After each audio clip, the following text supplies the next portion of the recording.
There's lingering in laws. Memorize that? Not quite. No. I didn't ask you anything. Okay, well, I didn't.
Rickman's office at 12:15, so he'll be ready this afternoon.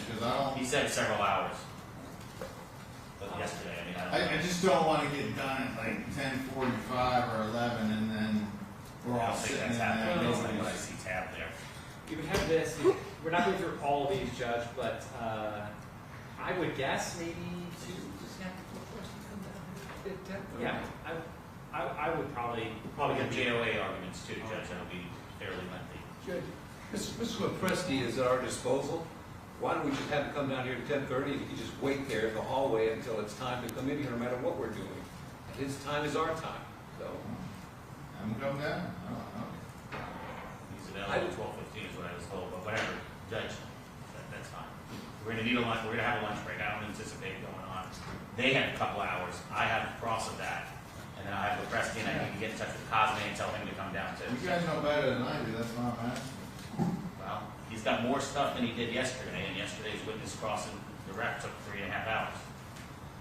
Judge, may I comment on that, please? No, let's just get going. I will have my people ready, Judge, after. Just a simple, how are we? I will have them ready. Our witness's question. I assumed, based on the way the trial's gone, I have them ready this afternoon, Judge. All right. If you need them beforehand, I'll make a phone call. We'll see where it goes. Okay. We'll take a break or something. I mean, I don't know if they're calling the other witness they mentioned yesterday too, the one with the Hebrew interpreter. I don't know if that's still happening, so that also factors into. Okay. And I need just Ramon Cosme's contact information so I can text him. He's available though, right? According to Mr. Donville, he was available. I just haven't talked to him personally, Mr. What's the question? Cosman. Yeah. Agent Cosman. Yeah, I said he made something available today, so Do I need to text him or? Is he in Tampa? he is, Judge. Okay. And he won't be anticipated as long as I anticipated yesterday after reviewing everything. He won't be that long with us, as long as I indicated yesterday. No, that's fine. All right, we ready? That's right.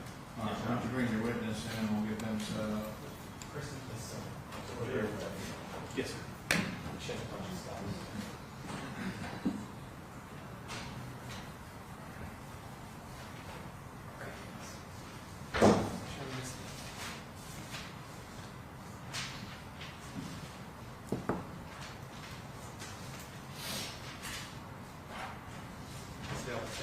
Just let me know what time we're on here, okay?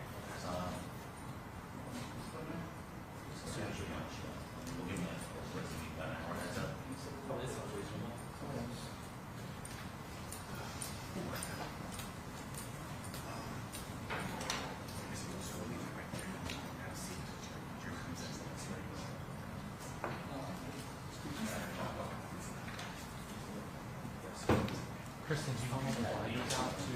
available to you? Okay, I got it. I got it. Okay, so, thank you.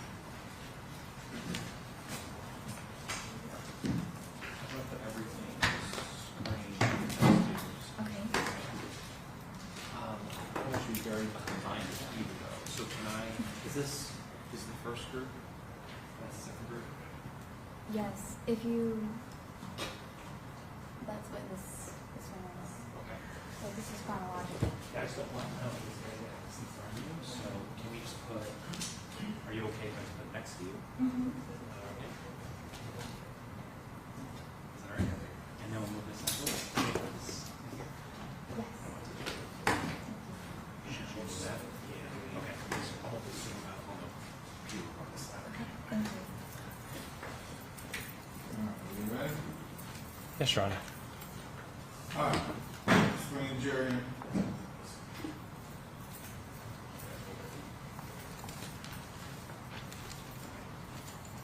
All right.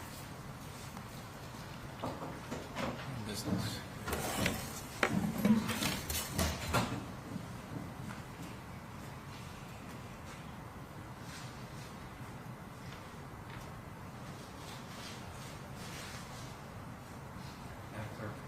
All right, sir, center.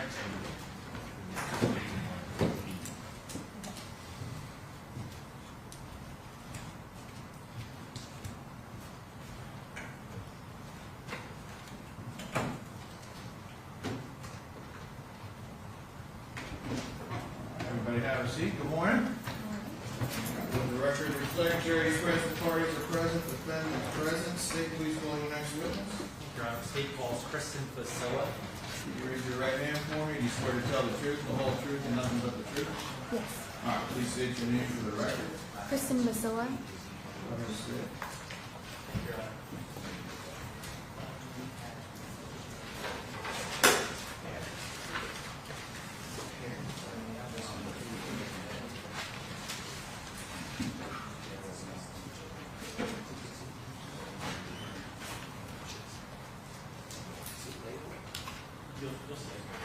Should be pretty much. All right, good morning, ma'am. Good morning. All right. Would you please go ahead and introduce yourself to the jury and tell them where you're employed? I'm Kristen Basila. I work for the Florida Department of Law Enforcement as a senior crime intelligence analyst. All right, Ms. Basila, can you maybe just adjust that microphone if you would? Thank you. And what's your duties and responsibilities as a crime analyst? I'm assigned to the Lakeland Field Office. I support a squad of 4 special agents, and I provide analytical support to their cases, and that includes cell phone record analysis, device extraction analysis, financial analysis, backgrounds on subjects, things like that. How long have you been employed in this current role? 5 years. Prior to that, where were you employed? The Hillsborough County Sheriff's Office. Okay, what capacity? I worked in misdemeanor probation, and I also worked in Norton Road Jail in records and classification. Okay. And let's talk about your education. I have a bachelor's in criminology from USF, and I have a master's in law enforcement intelligence from Florida State University. And let's talk about possible future, well, not possible, future employment. I'm currently in the hiring process with DEA And that's as an analyst. okay, Drug Enforcement Agency? Yes, It's the federal government? it is. All right. And let me ask you, what tools do you use to analyze forensic devices such as cell phones and iPads? What tools do you use to analyze those devices? We have a variety of analytical softwares. In this specific incident, I used PLX, which is just you input the data you receive from the device itself or the cellular records, and then you can perform analysis within that software. Also, when a device is extracted by a crime lab analyst, it creates a software package, and in this instance, it was Celebrite Reader. And in this case, did you also review phone records? I did. And in reviewing those phone records, did you use some of those same tools? I did. I want to show you State's Exhibit 22. May I approach, Your Honor? Yes. Marked for identification. Showed it to the defense previously. Can you tell the jury what this is? This is an analytical product that I produced that it is a combination of call detail records that we received from a phone provider such as Verizon or T-Mobile, and it's also communication events that I found within the device extractions that I examined to provide an overview and a timeline of events. Okay, and now for States 22, for example, is this essentially a timeline of events integrating phone tolls, text messages, other information on the devices recovered in this case, the iPhone 7, the iPhone 11, and the iPad between the dates of December 11, 2018, December 20, 2018? Yes, Did you produce this item? I did. I should review the item. I have. Is all the information contained in State's Exhibit 2 accurate based upon the cell phone data, the Cellbrite reports, and the phone tolls? It is. Mhm. Did you do the same thing for a few other exhibits as well? I did. Your Honor, I'm happy to go through each of these with Ms. Vasilla. At this time, I'm not sure if Mr. Onesky wants me to do that, just to authenticate them, but we'll offer States 22 and inquire as to whether we would also, Mr. Lansing has an objection to States 23 through 31B. Now, these have been previously provided, Judge. We don't have any objection to So that. what was the numbers again? 22 through 31? Your Honor, we're going to offer States Exhibit 22 through 31B. So there's 31, and there's 31A and 31B. All right, no objection, Mr. Lansky? No. All right, so admitted, State's Exhibits 22 through 31B are admitted into evidence. Thank you.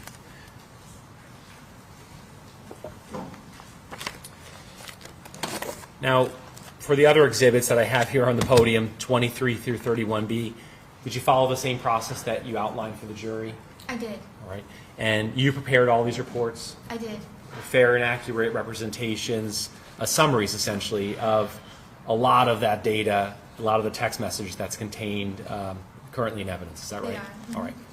Let me show the jury to States 22, the cover page, just so we can kind of get oriented with what you did here. So obviously a cover page on this, and the screen's right next to you there. And then on the bottom you have event key. So explain to the jury, and I'll use kind of the first page or two an example of what you did here. So for example, this is Lin Halfon and Jaycee Wasso, and there's the color purple. This is Lin Halfon, Rich Rappaport, the color orange-ish. Lin Halfon device activity is then in green. So let me kind of flip over just to kind of show the jury and ask you to explain kind of what you did. So in other words, this purple box behind these messages, what does that depict? I used the color coding to make it more easy to read. Instead of just seeing text messages and reading each message to see who sent it, the purple in the back shows it as a cohesive whole of a conversation between, in this instance, Lin Halfon and Jaycee Wasso or their devices. So the phone call at the top is in purple, and then the background is in purple to show that it's a cohesive whole. So if Lin is talking to Jaycee and then she's talking to Richard, or their devices are, then you can see the back and forth in the color, so you don't get confused and think that it's all one conversation. All right, let's maybe get an example of that just so we understand. So, for example, on page 5 of States 22, kind of at the top, this is what you're kind of talking about? Yes, that's a text message. It's actually a WhatsApp message from Richard Rappaport to Lin. And so this box behind the message itself would correspond with this color here in the front, It does. meaning that it's a conversation between Richard and Lin. Yes. And then likewise, this purple box would indicate it would be a conversation between Lin and Jaycee. Yes. All right.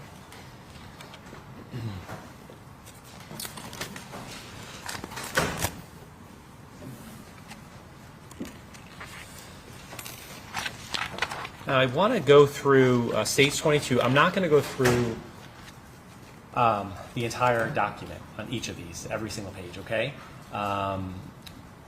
I know, have you been privy to any of the testimony in this case, by the way? No, All right. Have you heard any of the witness testimony at all? not during the trial, no. And when you were brought into this investigation, what was your primary role and responsibility? The phone analysis and device analysis. Okay. Now, the device analysis, just so we understand in terms of the green-blue text messages,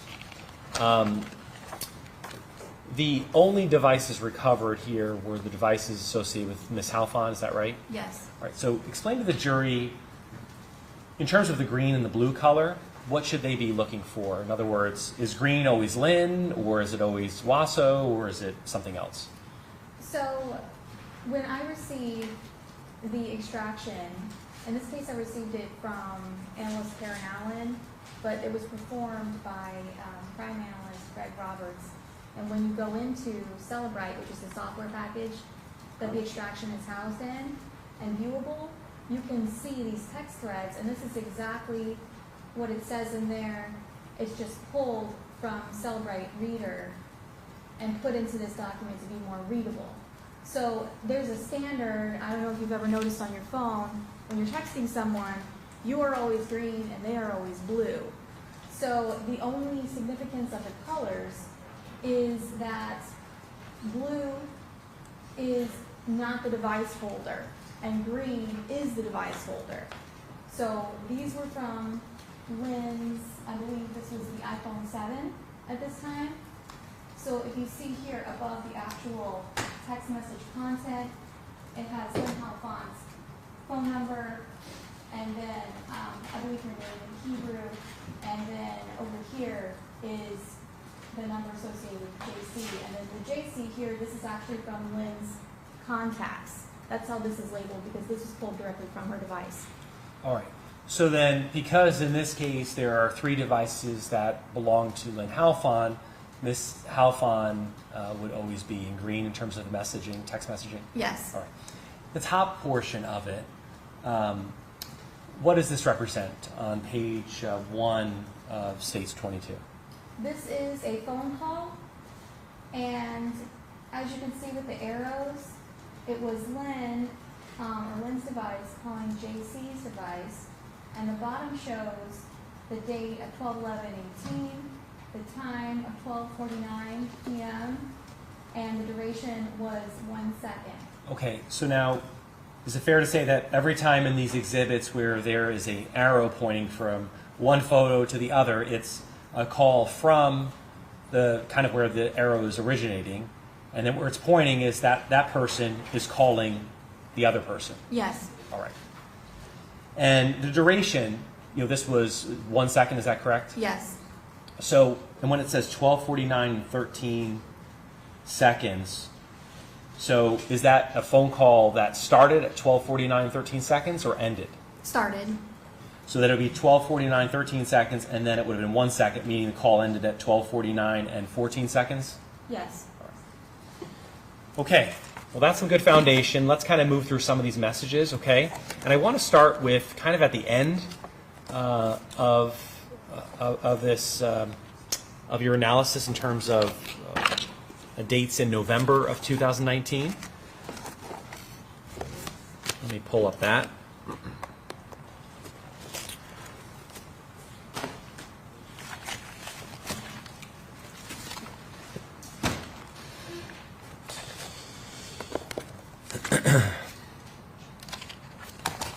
All right, so you prepared what appears to be States 31, 31A, and 31B, and this is, there's 3 books or 3 exhibits associated with this time frame of November 3rd, 2019 through December 16th of 2019. Is that correct? Yes. All right, and then in this book you did a similar thing here. You color-coded based upon who's talking to whom. And then let's kind of dive into some of the key items I want to show the jury and have you explain. Zoom out here.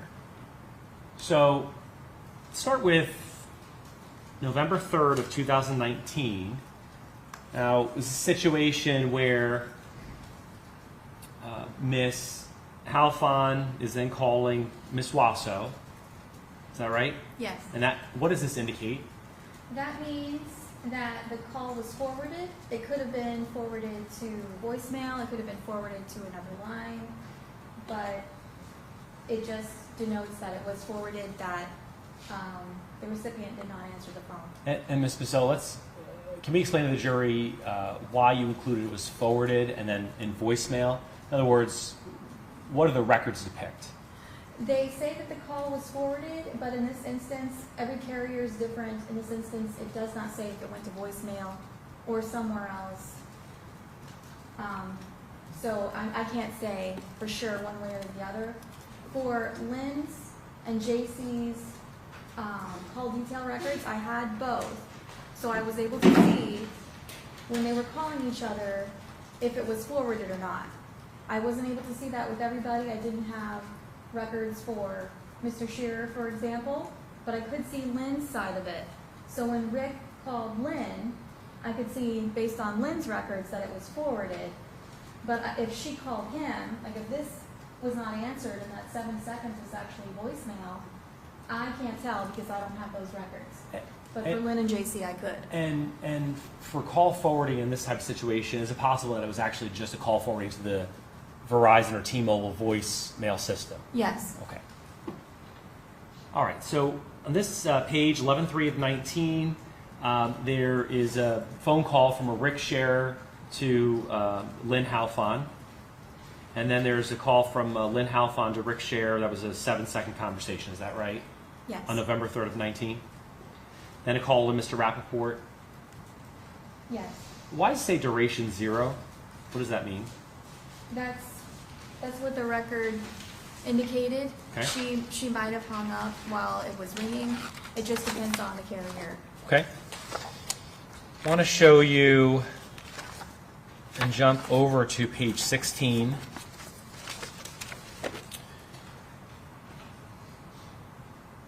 Now, did the record indicate a navigation by Waze? Yes. What is Waze? Waze is it's a navigation app similar to Google Maps or Apple Maps, and it helps with traffic and things like that with crowdsourced data. Is it kind of an alternative to Google Maps, or? Yes. Okay. So what did Ms. Halfon's device indicate on November 5th of 19? Where was she navigating to? Well, on November 5th, she searched the Wyndham Grand Orlando Resort at this address within the Waze app.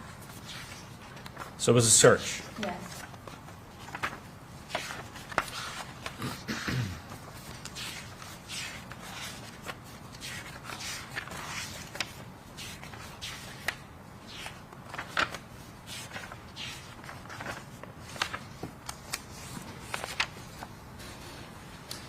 Now, is there also a photo on Ms. Halfon's device? Yes. And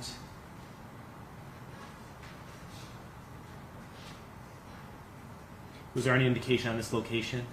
No.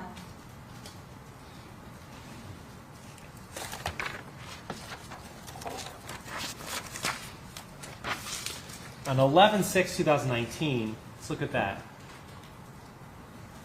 Was there a call from Ms. Wasso at 12:01 a.m. on 11/6/2019? Yes. And what was the duration of that call? 1 minute and 37 seconds. And that was to Ms. Halfon, right? Yes. Now, was there, tell us about the Speedway Waze information below. What does that depict? On 11/6 at 12:06:41 a.m., Ms. Halfon searched for Speedway at 300 in near Disney's Hollywood Studios in Waze, and then she initiated navigation in the same instance. So, when you say near Disney Hollywood Studios, what's the significance of that being on this particular image here? That is how it appeared in her extraction records. If you search for this Speedway in Google, it presents something similar, but this is exactly how it was presented within her phone extraction. Okay.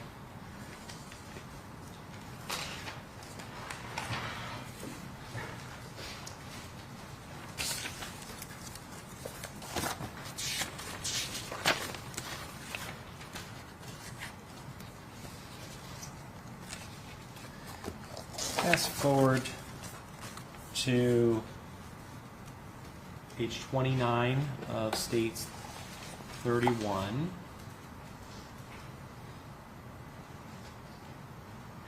Was this something sent by Mr. Rappaport?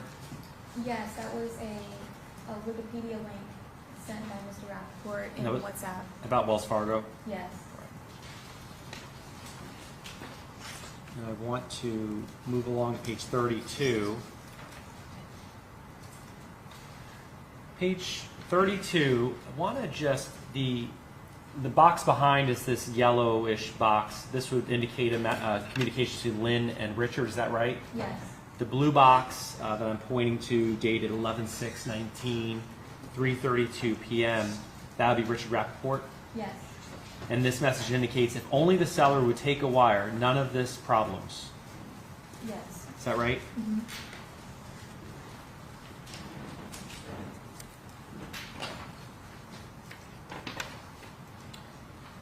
Now, page 36. This would, any significance to this purple box around? Yes. If you go back a few pages. Sure.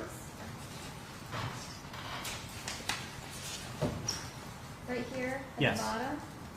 I have a note here because there were a high volume of calls that Lin Halfon made to Jaycee Wasso during this period, and instead of just having page after page after page of attempted phone calls, I abbreviated it so that during this time frame, starting with this phone call, there was an additional 12 incomplete forwarded calls made by Ms. Halfon to Ms. Wasso during that period. So while she's texting Richard, she's calling Jaycee multiple times.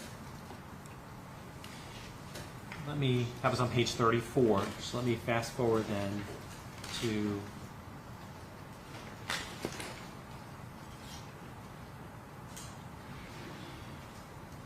page 36. And these will be messages sent by Ms. Halfon to Mr. Rappaport, is that right? Yes. All right. Top one says, if you're not going to do this, someone is going to kill me. I couldn't tell you. I'm really sorry, Rick. I love you. And I want to be by your side forever. I don't wanted to LYE to you, I guess lie. I really love you and everything, and telling you is the truth.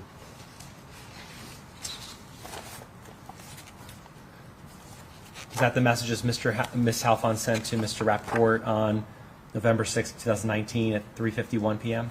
Yes.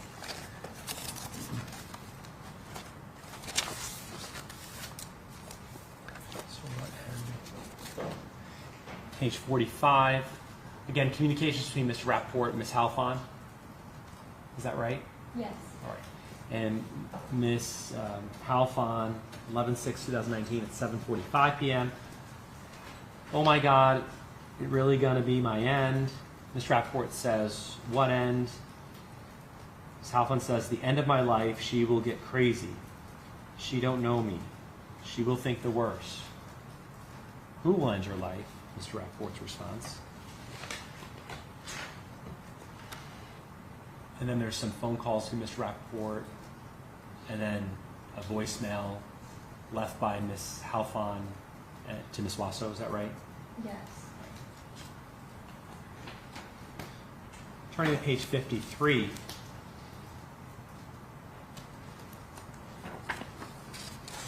Just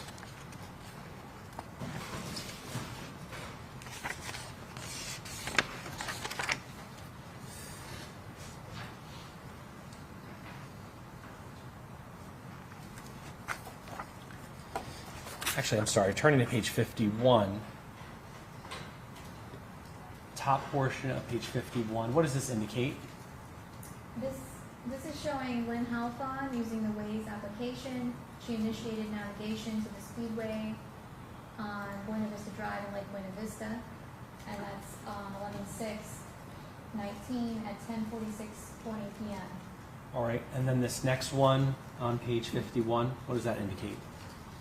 So at 10:49:41 on the same date, there was a forwarded call from Lin to Jaycee, and then there were an additional 3 incomplete calls made by Lin Halfon to Jaycee Wasso between this attempt, and this is actually Ms. Wasso calling Lin Halfon at 10:59:13 for 14 minutes and 57 seconds. Ms. Priscilla, prior to this, did you find any evidence in the records about on the evening of the 6th, or just during the afternoon of November 6, 2019, about Ms.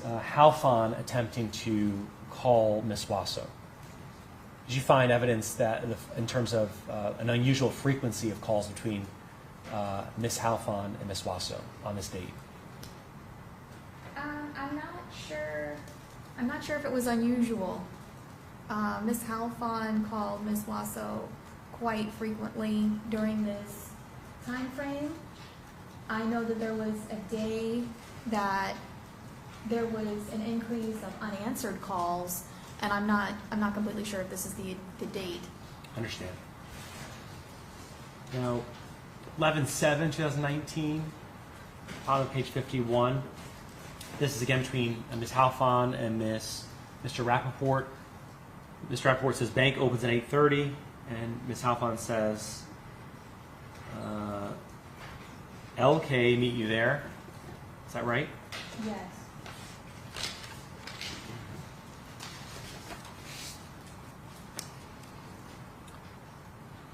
Page 53 is our navigation to TD Bank, Yes. and that's bank location in Tampa. Yes. All right, phone calls between Ms. Halfon and Mr. Rappaport, phone call to Ms. Wasso, and then a phone call again with Mr. Rappaport. Is that right? Yes. Is there also a text message bottom of page 53 from Ms. Halfon? You can't do this to me. You can't leave me like this. This is on the morning of 11/7/2019. Is that right? Yes.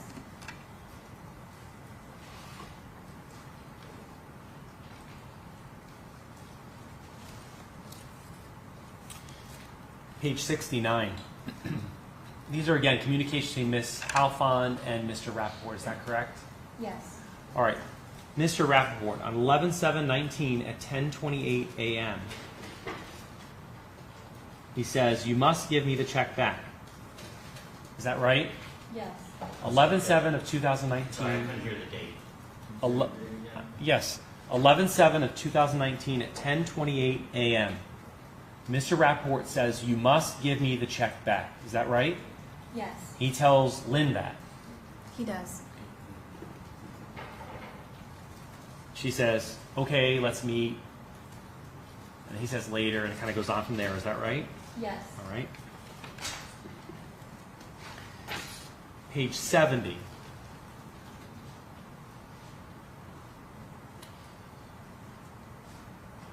(11/7/2019) at 10:30 a.m. Mr. Rappaport again to Ms. Halfon. Is that correct, Ms. Priscilla? Yes. You cannot keep the $1 million check. Is that right? Yes. So on this date, at this time, Mr. Rappaport sends a text message to Ms. Halfon saying, you can't keep the $1 million check. Yes. And Ms. Halfon indicates, okay, let's meet, let's talk. Please don't tell her. Is that right? Yes.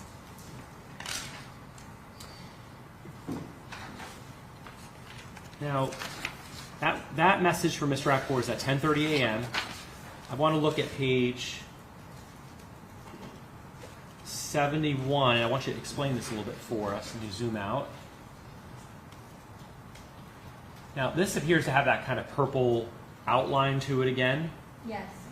What's the significance of this?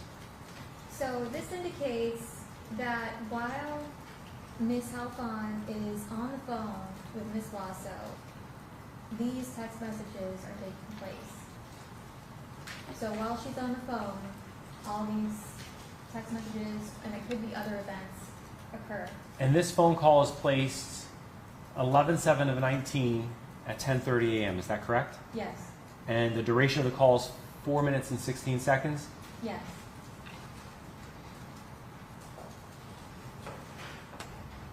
So while Ms. Halfon's on the phone with Ms. Wasso, She's texting Mr. Rappaport. Yes.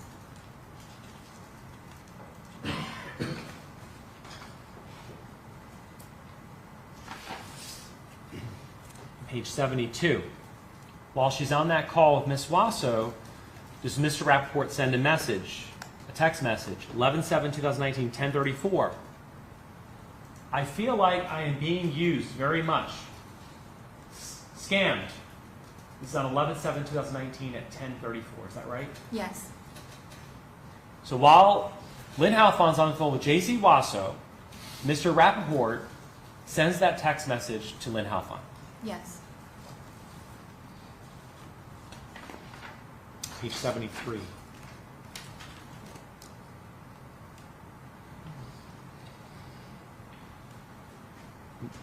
Again, conversation with Ms. Halfon, Mr. Rappaport, correct? Yes. Based upon the color background here.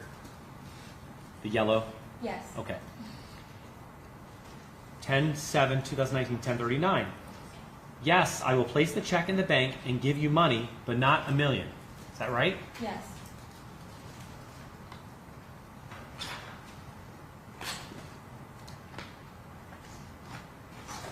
Page 77. 10/7/2019, 10:47 a.m. Mr. Rappaport to Ms. Halfon. Is that right, Ms. Basilla? Yes. The condo in Lincia were a great idea, but I am not giving anyone a huge amount of my savings. Mr. Rappaport sent that message to Ms. Halfon. He did.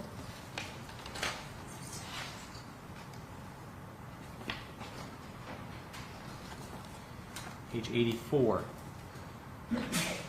Bless you.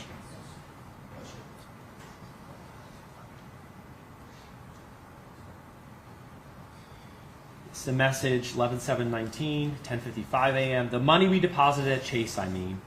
And what's the context of this conversation, Ms. Basilla? I know that at one point Lynn was asking I would Richard. object to beyond this, her expertise, what this conversation was about. I mean, they can read the text, but her interpretation of what the conversation was is not proper. Your Honor, she's reviewed all these messages. They can read all the text messages, but I believe the foundation, she's very familiar with this case. She's reviewed all the messages. I'm asking her to just summarize for the purpose of the jury. So these messages are available, what you're going to testify to, right? Yes. And I wanted you to provide kind of a general summary for the jury of what you reviewed. Yes, and this is speaking to exactly what was in the content of the text messages. I'm not Right. providing an opinion. Of course. And there were two incidents when Lin Halfon asked Richard Rappaport to provide large sums of money into a separate account, and one was for show money for immigration to show that she could support herself, and the other was for her business, to support her business, and through her starting that up. So I believe in this instance it was immigration, but it could have been for the business. Understand. Go to the next. Page 85. Messages between Mr. Rappaport and Ms. Halfon, is that right? Yes. 11/7/2019, 10:56 a.m. Mr. Rappaport tells Lin Halfon, I want the cashier check. Is that right? Yes.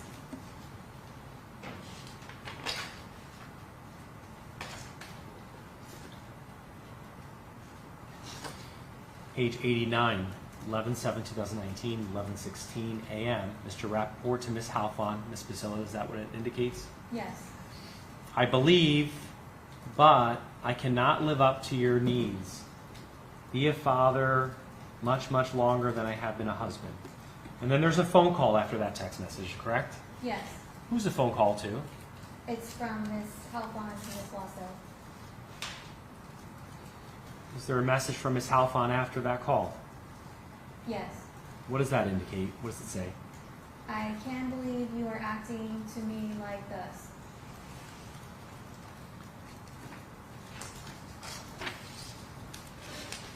Page 90, the bottom of that document.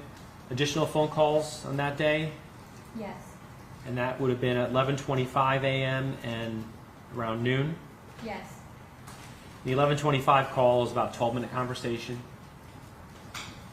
Yes.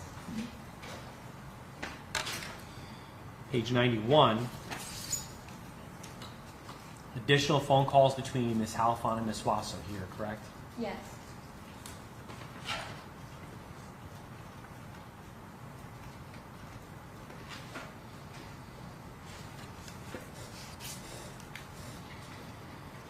Page 97, top of the page here. Mr. Rappaport to Ms. Halfon, 11/7/2019, 12:59 p.m. This is Mr. Rappaport to Ms. Halfon, correct? Yes. I married to get the green card and work a business and even buy a condo, but this situation I can't handle. Is that what Mr. Rappaport sent to Ms. Halfon? Yes. Page 101, is there an additional phone call at 1:13 p.m. between Lin Halfon calling Jaycee Wasso? Yes.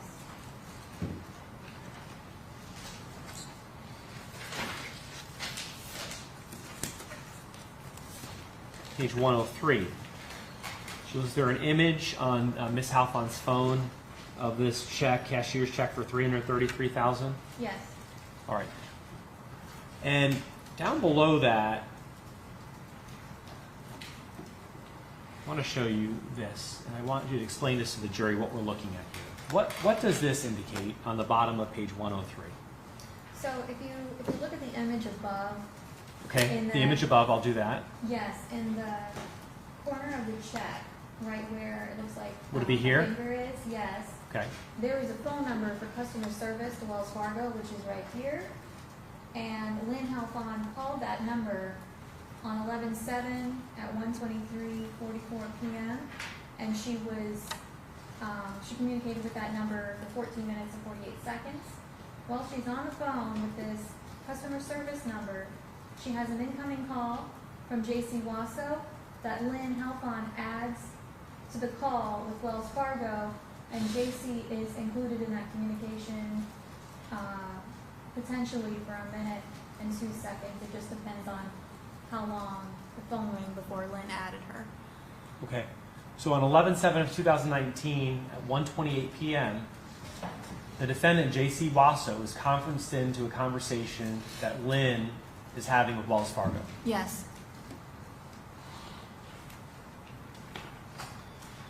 All right. Page 104. Let's look at this.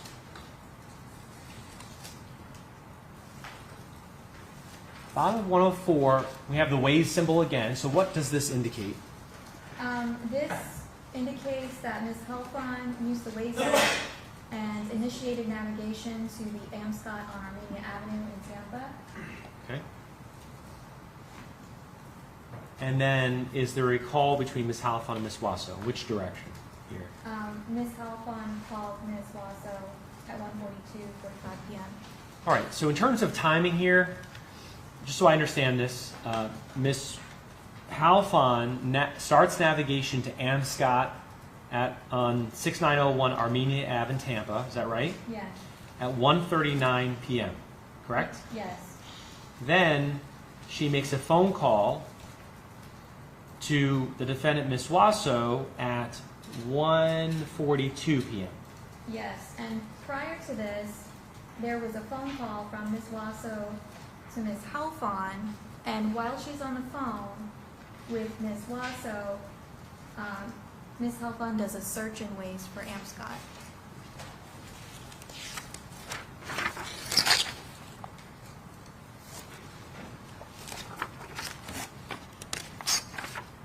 Understood.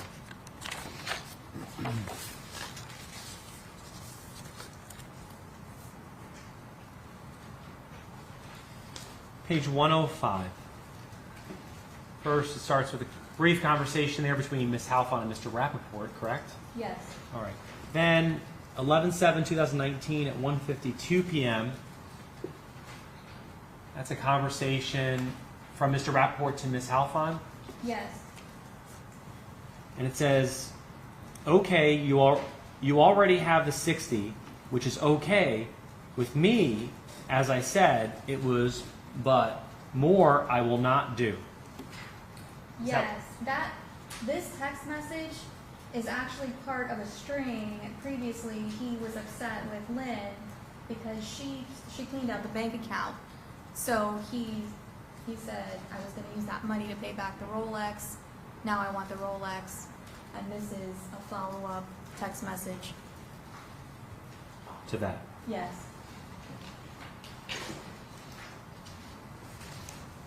Page 109 on the bottom. Some voicemails between Halfon and Wasso, is that correct? Yes.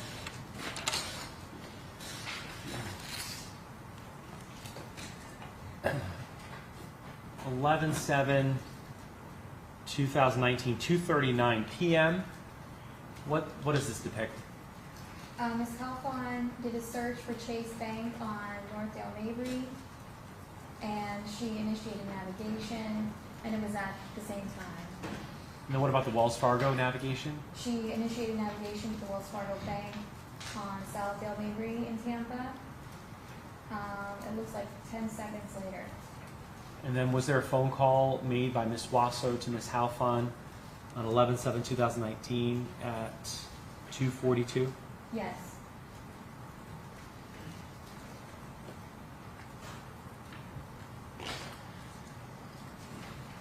Page 115. Does this indicate a phone call, about a minute 36 conversation, 11/7/2019 at 2:58 p.m.? Yes. Page 118. Series of calls here as well Yes. between Ms. Wasso and Ms. Halfon, or attempted calls, I guess. Yes.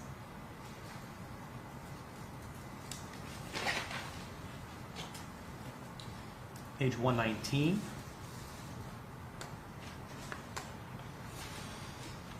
Now, page 119 appears to be a 2-minute and 56-second conversation at 5:06 p.m. on 11/7, Yes. and some other communications. And then is there also a communication between with Mr. Rappaport as well and Ms. Halfon? Is that right? Yes.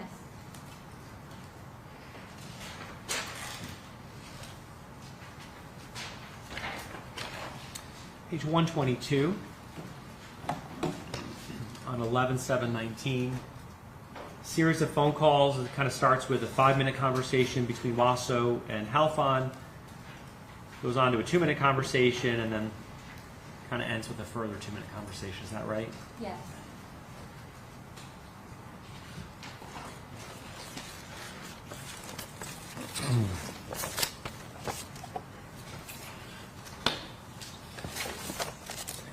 States 31A.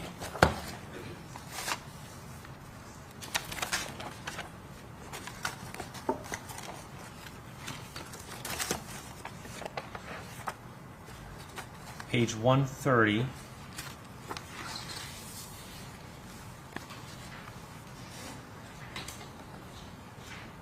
And text message. This would be between, again, Mr. Rappaport and Ms. Halfon. Yes. Indicated from Mr. Rappaport sent to Ms. Halfon. It said Dana had told him you broke the check into a lower amount to cash. He said, I will never see it again. I told him not to do anything legal and wait. I can barely see it here. And wait, because I will get it all back. Is that the message Mr. Rappaport sent to Ms. Halfon on November 8th of 2019? Yes. And prior to that message, who was he referring to? Brian Rappaport. Does he indicate, my son is really making it hard? Yes. I tell I will have all of it back. Is that right? Yes. So Mr. Rappaport is indicating to Ms. Halfon that his son's giving him a hard time about the situation. Yes. He's trying to get the checks back. Yes. Page 134.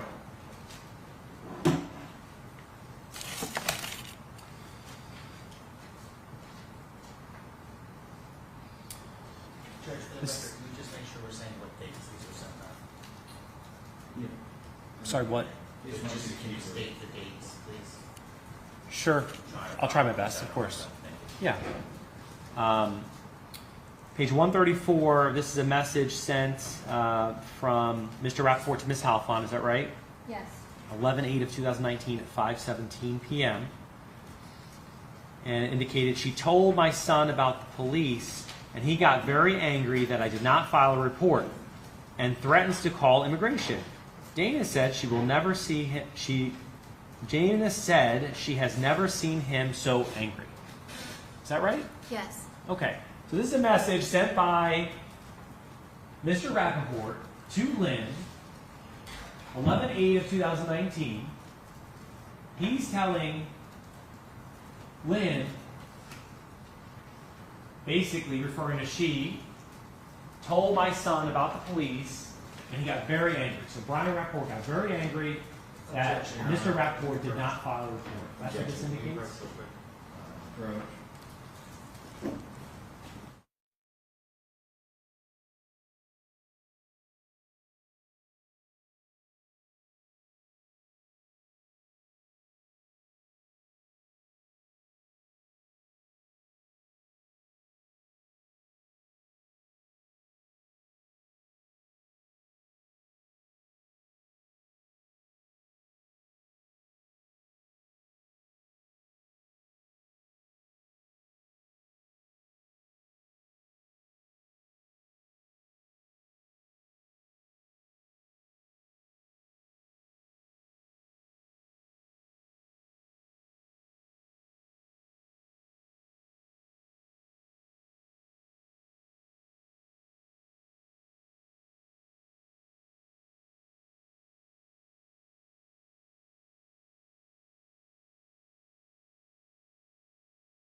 Okay, Ms. Basilla.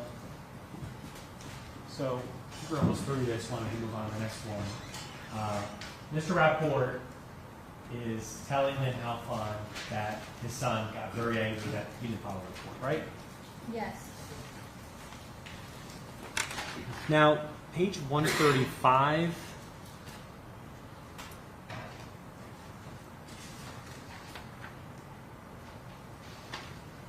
Let me ask you about kind of timing. So that message that my son got angry, I didn't file a police report, occurred 11/8/2019, 5:17 p.m. Turning to the next page, was there a phone call between Ms. Halfon and Ms. Wasso the same date at 5:18 p.m.? Yes. What was the duration of that call? 1 minute and 54 seconds.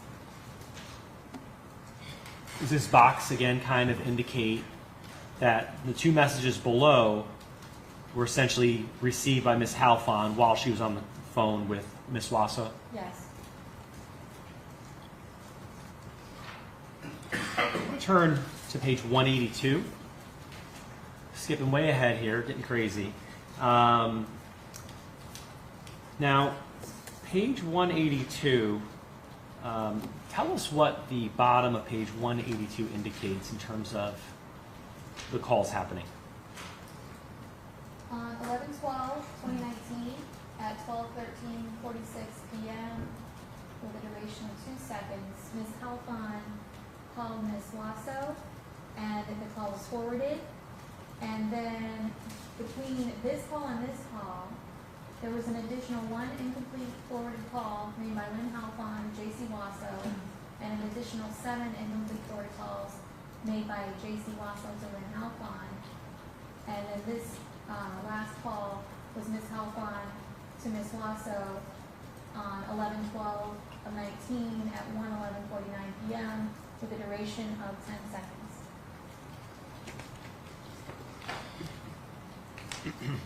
Page 186, the top of 186. Now this one looks a little different at the very top of page 186. These are some telephone calls between Ms. Halfon, Ms. Rappaport, and Ms. Wasso. What does this indicate, the top two ones? So, in order to explain this, I have to kind of go into how she was using her devices. Sure. So, Ms. Halfon was using the iPhone 7 Plus until she upgraded it or switched to the iPhone 11. And the iPhone 7 Plus was in use until the beginning of 19, approximately March, April, and then she switched to the iPhone 11 with a new phone number. So in October of 2019, she reactivated the iPhone 7 Plus with a new SIM.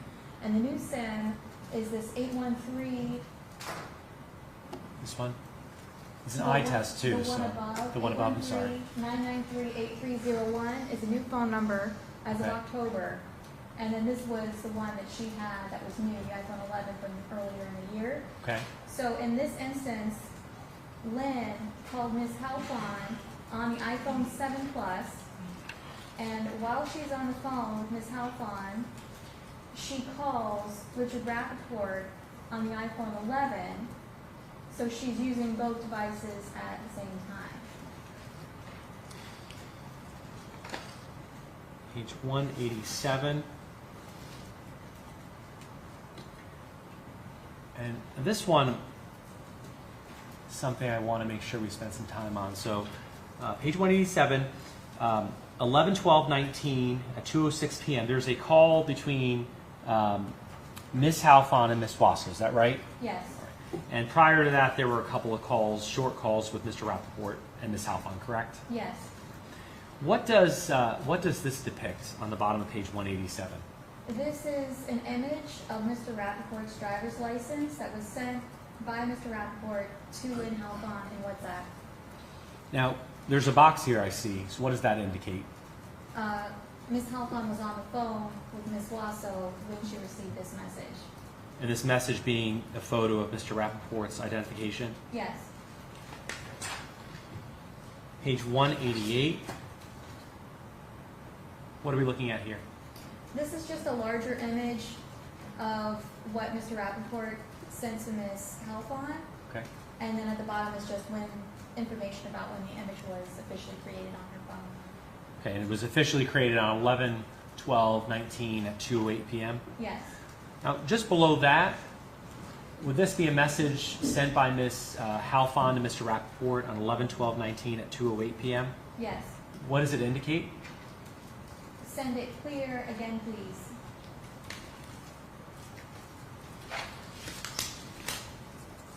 Page 189. Was there a phone call made by Ms. Wasso to Ms. Halfon 11/12/2019 at 2:08 p.m.? Yes. Duration of the call was 9 minutes and 20 seconds. Yes. And what does the image below indicate?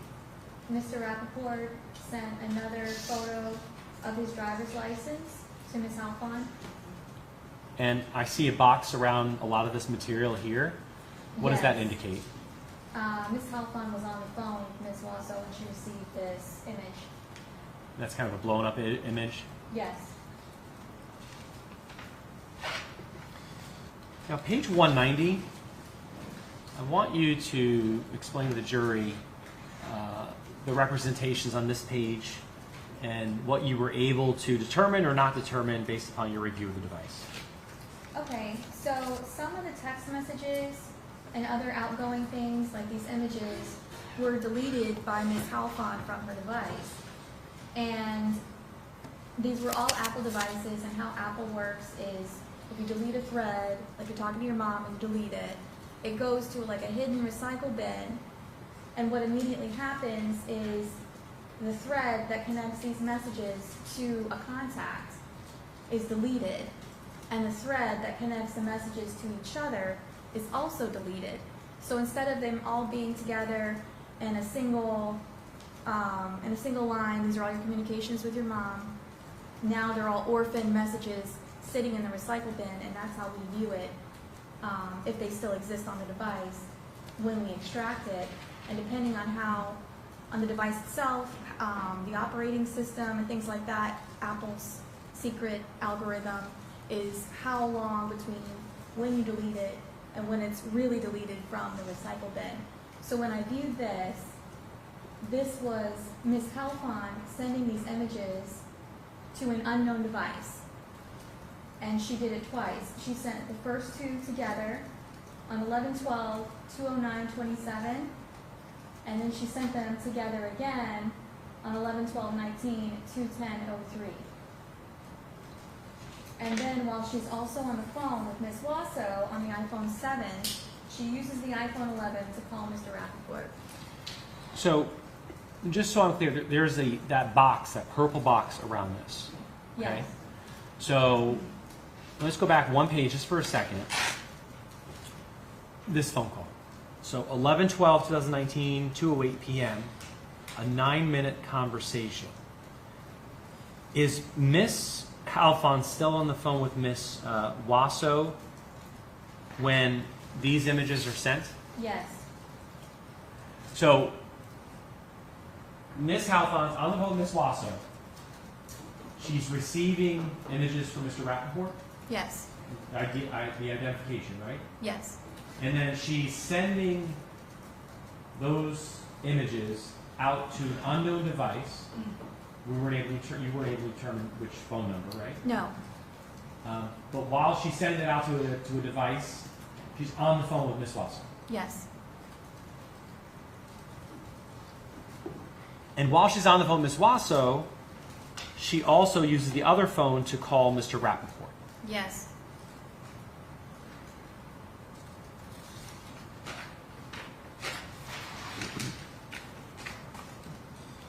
Page 198. What are we looking at here? And I see kind of a new image on this page. What does that depict? Was this FaceTime with video? Yes. Ms. Wasso made a FaceTime call to Ms. Halfon on 11/12/19 at 7:55:28 p.m. for 4 seconds. And then was there a lengthier FaceTime? Yes. There was an additional FaceTime. In the records in the Celebrite software, it says FaceTime with video, and it will indicate if there is no video.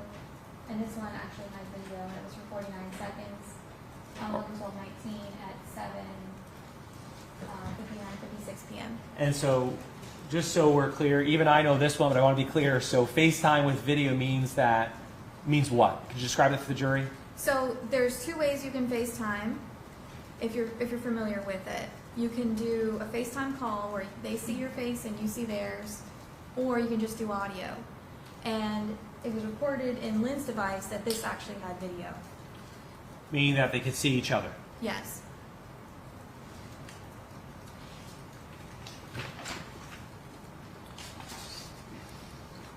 Page 199, 11/13, 1:05 p.m. Actually, just prior to that, I'm sorry. Page 199, 11/13/2019 at 8:38 p.m. Describe to the jury what we see here in the upper part of the page. Okay, so every phone carrier is different, and in Lin Halfon's records with T-Mobile, they have a code that indicates an abnormal phone call. It just wasn't completed, it didn't make it through, it wasn't forwarded, and it wasn't answered. But in Ms. Wasso's records, there's no record of this phone call taking place, but I do have evidence in other text message threads on different dates when a call like this occurs. Ms. Wasso will text her something like I'm in meditation or something like that to show that she saw the phone call, but for whatever reason, it wasn't completed correctly. So that's just what the gray phone means. But between that abnormal call and the call that was successful at 1:02:09 p.m. on the 13th for 2 minutes and 39 seconds, there were 16 incomplete forwarded calls made by Ms. Halfon to Ms. Wasso in between.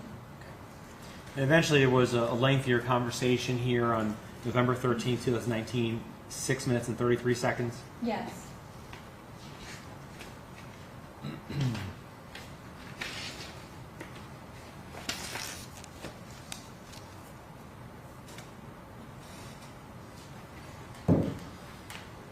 Page 207.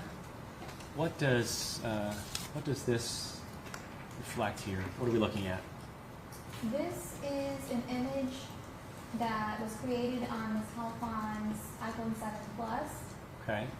It did record XF data, which is when you take a photo or you create a photo, it has the potential to pull data such as where the photo was taken, the kind of camera that took the photo, the device, exposure levels, and all sorts of different kinds of data.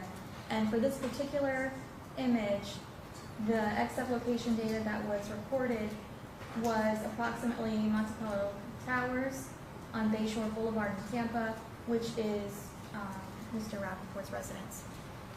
So that image was taken at that location Yes. by Ms. Halfon's device I believe so. on that date. Yes.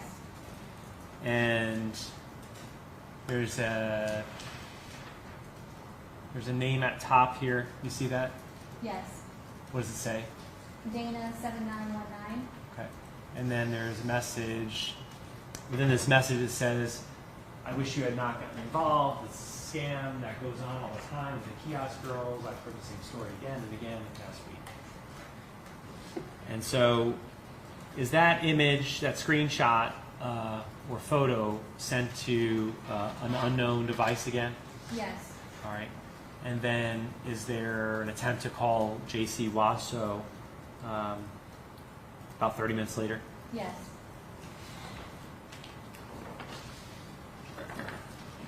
Page 212. What's depicted here? This is a photo of Mr. Rappaport's credit card. And where was it taken? It was created on Ms. Halfon's iPhone 7 Plus. The location data recorded when the photo was taken shows it to be approximately at Mr. Rappaport's residence in the Monte Carlo Towers on 11/20/2019 at 5:21:56 p.m.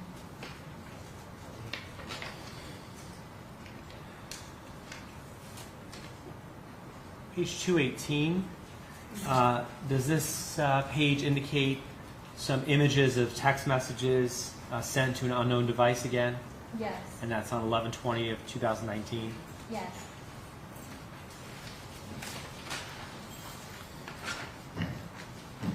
Page 220.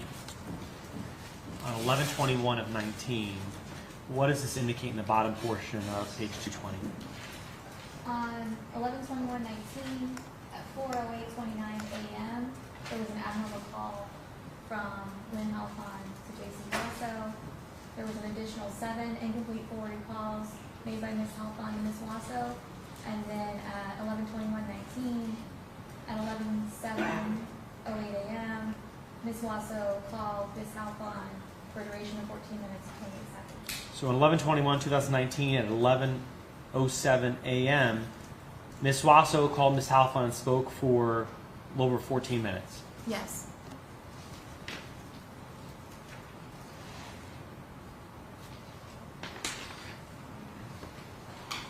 Directing your attention to page 251, was there another call made by Ms. Wasso's phone to Ms. Halfon? Yes. Okay. And that was on what date, what time, and what was the duration? It was on 12/2/2019 at 8:46 p.m. and the duration was 43 minutes and 37 seconds. Page 269. Again, we have the FaceTime here, Yes, this was without video. and so were the other messages in the bottom here, page Yes. 269. Mm-hmm.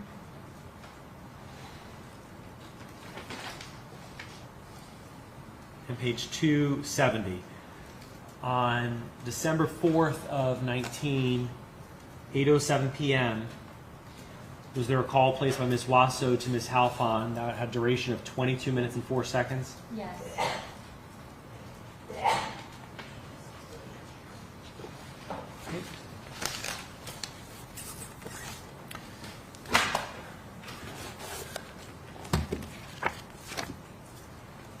State's Exhibit 31B.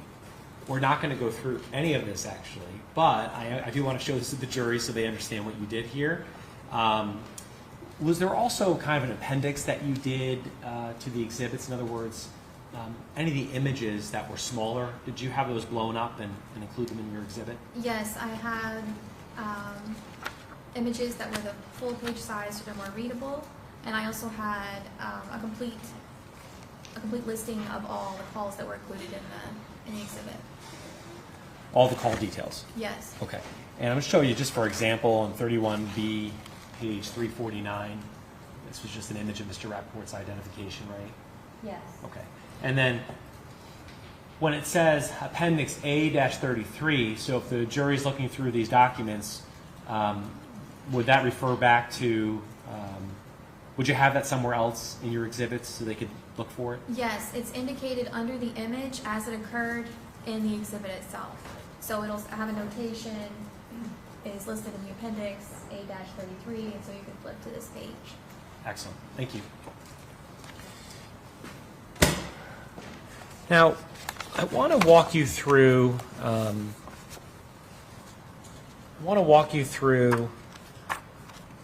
The events based upon some material that's already in evidence. The events of 11/7 of 2019. Then I want to get to the counts. Okay. You grab an easel.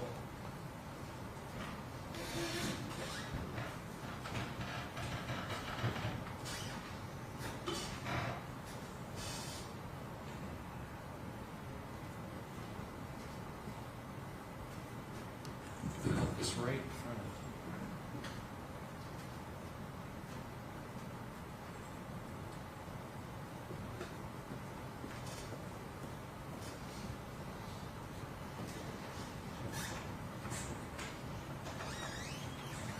Your Honor, may I maneuver around the courtroom so I can Yes. see? Of course. Can you approach, Judge? Yes. Thank you. All right, let's look at this. Okay. So you're probably not going to be able to see it, are you?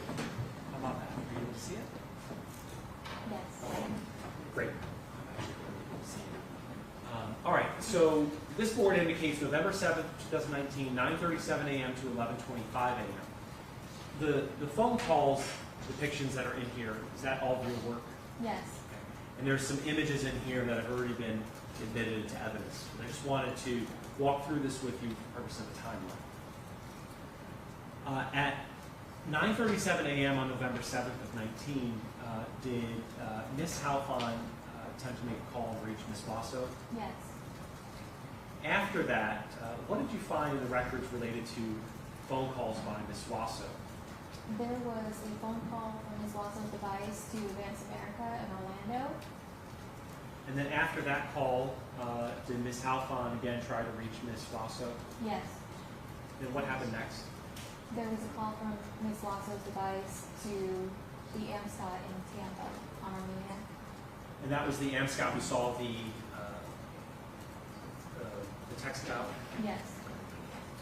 And then after that phone call, and by the way, how long was that phone call? It was 3 minutes and 29 seconds. 3 minutes, 29 seconds. After that call, what took place with respect to calls between Wasso and Halfon? Ms. Wasso called Ms. Halfon at 10:17:12 a.m. for a duration of 2 minutes and 22 seconds. Okay. Slide this over here so I can see it better here too. All right, then what happened? Ms. Halfon called Ms. Wasso for a duration of 25 seconds at 10:21. Okay. Ms. Wasso called Ms. Halfon at 10:22:46 for a duration of 10 seconds. Ms. Halfon called Ms. Wasso at 10:25 for a duration of 1 minute and 6 seconds. And Ms. Halfon again called Ms. Wasso at 10:30:48 for 4 minutes and 16 seconds. Okay. Then there's the image from AMSCOT. It's in evidence currently from 11/7/2019 at 10:45 a.m. Ms. Halfon arriving at location, followed by her entry at 10:45 a.m. Is there another call after she enters the AMSCOT? Yes, there's an abnormal call at 10:59:46 a.m. What is an abnormal call mean? Say that many times. Yes, the abnormal call is one that May not be completed. it's not completed. It wasn't forwarded. It wasn't picked up. There isn't a record on Ms. Wasso's side. There is a record on Ms. Halfon's. So T-Mobile, which is Ms. Halfon's carrier, that's how they describe it. Their verbiage is abnormal call. And on Ms. Wasso's side, she's Verizon. There was no record of it. but there is evidence to show that it's at least viewable on her phone that the call happened. Following that, was there a completed call? Yes. What time? It was at 11:17:55 a.m. for a duration of 1 minute 27 seconds, and that was Ms. Halfon and Ms. Wasso. Okay, so Ms. Halfon calls Ms. Wasso. They speak for 1 minute 27 seconds. Is that right? Yes. Then on 11/7/2019, the image from Scott at 11:20 a.m. indicates Ms. Halfon's at the window there. Yes. And then 11/7/2019 at 11:23 a.m. indicates Ms. Halfon kind of stepping away from the window. Yes. And then is there a call by Ms. Halfon to Ms. Wasso? Can you see that? Yes, it's at 11:25:21 a.m. with a duration of 12 minutes 31 seconds, 37 seconds. Okay. Let me look to the afternoon now.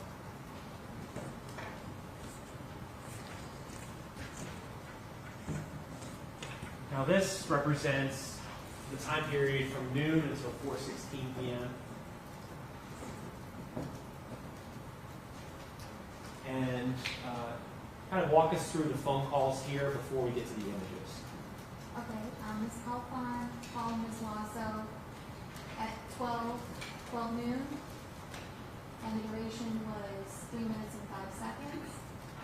Ms. Halfon called Ms. Wasso again, and it was a forwarded call that was at 12:44:54, the duration of 2 seconds. Ms. Halfon called Ms. Wasso at 12:45:36, for the duration of 1 minute and 7 seconds. She called Ms. Wasso again at 1:13:45, the duration of 45 seconds. Okay. Now let me ask you about this image on the left here. Is this the image that we talked about a little bit earlier? Yes. Okay, so I just wanted to put it in context of kind of the other calls and the other images that we have in evidence. So is this essentially the three-way call where Ms. Halfon conferences and Ms. Wasso, which she calls that number on the cashier's check to Yes. Wells Fargo? Mm-hmm. Now, that conversation with Wells Fargo takes place from 1:23 for about 15 minutes. Is that right? Yes. Then at 11/7/2019 at 2:11 p.m., there's an image from the Amscott in Armenia with Ms. Halfon arriving. Yes. Further image of her inside at 2:22 p.m. Yes. Further image of her inside at 2:32 p.m. Yes. And then at 2:37 p.m., what do you see in the call detail records? There was a forwarded call, Ms. Halfon to Ms. Wasso, for the duration of 1 second. And then there was another forwarded call from Ms. Halfon to Ms. Wasso at 2:38:26 p.m. for the duration of 5 seconds. Then Ms. Wasso calls Ms. Halfon at 2:42 p.m. for the duration of 2 minutes and 15 seconds. Okay, so on 11/7/2019, 2:42 p.m., the defendant, Ms. Wasso, calls Ms. Halfon. They speak until at least 2:44 p.m., correct? Yes. Okay. And there's an image from Amscott from 11/7/2019 at 2:43 and 59 seconds p.m. Is that correct? Yes. What are the additional calls in the queue? Ms. Halfon called Ms. Wasso at 2:58:07 p.m. for the duration of 1 minute and 36 seconds. There was an abnormal call from Ms. Halfon and Ms. Wasso at 4:60:05 p.m. with 0 duration. There was a completed call from Ms. Halfon and Ms. Wasso at 4:19:47 p.m. with a duration of 9 seconds. And then the last one is again an attempt to make the call Yeah. at 4:16 p.m. Yes. Right. Thank you.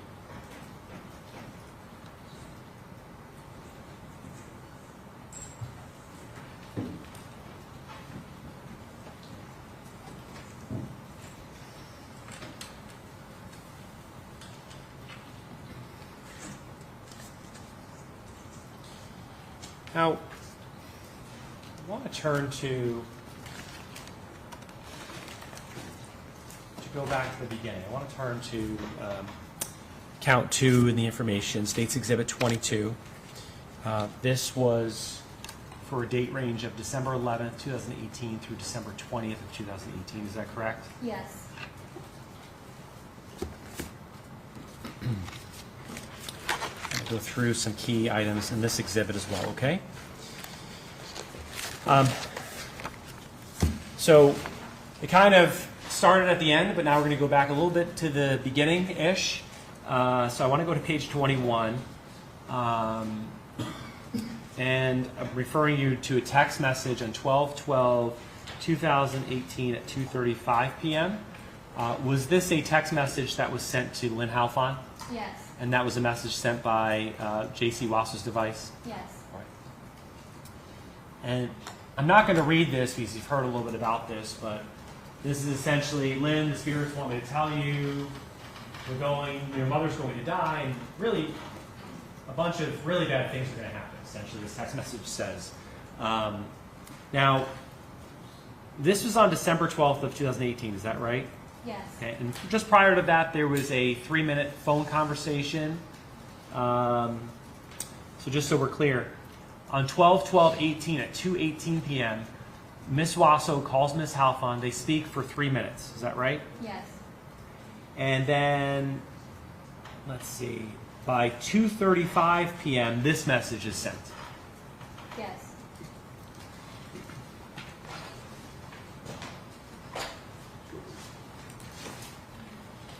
Page 23, 12/12/18 at 2:36 p.m. Is there an 8-minute conversation between Halfon and Wasso? Yes. Now, I want to ask you about this text message. And I see the yellow box, and I also see the purple box. What does Mr. Rappaport tell Ms. Halfon on 12/12/18 at 2:44 p.m.? It's too much for me. I can set you up with an apartment, a car, and spending money. Buy a ticket for your mom, give your husband money, and send your sister money. I am fine, but now I have reached my limit of responsibilities. I can do no more. So, in December of 2018, Mr. Rappaport sends a message to Ms. Halfon that he can do no more? Yes.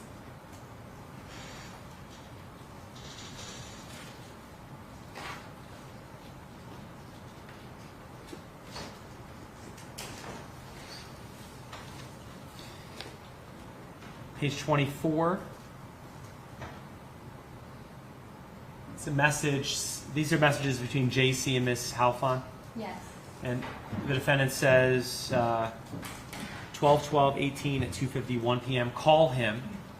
Explain to him he's your only family. You don't have anybody else. You have nobody else to turn to. He is your lover.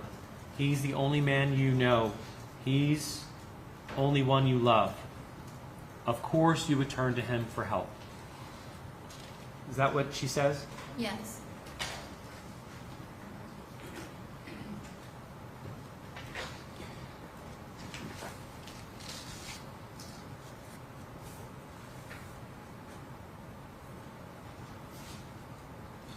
Page 41, 12/13/18.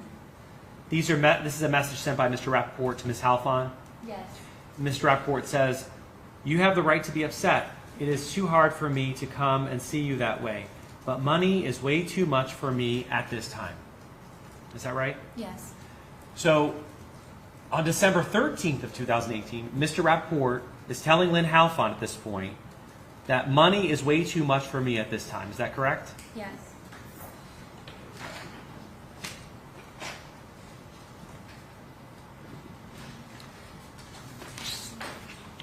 Page 43. This would be at the top of the page, a message sent by Ms. Wasso to Ms. Halfon. Yes. 12/13/2018, 12:44 p.m. Ms. Wasso, cry to him, ask him, how does money mean more than my life to you? Is that correct? Yes.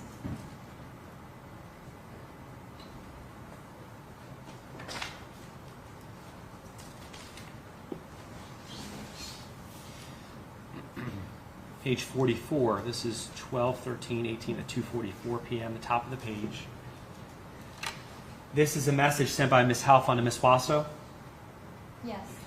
I will tell him, take my car, take my apartment, just give me the money, I give you back. Is that correct? Yes.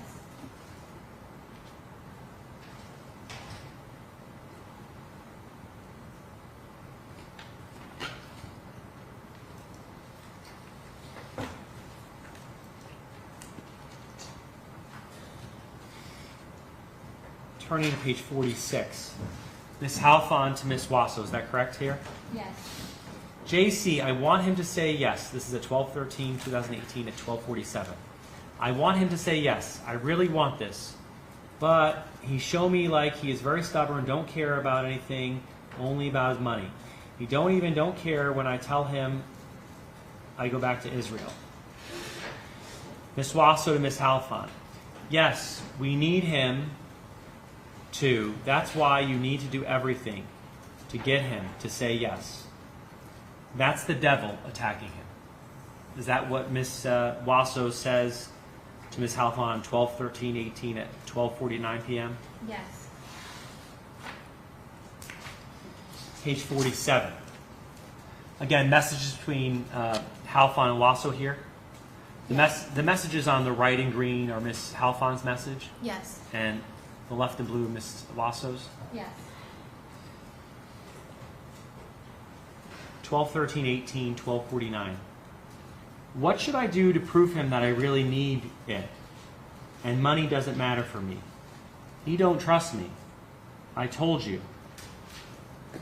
All you can, Ms. Wasso to Ms. Halfon, all you can do is cry and freak out. Is that what Ms. Wasso instructed Ms. Halfon on December 13th of 2018? Yes.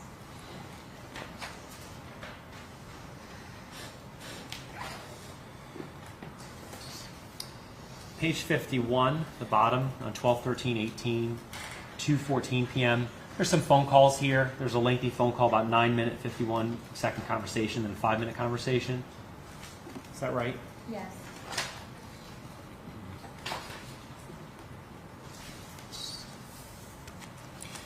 Page 57.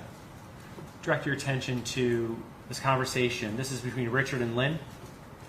Yes. And Mr. Rappaport says to Lin, "For my nerves, you'll put your hand on my Bible, Tanash, and say that everything you have told me about the Israel Mafia going to kill your mother and family is true. That the money is a loan that you will repay in 4 years. It will then be an agreement between you, me, and Hassan." Did you do any research on Hassan? What that means? Yes. What does that Your mean? Honor, this would be hearsay if she did research on it, repeating what she read. Unless she Have you educated yourself? And are you familiar with the fact that that means God, Hassan? Judge, he just testified to something that I just was sustaining.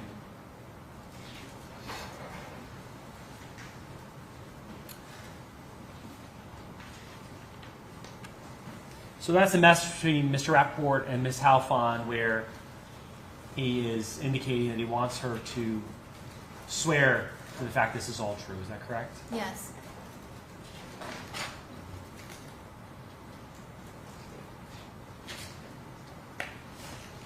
Page 70, there's again a conversation at the top on 12/14/18.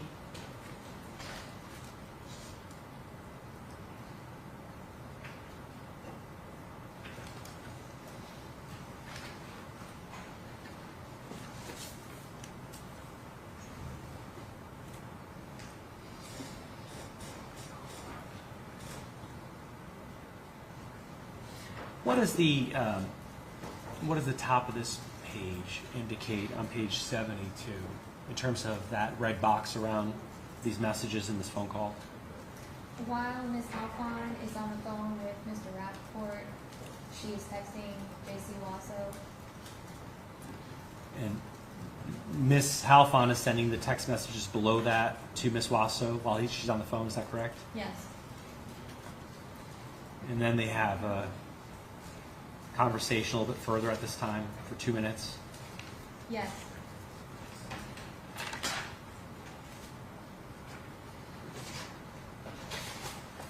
Page 73, 12/14/2018 at 12:18 p.m. The message is sent from Jaycee Wasso to Ms. Halfon. Okay, so on the 20th. Ms. Wasso, yes. Okay, I'll be in strong prayer till the 20th. Is that what Ms. Wasso tells Ms. Halfon? Yes. And then further down below, Ms. Halfon indicates to Ms. Wasso, "I'm scared and stressed, JC. That is everything together when my parents are coming." Ms. Wasso responds shortly thereafter, I have it under control. Is that right? Yes. Now, page 74, I want to direct your attention to Ms. Halfon's message to Ms. Wasso at 12:14:18 at 2:47. Ms. Halfon indicates to Ms. Wasso, he took also my credit card.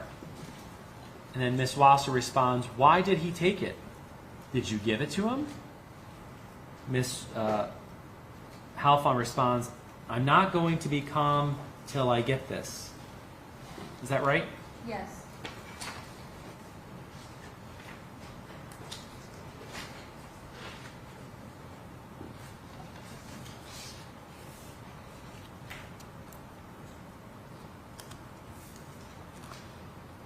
Page 76, top of the page. Are these communications between Ms. Halfon and Wasso? Yes.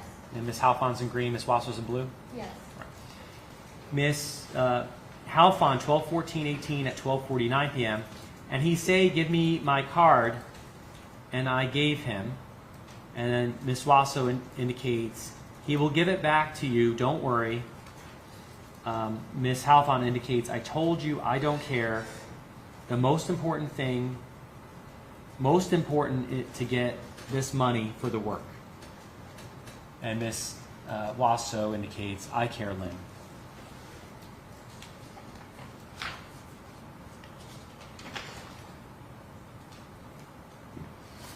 Now, page 81, 12:15:18.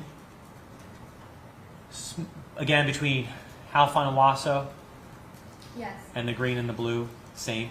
Halfon's green and Wasso's blue. Yes. I'm going to kind of skip that a little bit if I can, okay? Okay. All right. And if anything changes, please let me know, okay? Okay. This is Miss Halfon. He told me he went for 2 banks and they asked him many questions, and he is worried.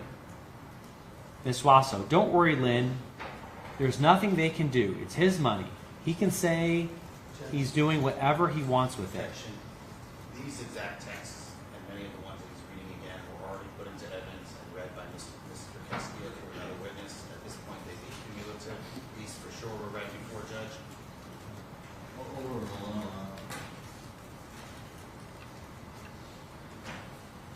I'm not worried about that at all.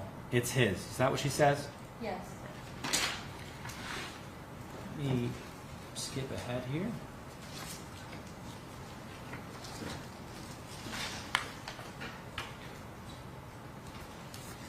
Page 128.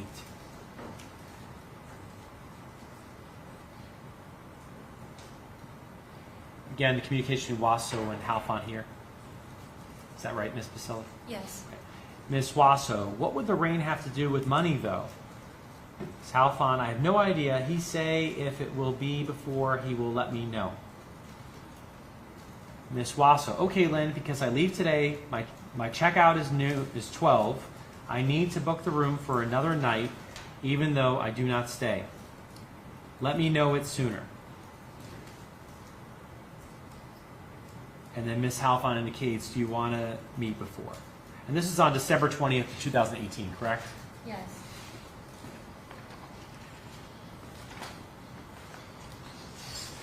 I'm going to go through these just because of the date that it's said, okay? Mm-hmm. Can you walk us through these messages, would you? Page 129, if you can see it.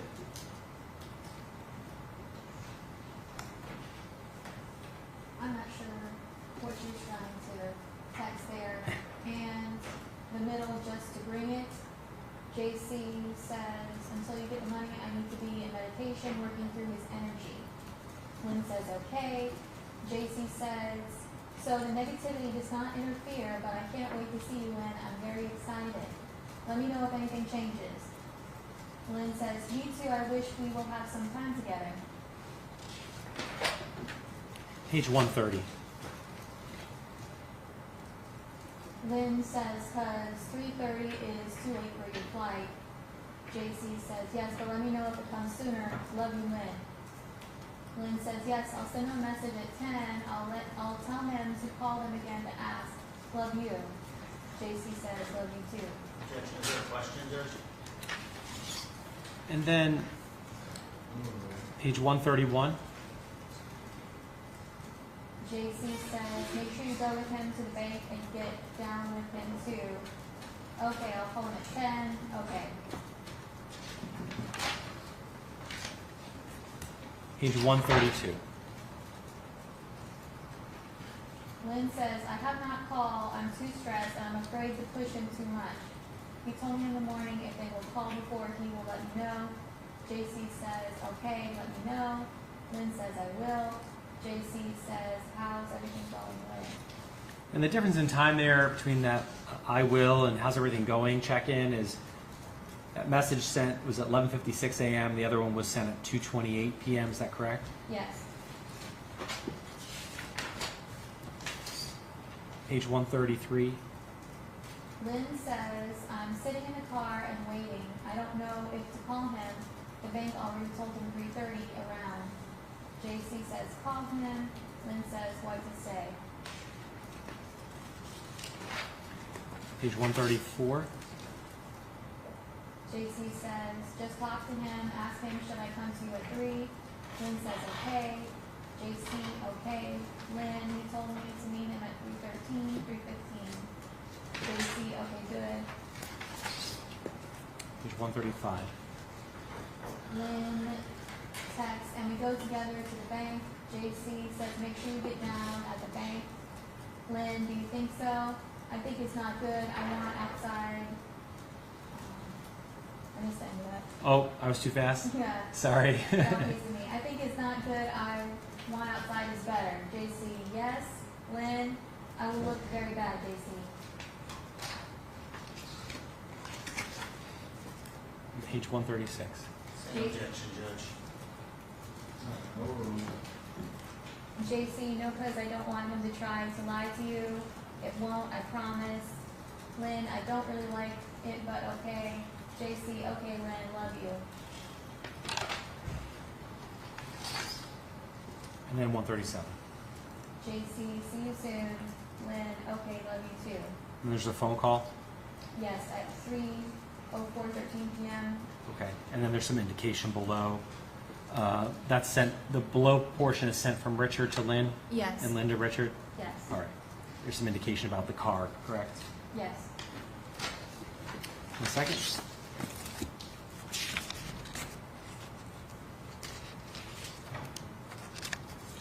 $138 messages here, starting with 12:20, 3:40 p.m. Lynn writes, Jaycee, I'm here in the bank. I told him I'd go to the restroom. Jaycee, is everything good? Lynn, Oh, Lynn, the money has not come yet. We are waiting. They say today, but I really hope so.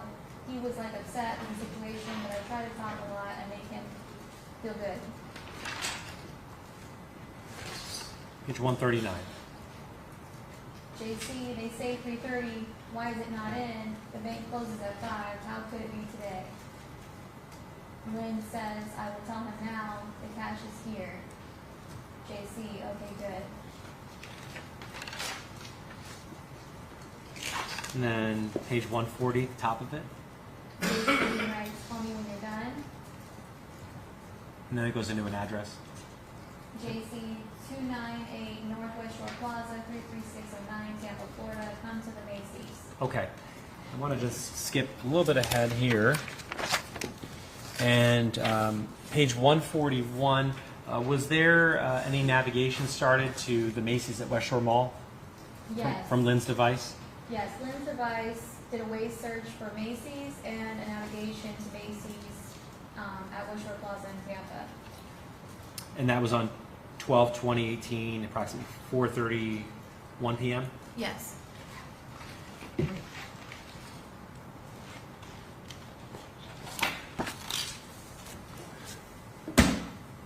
Going to walk you through a few items in states 23, and this is for the date range of February 10th of 19 to February 13th of 19. Is that correct? Yes. A few items here I wanted to just cover with you briefly. One is 2/10 of 19. Was there a phone call between Ms. Halfon and Ms. Wasso? Yes. What time, what duration? It was on 2/10/19 at 3:09:32 p.m. with a duration of 10 minutes and 23 seconds. Was there an image sent by Ms. Wasso to Ms. Halfon? Yes. Is that depicted here? Yes. And is there a larger image? There is. It should be immediately after the. Oh, the next page or in the? Mhm. Oh, there it Yeah. is. Okay, thank you. Page 2. Is that the larger image? Yes. And it was an image of a Tiffany bracelet. Yes.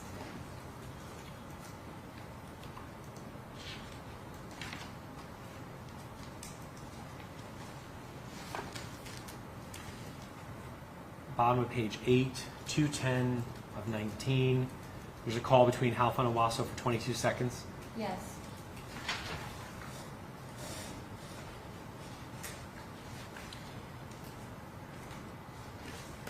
Page 14.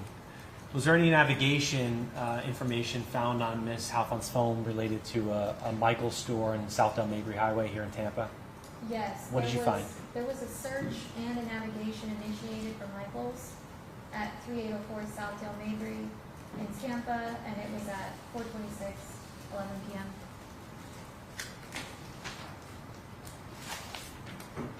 Page 15. A phone call again on 2:10:19, approximately 48 seconds. Yes. Page 17. Was there an image on Ms. Halfon's phone of this particular item? Yes. Okay. What information do we have about this image? In the text thread leading up to this image, Ms. Wasso instructed Ms. Halfon that she needed to obtain a red string from Michael's and tie it around her wrist. So Ms. Halfon appears to have gone to Michael's. She took this image of what appears to be yarn. Was that image shared with Ms. Wasso Yes.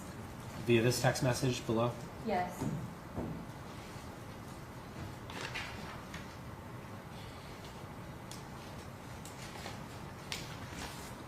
Page 20, 2:13 of 19. Message from Ms. Halfon to Ms. Wasso. Is that right? Yes. Okay. Jaycee, I feel pressure for no reason. Is because the work? Question mark. Is that correct? Yes.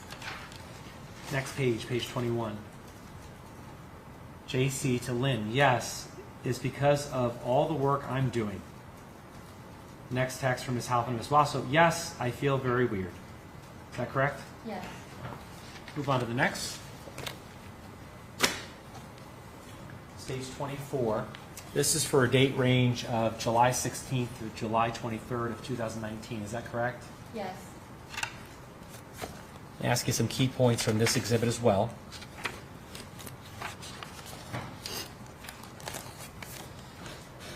Page 4.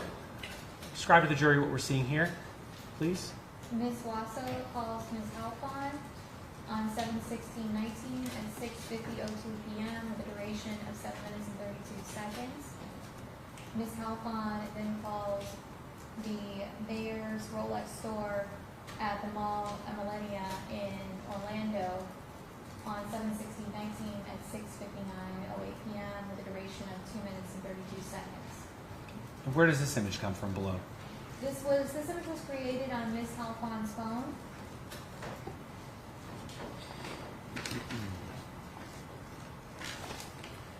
Now, following that phone call and the image on page 5, without kind of reading all these messages, based upon your review of the messages and the records here, could you just explain to the jury what's going on after that phone call? After Ms. Halfon called the mayor's store in Orlando, she began a text conversation with an associate there. His name is Justin DeGuia. He provided his business card to her, and she asked for this specific watch. There was back and forth about placing a deposit, was it available, and she ends up placing a deposit to hold this watch.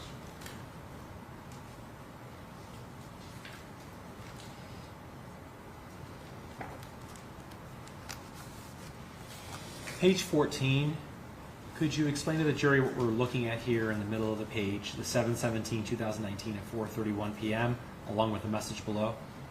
Miss Halfon calls Miss Wasso, and while she's on the phone with Miss Wasso, she receives a text message from Mr. DeGuia. You wouldn't lose it. Worst case scenario, the money goes right back to your card. Even if it's Monday, Tuesday, I can always communicate the reason, and we can work around it. Are they talking about the deposit there? Yes, and while she's texting with Mr. DeGuia, she's also texting Miss Wasso, and Miss Wasso specifying the size and type of watch she should get.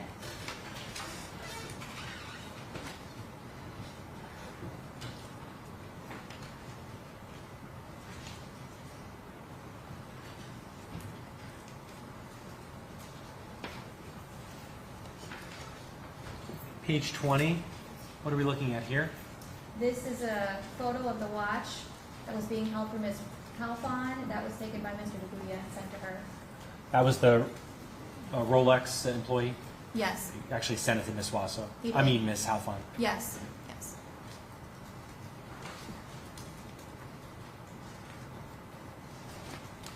Page 21, the bottom of that page, just starting with 7/18/2019 at 1:07 p.m. Could you read this for the jury, please? Okay, good. I will put down the deposit. Tell him you're going to do it because you love it, you've seen it, you want it. It's good for the marriage, for them to see. It's amazing. You and your family do this. It means good luck. Just tell him you don't want to lose it and you're going to leave the deposit on it. This exhibit starts the deleted messages that appear to be between Lin and Ms. Wasso based on context, the conversations that take place, Jaycee and Lin talking to each other. The unknown also provides Ms. Wasso's social security number, her name and address for things to be sent to her. So this is why I believe this is Ms. Wasso. But during the time frame of each exhibit, I included all deleted messages, and as you can see, it's coherent conversation in a single thread. Ms. Pacello, so you're referring to this little unknown icon up here, right? Yes. Okay. So is that how it appears in the extraction report? Yes, this is taken directly from the extraction. All right. And in terms of, so you didn't change that. You took it from the extraction and placed it on the exhibit. Yes. And you mentioned something earlier about the unknown is referring to certain information. Did you review text messages where there was specific identifying information about the defendant who was categorized as an unknown? Yes. What were some of that information you found? That was the social security number of Ms. Wasso, phone numbers, which we found to belong to her, the address in Revere, Massachusetts. Was that 230 Squire Road in Revere? Yes, yes. Okay. Her name, giving her bank account information for wires to be made, transfers, things like that. Okay. Let's go to the next.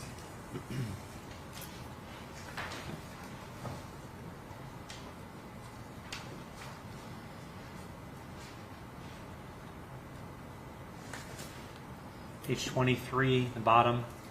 This is Miss Halfon asking what pickup, and Miss Wasso saying, leave the deposit today, tomorrow you celebrate his birthday, and tell him about it, and then yours, go pick up the watch together.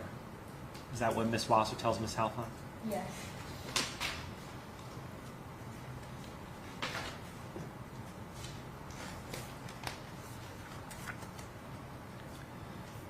Page 27. The top of the page with the conversation in Halfon and Wasso, do you know what they're referring to here? When Miss Halfon says, so this one for sure, Jaycee? The watch. Is this the one that Jaycee wants? So Miss Halfon's confirming that this is the exact watch that she wants. Yes. And Miss Wasso is responding yes. Yes. Then there's a phone call to a Rolex store in Orlando, is that right? Yes.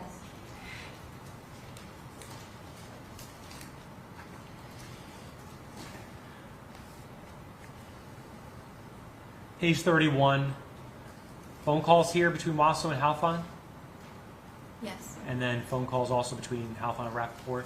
Yes.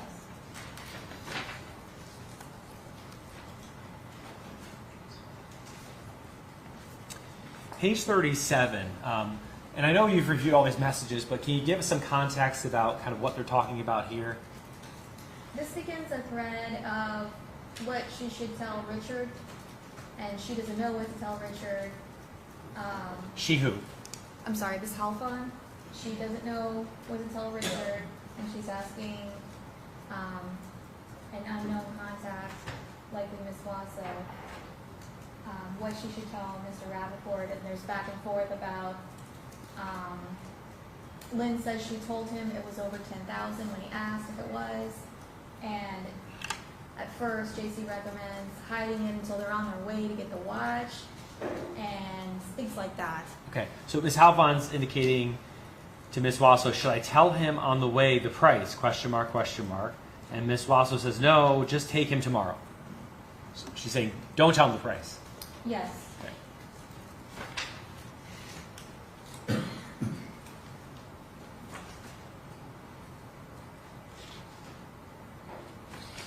And there was an instance in this of Mr. Rappaport. Objection, there's no question here. Was there other information regarding Mr. Rappaport related to this Rolex? Yes. What else did you review? At the same time, while these conversations are taking place with the unknown contact, Lynn is talking to Mr. Rappaport. He's indicating he's not feeling well. They were supposed to go on a Saturday to pick up the watch or on the weekend, and he asked to delay it. Lynn asked Jaycee if they can delay it, and she says no because she's got all the work prepared and can't wait. Some navigation in the device on page 48 as well to the mayors in Orlando, is that correct? Yes.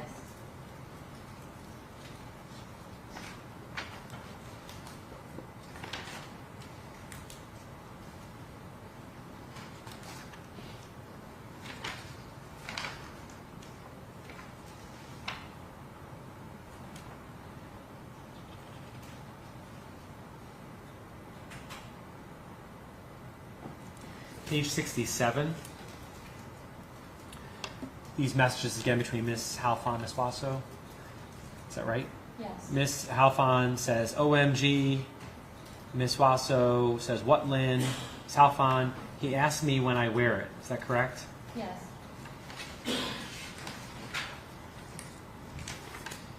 Page 68. Ms. Wasso is indicating, I knew you should have wore it to dinner, but don't worry, we'll take care of it. And then Ms. Halfon's indicating, I told him I don't want to, is for the commitment only, for my good feeling. He laughed, he told me, do you mean you're not? You mean you're not. You have such a beautiful watch, you should wear it. Is that what Ms. Halfon told Ms. Wasso? Yes.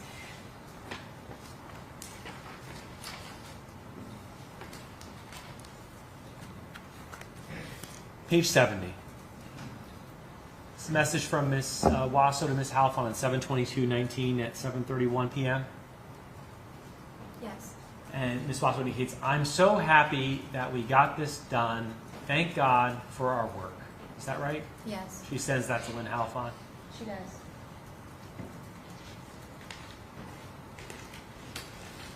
Right. We'll move along to State's Exhibit 25. Now this is for a date range of August 7th, 2019 through August 23rd of 2019. Is that correct? Yes.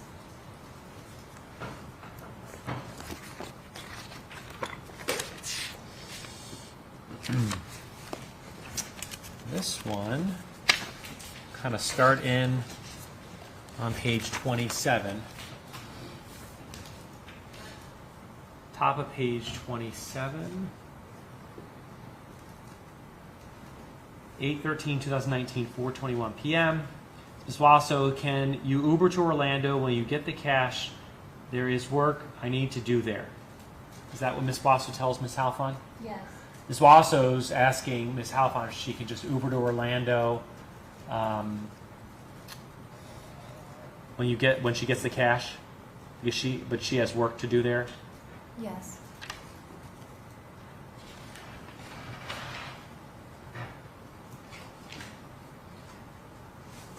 Page 35.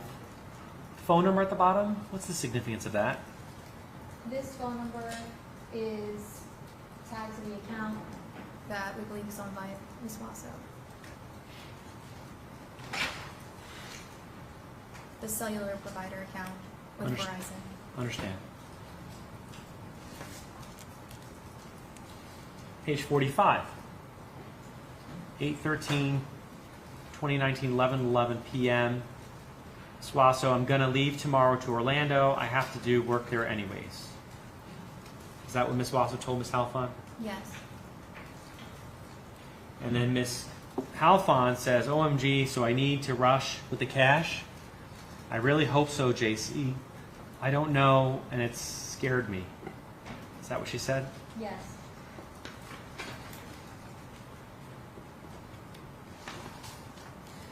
Now, August 14th of 2019, is there an attempted call by Ms. Halfon to Mr. Rappaport?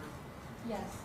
Then is there also a text message sent to Ms. Wasso by Ms. Halfon? I'm trying to reach him, but he's not answering.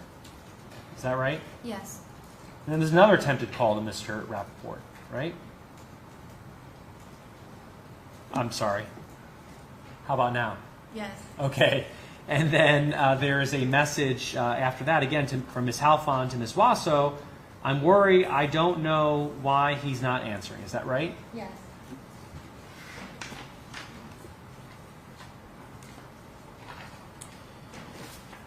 Page 49, I want to go through the next couple pages of this one. So Ms. Wasso was indicating, maybe you could walk us through this one if you would, on page 49, starting at 8/14/19 at 12:34. Ms. Wasso texts to Lin, just go to the bank. Lin says, I need to be somewhere at 2, so I need to do it before 1:30. Call me back. Jaycee, it's better. Lin, I'm scared. What to tell Richard before I don't know what to do? That objection to those exact text messages were read in previously to another witness. Page 50. Jaycee, I will relax. You listen to me. Lin, $15K in once. And when he will ask why, then what to say. Jaycee, what other way? Lin, transfer, but to where? Page 51. Jaycee, can you transfer to a friend and take out? Lin, the banker already paid attention. I'm weird. That I'm always asking cash. She knows. Oh, you all based me again. Right here, I'm sorry. I'm always asking cash. She knows Richard is a small bank. That I'm always asking cash. She knows Richard. Did she send that twice? Oh, that was me. That was an accident on my part. Okay. He So there is- were not two messages, this is one. Yes. Okay. He is the best client there. Okay, what you gonna do at the bank? Page 52. Lin, I'm trying to think. The problem is Richard, especially. Jaycee, you wanna try to transfer me 9K and maybe try to cash at me 5K? Lin, I will go there. There's navigation to the Bank of Tampa. Yes.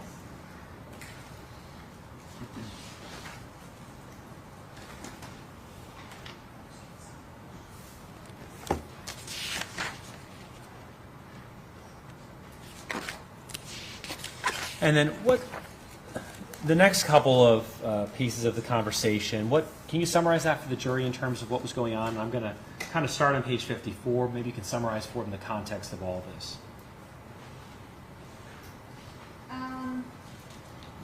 I would need to review it. Okay, that's okay. Let's go to page 50. Why don't we take a recess? Sure.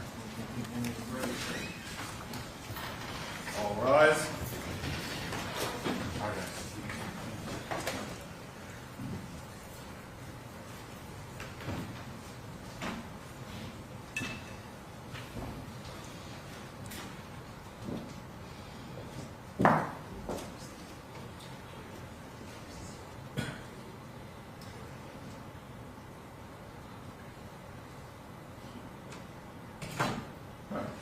Executive.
charge. The judge is in charge. You take it, Jerry. There you go. You know about how much you have left? You have an idea? And then, Time.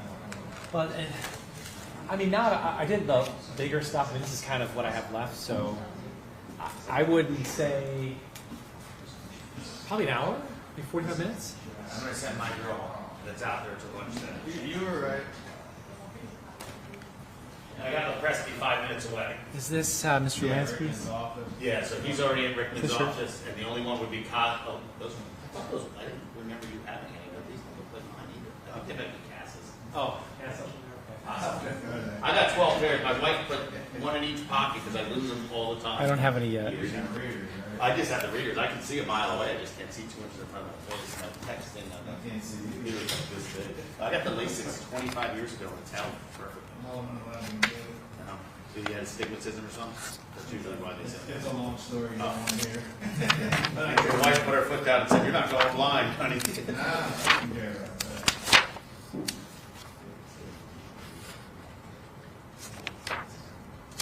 Yes.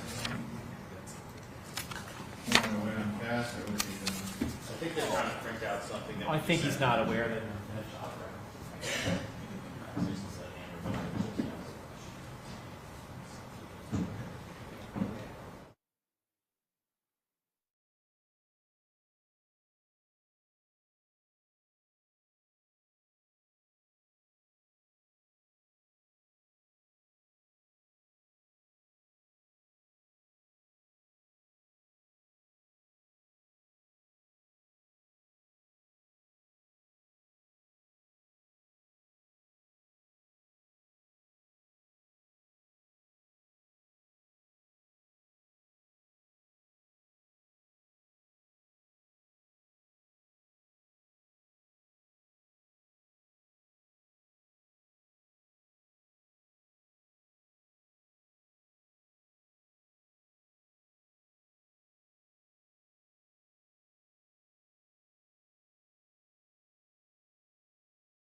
All rise, jury's entering.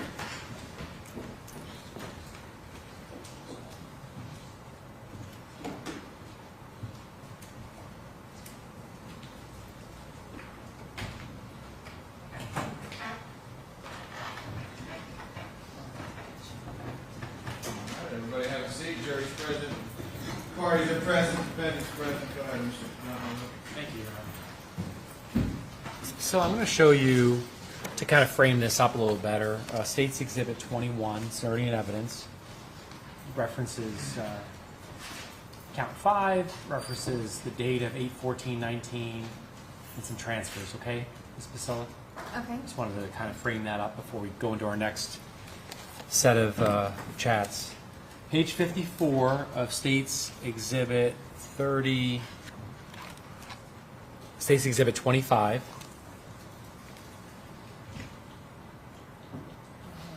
And then starting at the bottom here, I'm going to walk through the next 5 pages, okay? Okay. So again, this is Ms. Halfon and Ms. Wasso, correct? Yes. All right. Would you walk us through this, please? And this is 8/14/19 at 1:04 p.m. Go ahead. Ms. Halfon texts, and now it's for my family again. I'm here with the banker Jaycee. Jaycee writes, "What are you going to do if I take out PCs?" Page 55, a couple of phone calls Yes. between the two of them. Yes. There's another text message that picks up at 8:14. Jaycee writes, "That's it. Lynn, they asked him if I can take the cash. I did. Okay, they give me now 5. Page 56. JC, okay. Lynn, I leave here with the cash and calling you. JC, why you don't answer him? Lynn, now when he found out what I should do with the rest, this is so shitty, or is it shitty? I think it's S-H-I-T-Y. Because I don't know what to say. He asked why you need cash. Okay. Page 57, is there another phone call? This one's from Ms. Wasso to Ms. Halfon at 1:16 p.m. on 8/14/2019. Yes. It goes on from there. Lynn, hold on, I'm taking care of it. JC, okay. Lynn, I've got a good idea. I call you when I go out from here. JC, okay. And then page 58. There's some phone calls between Ms. Wasso and Ms. Halfon here. Yes. Okay, what about Waze on this page? On Lynn's device, there was a Waze navigation initiated for the Bank of Tampa at 4400 North Armenia Avenue in Tampa on 8/14/19 at 1:40:23 p.m. And a phone call to follow that navigation. Yes. Page 59, referring to the text from Lin to Wasso, what did Ms. Halfon indicate to Jaycee Wasso, Ms. Wasso? Lynn wrote, he was very upset, JC. He say that we just throw him money and he will have a lot of problem with the taxes. JC says, let me know when you have the cash and I'll book my ticket. No, it's okay, Lynn. He has to act like he cares. I am more happy that he knows that you're taking that out instead of doing it behind his back. Lynn writes, yes. Navigation here. There's another Waze navigation initiated on Lynn's device for the Bank of Tampa at 4600 West Cypress Street in Tampa. And what's your recollection about the kind of what occurs after these communications? I would have to review it. That's okay. Page 61. JC writes, tomorrow, 2 p.m. I leave, okay. Lynn, okay, let me know. JC, I leave Friday. Lynn, okay.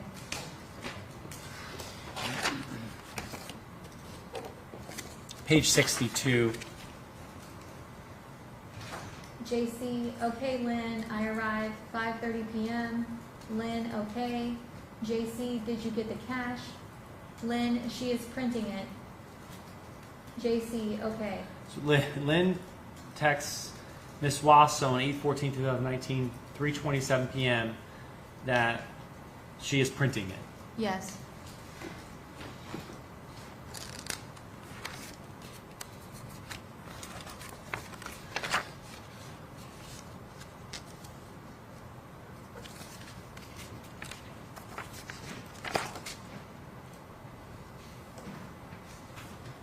Bottom of page 63, starting with Ms. Halfon's text on 8/14/19 at 3:34 p.m. Lynn, it's comfortable for you tomorrow. If not, I can come Friday, but tell me before.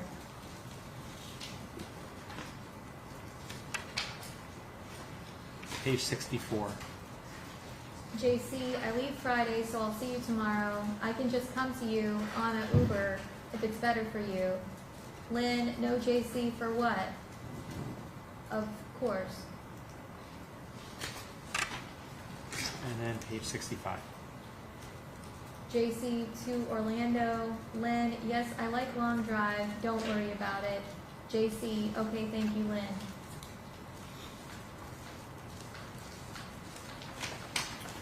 Skip ahead. Page 78. Was there Waze information contained on Ms. Halfon's device? Yes, there was a search for Hilton Orlando at 6001 Destination Parkway, and it was on 8/15/19 at 9:13 p.m. What were the following text messages after that Waze search on page 78? Lynn writes 1:10, Jaycee 1 hour, okay. Lynn, okay Jaycee, let me know. Jaycee, okay, you leave at 9:40.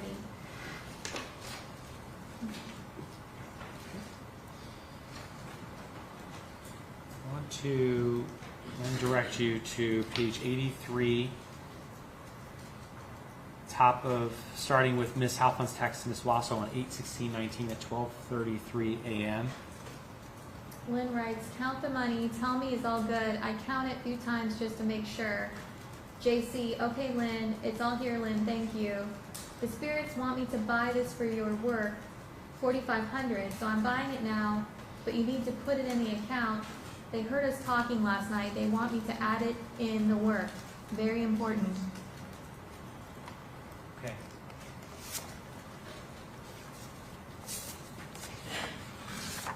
I want to show you State's Exhibit 10, which is in evidence already. I'll pause here for a second. Showing you State's 10. This is a receipt from the Chanel store in Orlando, Mall of Millennia, with a date of 8/16/19, and transaction time looks like it's 1:32 p.m. Is that right? Yes. Okay.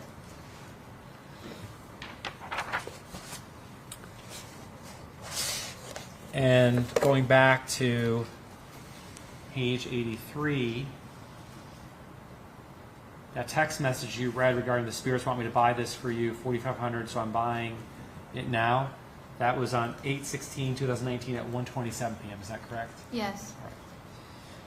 Did Ms. Wasso go further about what's your understanding of the text message related to that bag? There was text conversation that indicated that Ms. Wasso was at the Chanel store at the Mall at Millennia and was contacting Lin Halfon to have her choose a bag for the work. And there's indication that images were sent back and forth. Those images were not retained in the device. And there was discussions of different styles, a backpack, things like that. And Lynn chose one.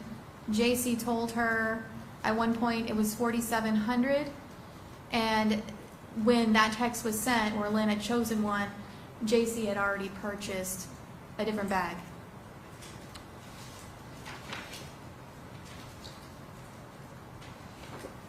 Page 89, is that the 4,700 text you're referencing? Yes. That's August 16, 2019, 1:58 p.m. Is that right? Yes. Now, did the text message indicate anything from Ms. Wasso regarding wanting to get reimbursed for that purse? Yes. And what did you find in the text message regarding that reimbursement request? Lynn was having a lot of difficulty getting the money to her. She couldn't figure out how to get it to her. She was trying various methods. I believe this is the instance when Lynn's Venmo account got locked because she didn't have a social security number here in the U.S., according to her in the text messages, and she could not find a way to get Jaycee this money, and she was very stressed. She said she was very upset and stressed about it.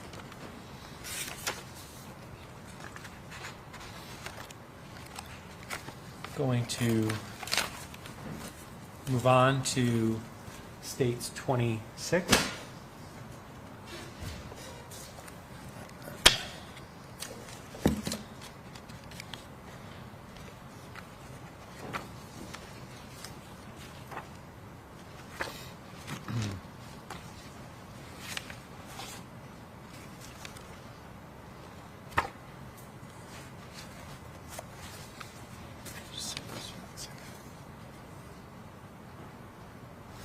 I'm sorry, States, I'm going to move on to States 26.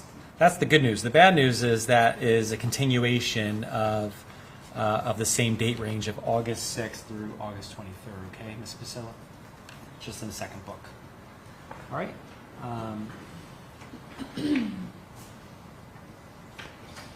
Now, did you review the text messages for any indication of whether or not Ms. Halfon actually reimbursed her for that Chanel bag? Yes. Tell the jury what you found, I don't remember specifically. just generally. She did reimburse Jaycee for the bag. I believe it was actually $5,000. And I also believe it was around the time when she married Mr. Rappaport. I don't remember completely. She had a lot of problems. I think she used multiple methods to get the money to Jaycee. So Multiple transactions. I'm referencing in States 32, referencing page 132, text message on 8/18/2019 at 7:15 p.m. Yes, I'm not sure, based on the text messages, I'm not sure if Lynn knew whether the bag was already purchased, because there seemed to be some confusion. After this text message, Jaycee says that they can't return the bag for cash and that it's not done. Basically, like, I've already purchased this bag. You owe me that money in addition to what you just gave me, the cash delivery you gave me. Those are the indications in the text message from Ms. Wasso. Yes. Okay.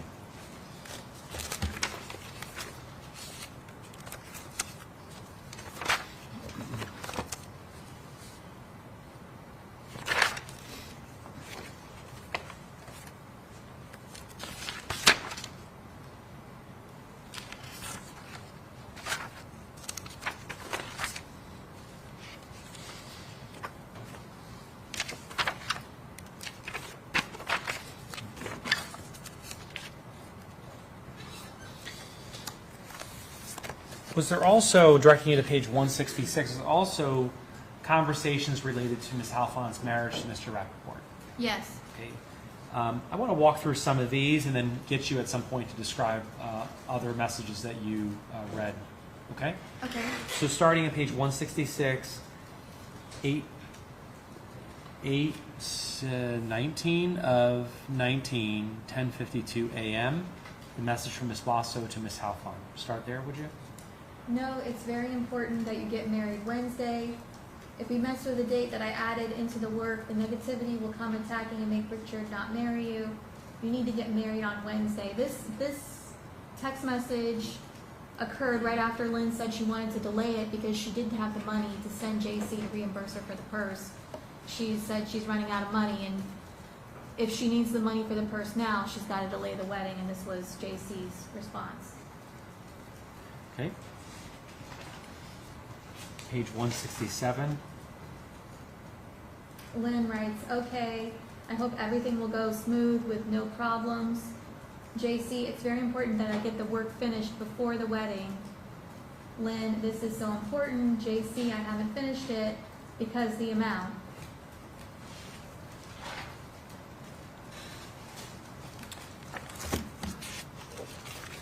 Take you to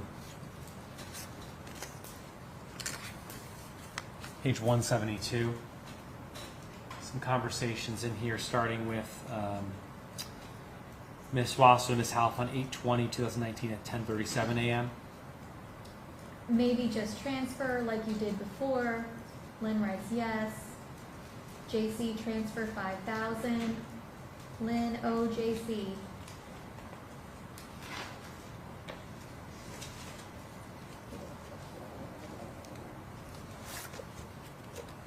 Page 173, starting at the top, please.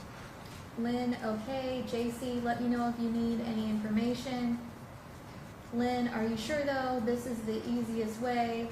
But remember, I told him it's for a bag for my birthday and he will see your name. I'm just asking you to be sure. Jaycee, how else would we do it?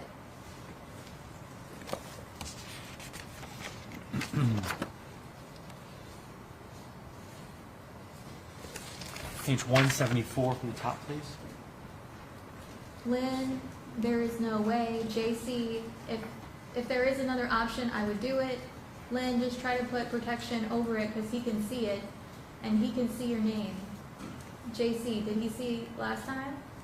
Lynn, actually no. Page 175 at the top, please. Jaycee, how? Lin. And actually, he is not the one. How worry me? I told you the immigration worried me more. Jaycee, but Lin, can't you also do with Chase Bank? Don't you have? Lin, no, Jaycee. Remember, we have been try everything, nothing worked.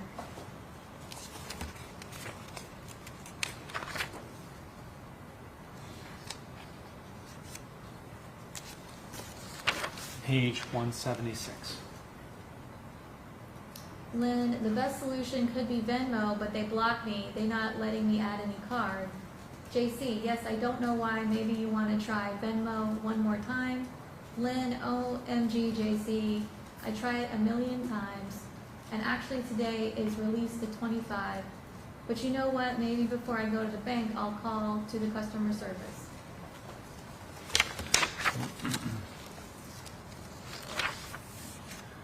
And then page 177, please, also. Jaycee, yes, do that, and let me know.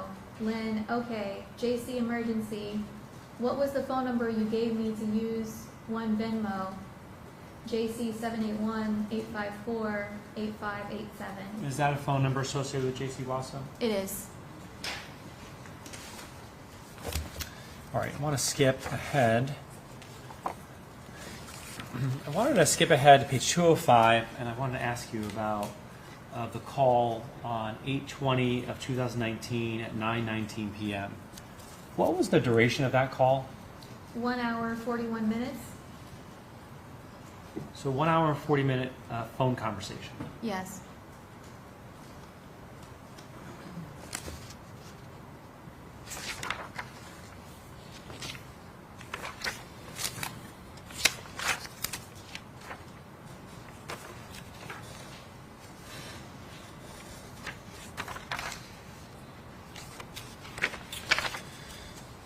Page 216, the bottom, I ask you to start at August 21st, 2019 at 3:28 p.m. A message from Ms. Wasso and Ms. Halfon. Lin, God wants us to be so strong, so successful, so happy and thankful together. Lin, I was very shocked and I cannot believe that you were hide your pain from me just to protect me.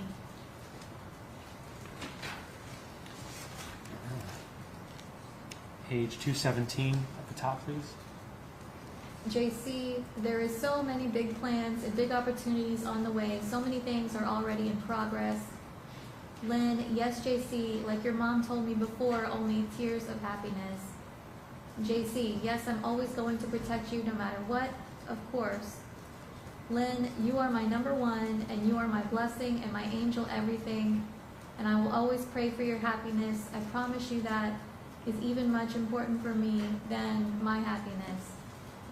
So on August 21st of 2019, 3:30 p.m., Lin Halfon sends a text message to Jaycee Wasso saying that Jaycee Wasso is her number one. Is that right? Yes. And her blessing. And her blessing? Yes. And her angel? Yes. Her everything. Yes.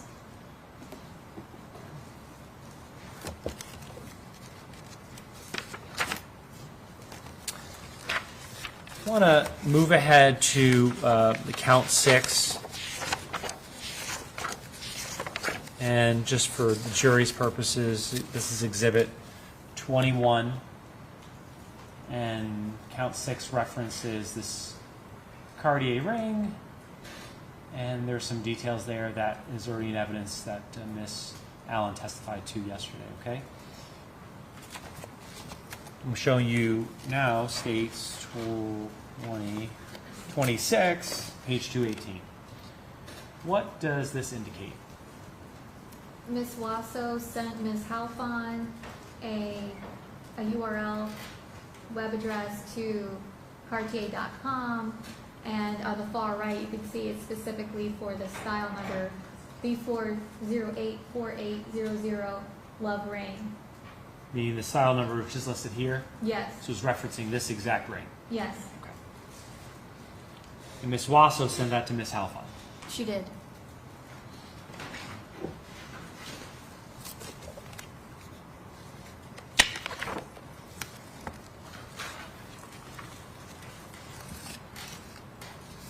And then page 223, the bottom, August 23rd at 8:44 p.m. What does Ms. Wasso tell Ms. Halfon? It's perfect. It's better that it's a little bit smaller because it needs to be a little bit more tight for protection around you and your marriage and your business. If it's a little too big, the negativity could sneak in.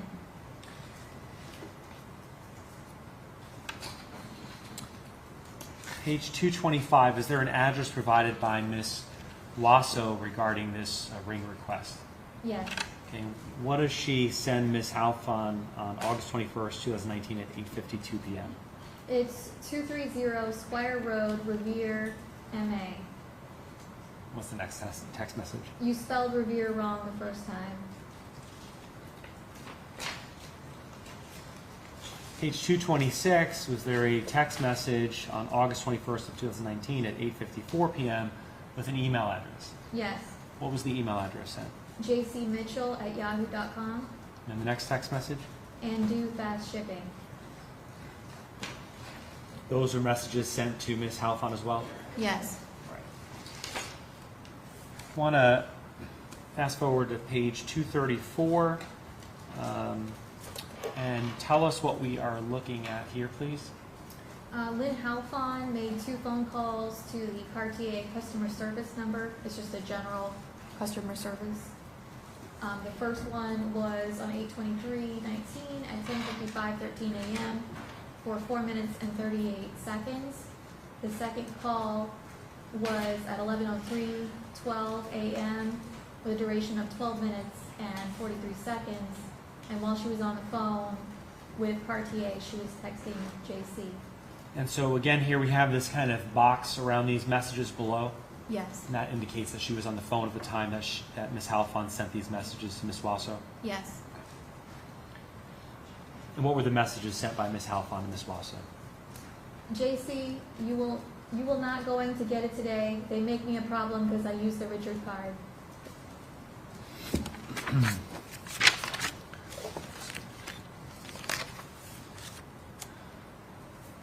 Page 236. Kind of walk us through this page as well, please. Jaycee writes, There's a phone call, correct? yes, Ms. Halfon called Cartier at 11:37:12 a.m. with a duration of 2 minutes 20 seconds. Okay. Jaycee texted Lynn, tell them you want to pick it up. Lynn, I'm with them on the phone. Jaycee, say it's a present for your sister. She's in Boston. Is there a call that follows those series of text messages? Yes. Okay. So after the say it's for your sister in Boston at 8/23/2019, 11:38 a.m. What time does that call take place between Ms. Halfon and Ms. Wasso? At 11:39:41 a.m. I want to move along to the next. States 27. And this was an exhibit you prepared for a date range of September 2nd through September 7th of 2019. Is that correct? Yes. I want to walk through a few items here. Page 8. Starting at the bottom, Ms. Wasso to Ms. Halfon on 9/2/19 at 2:36 p.m. Okay, I wanted to ask you, since he's going to be sending anyways, I want to find out about the energies in your home. Can you tell him to send another 9K so I add some materials to see what's going on? If you don't want to, it's okay, but just see if he will send another 9K. It will be best to see the energies in the apartment.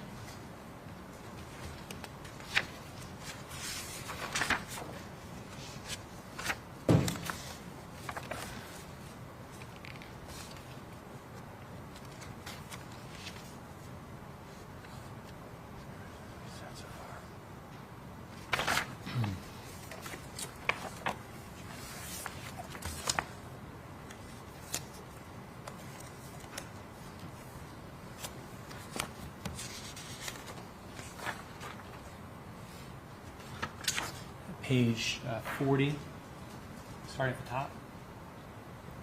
Lynn writes, he is so annoying.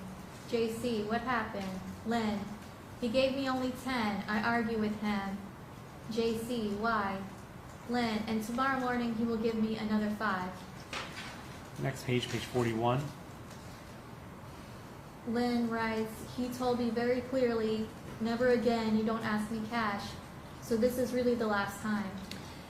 So, now this is September of 2019.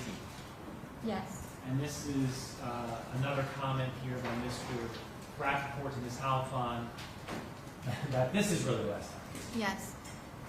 And it's is it fair to say that was similar to the comment that Mr. Rappaport made to Ms. Halfon back in December of 18? Yes.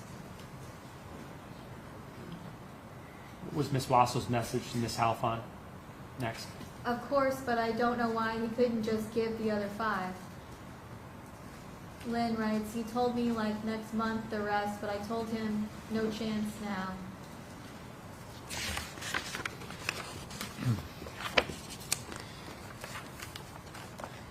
Direct your attention to page 46.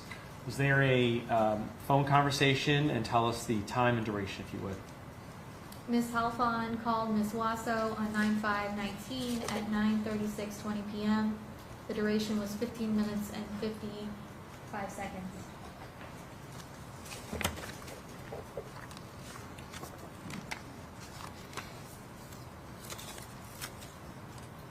And page 58. Could you walk us through these messages as well? JC writes, okay, Lynn, love you. Lynn, can you send me the address again? JC, yes, of course. 1 Grand Cypress Boulevard, Orlando, Florida, 32836. Lynn, okay, JC, thank you, love you. You have a good flight. JC, yes, love you too, Lynn.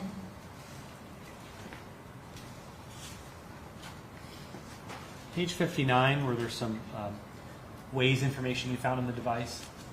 Yes, Lin Halfon's device did a search and a navigation for the Orlando International Airport, and there was also a navigation for Hilton Orlando, 6001 Destination Parkway, Orlando, Florida. On page 61, was there also some additional Waze data on the device?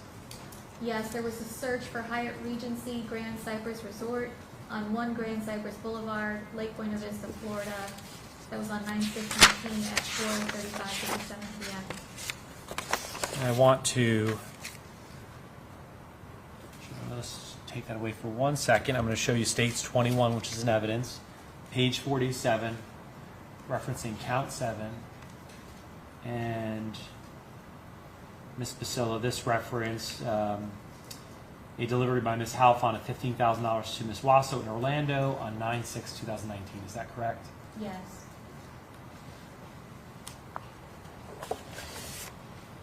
Coming back to this document, this is States 27, page 66, on 9/7/19, top of the page, if you could start there, please.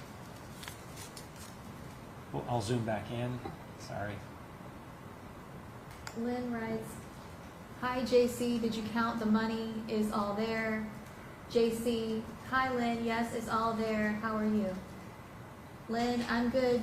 How are you? When are you going back? Lynn, are you in Miami yet? I'm sorry, JC, when are you in Miami yet?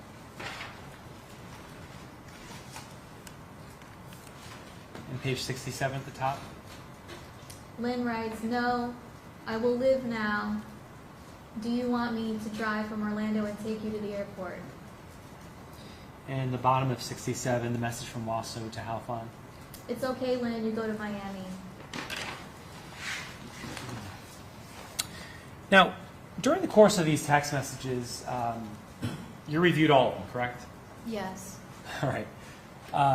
Did you see any frequent messages regarding an attempt by Ms. Halfon to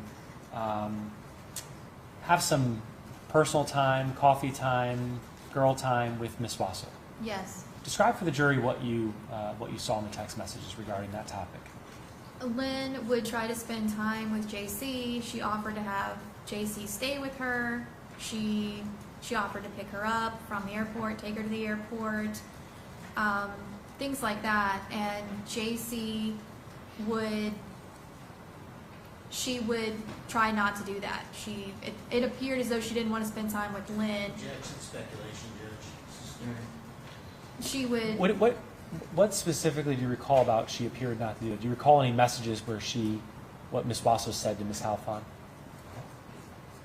In summary. She would say that she didn't have time because she was praying very hard or in meditation, or she was busy, or she was leaving, and she didn't have time to spend with Lynn, or she had plans change. I don't remember her specifically telling Lynn just a flat no, but she was always too busy to spend time with Lynn, and when they would meet, after all this build-up, they would spend very little time actually together. It was usually in a parking lot for less than an hour. Okay, thank you, Ms. Basile. I'm going to move on to the next exhibit, okay? States 28. States 28, Ms. Basile, October 3rd, 19 through October 15th of 19.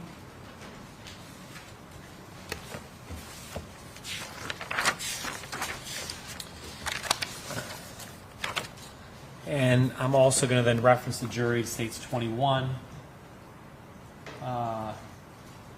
which is referencing count 8 that occurred around the time of October 15th of 2019, okay?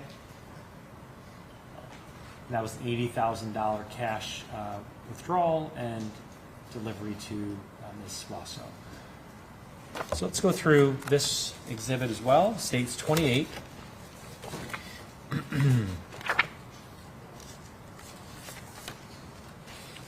Page 6, let's start there. Was this a communication between Mr. Rappaport and Ms. Halfon? Yes. Starting with Mr. Rappaport's message to Ms. Halfon, blue message here, on 10/3/19 at 11:37 a.m. Never again, though. Send me a copy of account number Discover, over limit on it. And then page 7, was there an image of the Discover card here? Yes. And was that an image that was sent to Mr. Rappaport as well? Yes.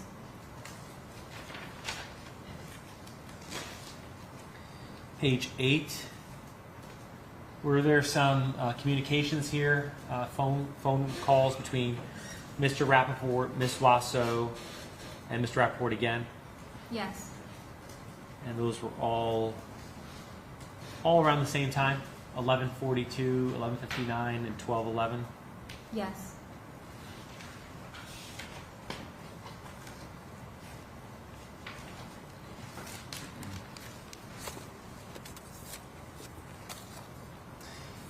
Page 18. So there's some banking information and then a text from Ms. Halfon to Mr. Rappaport. Transfer like 80K or 100, whenever you prefer, but it's good to have a big amount. And then Mr. Rappaport indicates too much for checking account. Is that right? Yes.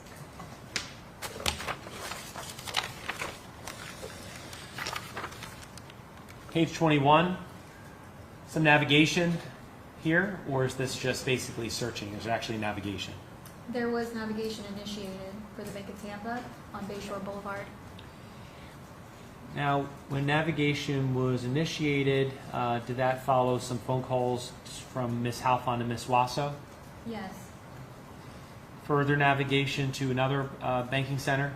Yes. Which one? Wells Fargo Bank at 3918 West Hillsborough Avenue in Tampa. And then a phone communication between Ms. Wasso and Halfon? Yes.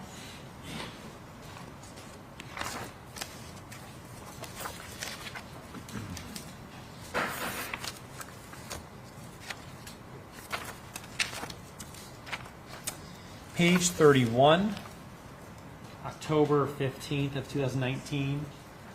Were there any Waze data regarding a search for a Hyatt Regency property in Orlando?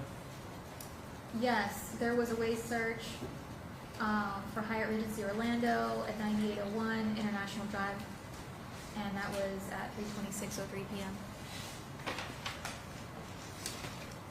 Page 32, some phone attempts at phone communications with Ms. Wasso, and then an actual completed a call later that evening. Yes. And at the bottom of page 32, what do we have there? It was a Waze navigation initiated for the Hyatt Regency in Orlando. We'll move on to the next exhibit now. States 29.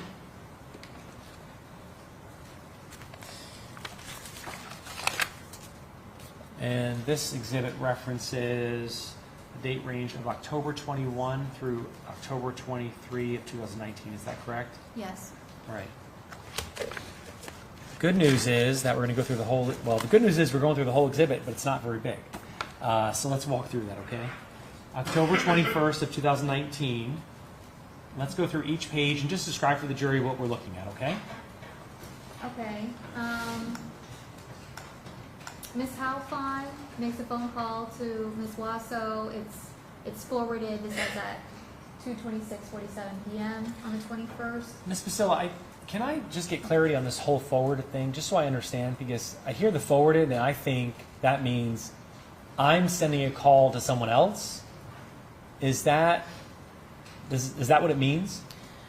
This is terminology that's used by the actual carrier, like Verizon or T-Mobile.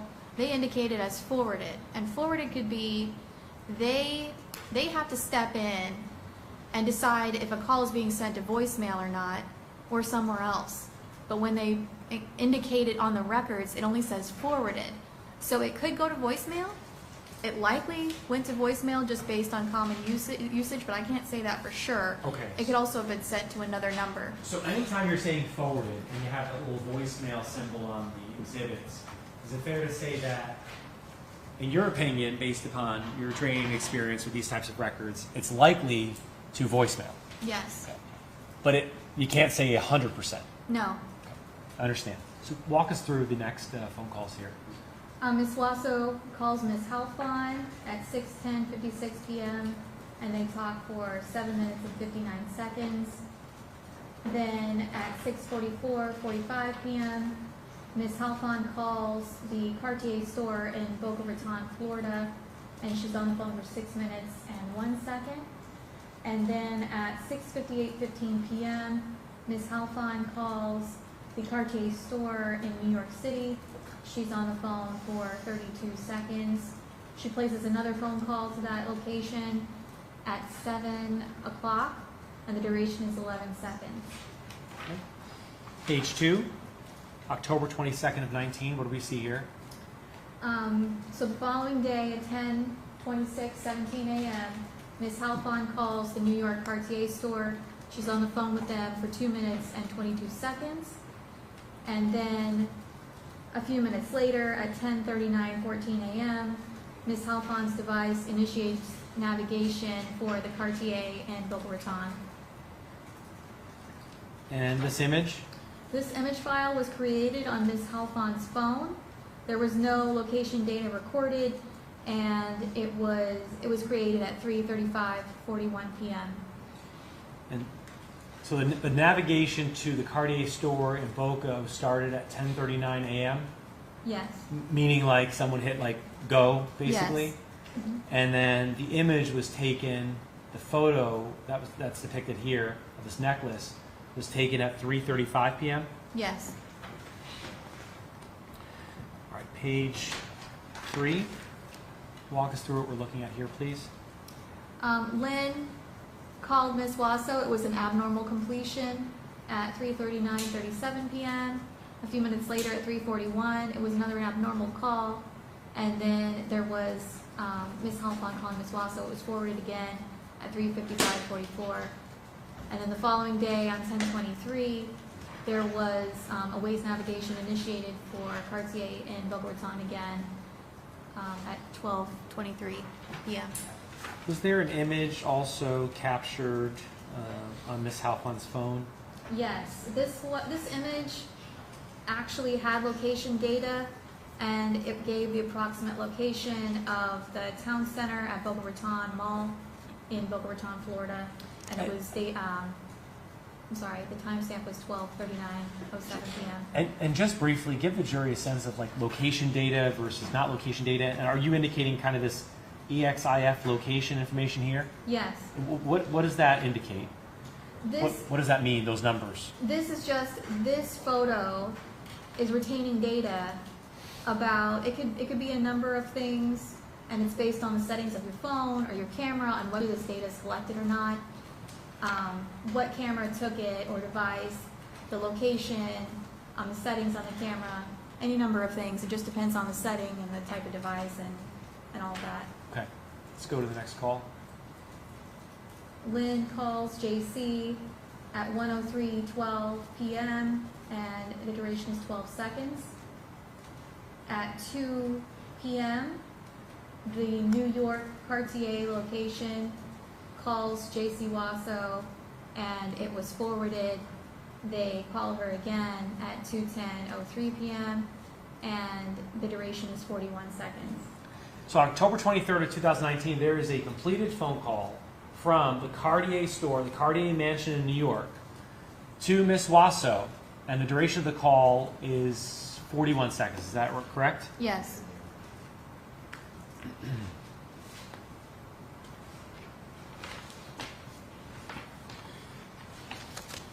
I'm going to move on to States 30.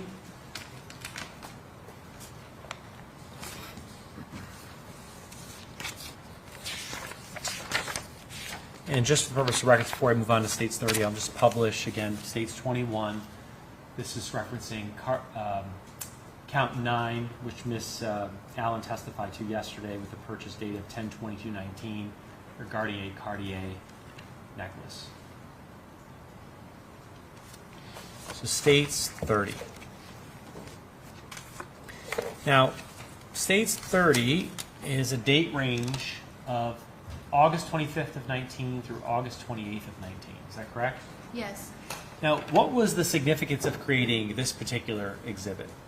There was Or text summary. message discussion between Lin Halfon and Jaycee Wasso about avoiding IRS reporting and sending amounts under $10,000. And so that's the purpose of States Exhibit 30 then, is to demonstrate some of that information Yes. in a summary format, of course. So showing you page 18. Is there a phone call on August 26th of 19 at 3:54 p.m.? Yes. What's the duration? And 5 minutes and 15 seconds. then can you tell the jury the text messages that follow? Lynn writes, Jaycee, the only option is that I will ask a friend, but I don't want to. I have an idea. Maybe he just will send you to the apartment and that's it.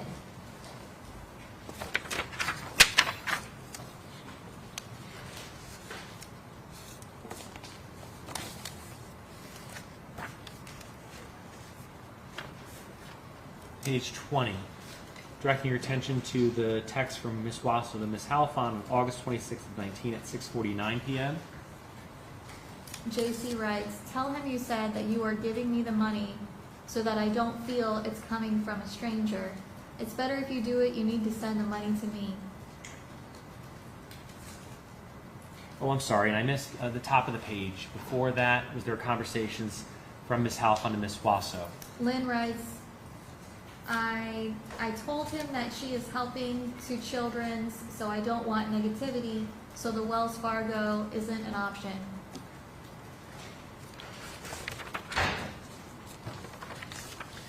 Page 21.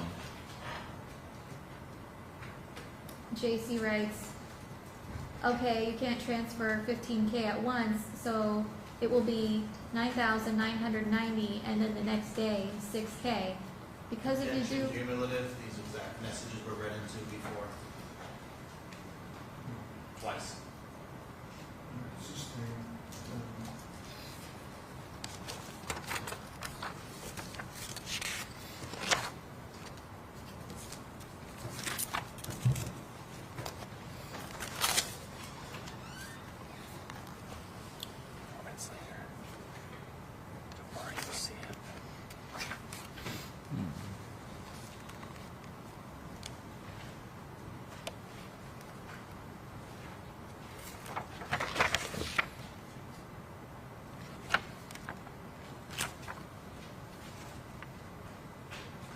Well,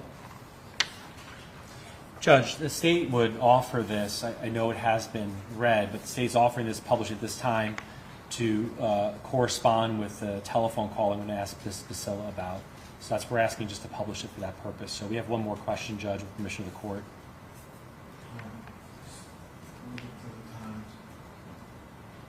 Page 21. So you read that text message, the 9,990, the next day 6K. That was on August 26, 19 at 6:54 p.m. Is that correct? Yes. All right. The next one followed at 6:54 and 48 seconds. I want to refer you to page 24, August 26, 2019 at 6:58 p.m. Is that correct? Yes. And this is a 4-minute conversation. Yes. And this is Ms. Wasso calling Ms. Halfon. Yes.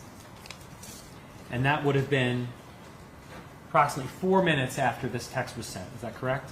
Yes. The text about the 9,990? Yes.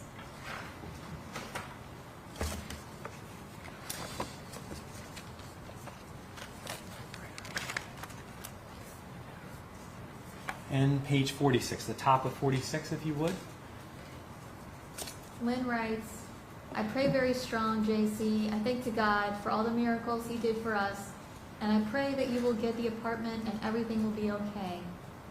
Jaycee, yes, of course, God heard those prayers strongly.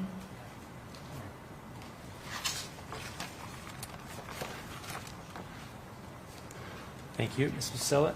Just have one moment, Your Honor, please. Thank you.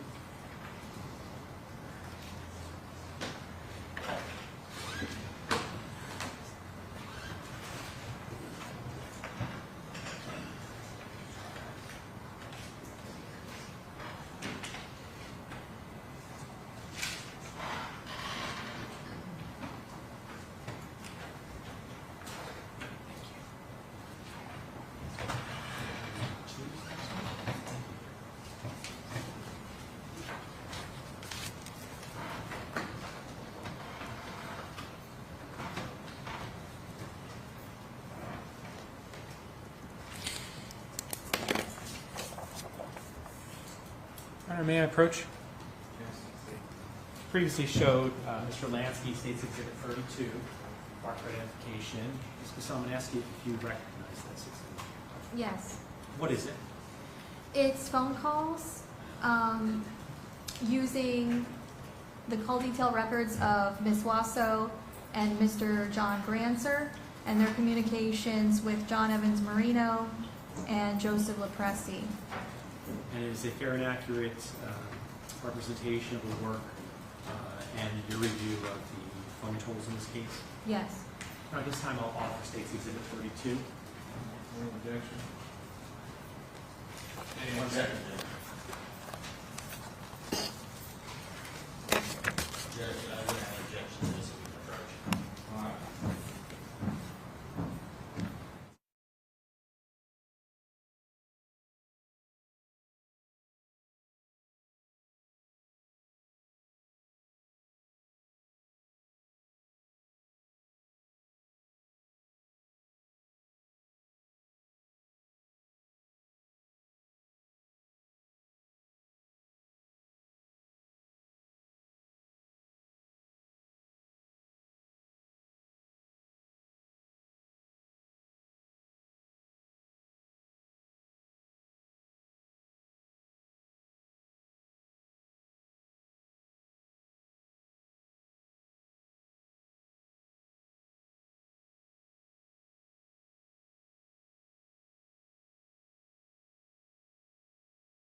All right. Miss Pasilla, let's go through states 32. First of all, so this is a spreadsheet, is that correct? Yes. The target name, would that be kind of the number associated with the phone number, the name of the person associated with the phone number? Yes. You don't know who was calling or anything like that? No, the word target is actually one that's provided by the carrier. That's how they identify it, and it's a target number. Understood. This is just the name that we have associated with this number. Got it. Okay. So I want to just, so these are, you've listed it as Combined Communications, Wasso, Grancer, Lopresti, Marino. Is that correct? Yes. And so as we're looking at this, just so I understand, under target name, for example, the very first one, so it says Jaycee Wasso, and there's a number associated with her, right? Yes. And then there is a call type, which indicates voice, which means like phone call. Yes. There's a date, which indicates the date the call was placed. Yes. What about the time? What is That's the time it was initiated. that? And the duration, what does that mean? That's the time of the phone call. Okay. Wasn't a trick question, sorry. And then the direction? Is whether the target number Yep. was receiving or sending. So incoming means that on the top line, if you read from left to right, Yep. incoming means that Mr. Marino, or that number specifically, called this number. And then on the second line, where it says outgoing, this number called Mr. Marino's number. Okay. So, just so I am clear, I think I am, but let me make sure. So, for example, the first one, so then this would indicate Jaycee Wasso received, or the number associated with her, received an incoming call from the number associated with Mr. Marino. Yes. And the second would be Miss Wasso made a call, dialed a call, and called out to Mr. Marino. Yes. So let's walk through some of these key items here. And you have records beyond November 7th of 19, is that correct? Yes. You have records from prior to that date. Yes. And you were asked to focus in on this date and run it through, I believe, the end of 2019? Yes. I want to walk through a couple of key dates with you, okay? So, as you pointed out already in the first three, it was Miss Wasso's number was received an incoming call from Mr. Marino. Is that right? Yes. Miss Wasso made a call to Mr. Marino on November 13th of 19. Yes. Miss Wasso, Objection, Your Honor. Ms. Wasso's phone was used to make the phone call. and when I, Calls for speculation. Judge, I can rephrase. When I say Miss Wasso, I mean Miss Wasso's, the number associated with Miss Wasso. Okay? Correct. So anytime I'm saying Miss Wasso or Mr. Grancer, it's the number associated with that individual, okay? Yes. All right. And the third one is Miss Wasso then made a call to Mr. Marino on 11/17 of 2019. Yes. All right. Now, then there's lots of calls here that indicate Mr. Grancer's number, and it would be Mr. Grancer, and this is in November of 2019. It's Mr. Grancer to Marino, it's Mr. Lopresti to Grancer, it's Mr. Grancer to Marino, and kind of back and forth. So I'm kind of skip those for right now. The jury can see that. I'm going to direct your attention to 11/23 of 19. This indicates Miss Wasso received a call from Mr. Marino's phone number. Is that right? Yes. And that was on 11/23. And 11/24, Miss Wasso's phone received a call from Mr. Marino. Yes. And then the next day, on November 25th, it's Grancer and Marino talking again. Is that right? Yes. On November 26th, the day after that, it's Wasso and Marino talking. Yes. Their phones, right? Okay. And there's Grancer and Marino after that, and Grancer and Lopresti, correct? Yes.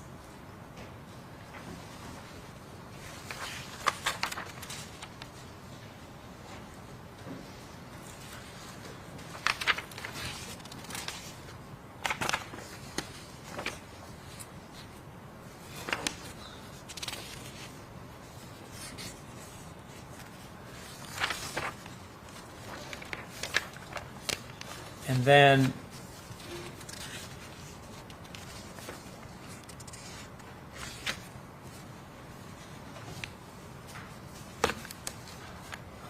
are you aware, based upon your review of the case file, when the dates of the checks were allegedly presented at Check Pros, New Jersey? I don't remember exactly. Okay, it's okay. Judge, we'll stipulate to the 3 dates of 11/22, 11/27, December 6th, for the sake of time. Thank you, Judge. It will, but I'm going to do something really quick, and I'm pretty quick, so thank you, though. Actually, something even better than that. It'll save me a lot of time, because Miss Allen already did that for us. Let me do it. States 21. Let me show you that, okay? All right. Here are the dates. 11/22 for check number 1, 11/27 for check number 2, and 12/6 for check number 3, okay? Okay. So 11/22, let's find out, and let's look at that date, and around that date. I think we did that already a little bit.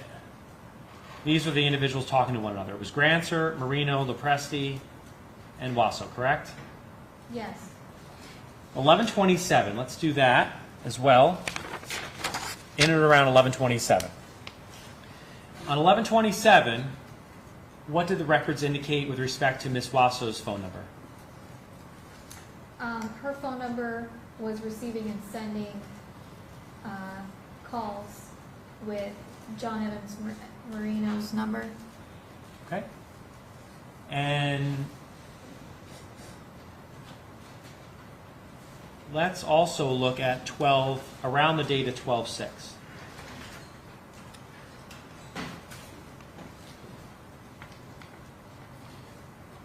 So looking at 12/6, do you see any calls there between Mr. Grancer and any other individuals?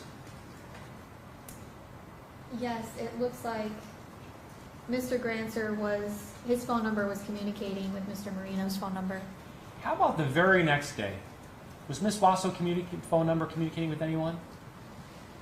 Yes, I can't say. It On looks like 12/7/2019? Mr. Marino's phone number. So is it fair to say that this exhibit reflects, on various dates, Mr. Grancer, Mr. Lopresti, Mr. Marino, and Ms. Wasso talking to each other? Yes. Objection, Your Honor. Same objection that brought up the phone number. Their phone numbers talking to each other. Their phone numbers. The exhibit reflects phone numbers talking to individuals. And when I say phone numbers, this phone number associated with Ms. Wasso, is that the same phone number that she had been talking to Ms. Halfon on for 2 years? One of them. That's one of the numbers? Yes. Have one moment, Your Honor, please.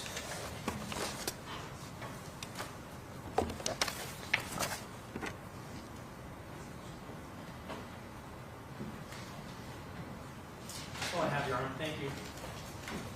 All right, I just see the attorneys up there for standing.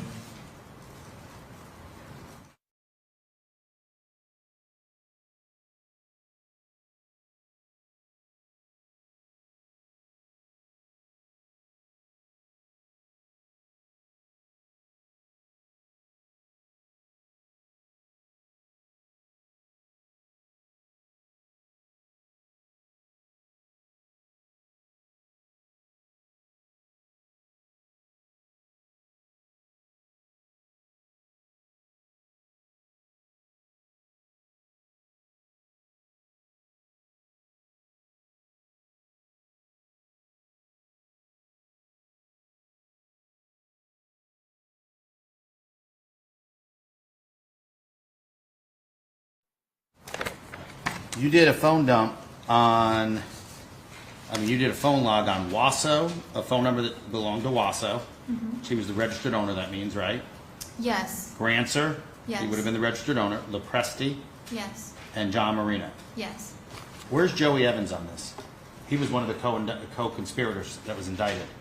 I do not have phone records for Joey Evans during that time frame. Is it possible Joey Evans used Jaycee Wasso's phone? They lived together. Objection, speculation. Is it possible, Judge? No, you can answer if you Is it possible, since Joey Evans appears nowhere on here and there's no numbers coming from anybody?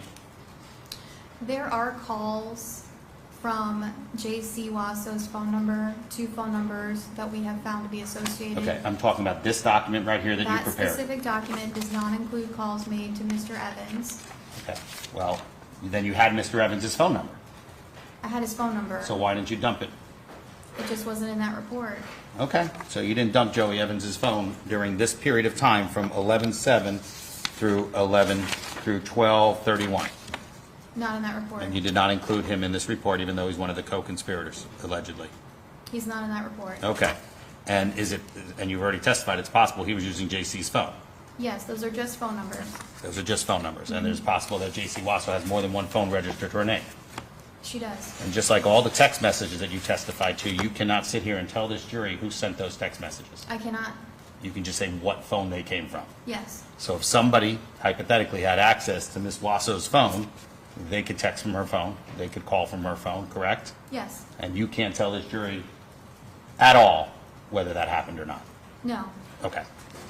So then we all know there was no wiretap here, so you're not going to have recorded phone calls, right? No. So nobody, other than the people that were on the phone call, can tell this jury what was said during those phone calls. Correct. Okay, not you, not anybody. Okay, just that they occurred, Yes. and you can't tell this jury who placed those calls from that phone number, only that they came from that phone number, correct? Correct. There's no way to tell this jury or verify to this jury in any manner whatsoever who either placed that call or who texted any messages. Based on what I have. Okay, which you have all this. Right. Okay, and you reviewed the entire case file. Not the entire case Okay. file, just the. Well, the entire message. Did you read every message? Yes. I think you were asked that. Yes. Okay. So do you recall a message anywhere where Richard Rappaport told Lin Halfon that he was going to take her off the joint account? Anywhere in any of those 6 binders, is there any message where Richard Rappaport told her that she didn't have a right to use the joint account? No. Did you find anything anywhere where Richard Rappaport told her, hey, no more joint account, no more credit cards, anywhere? Where he actually said, don't use it ever again? That He exact. might have said something about the credit cards because they were over limit and she was heavily using them, and he did tell her to stop doing that. He told her to stop going over limit.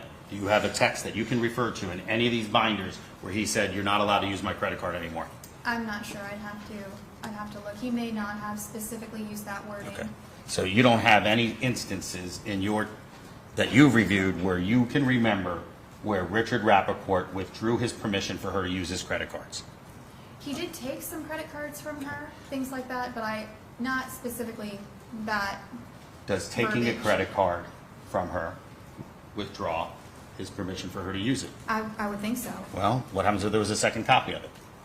I don't know. I don't have any. Okay. You don't have any information on that? No. Right. Okay, I just have one question, because I have an iPhone and I text a lot of iPhones, and blue to blue is how an iPhone shows up. So did you deviate those colors for this purpose of this presentation?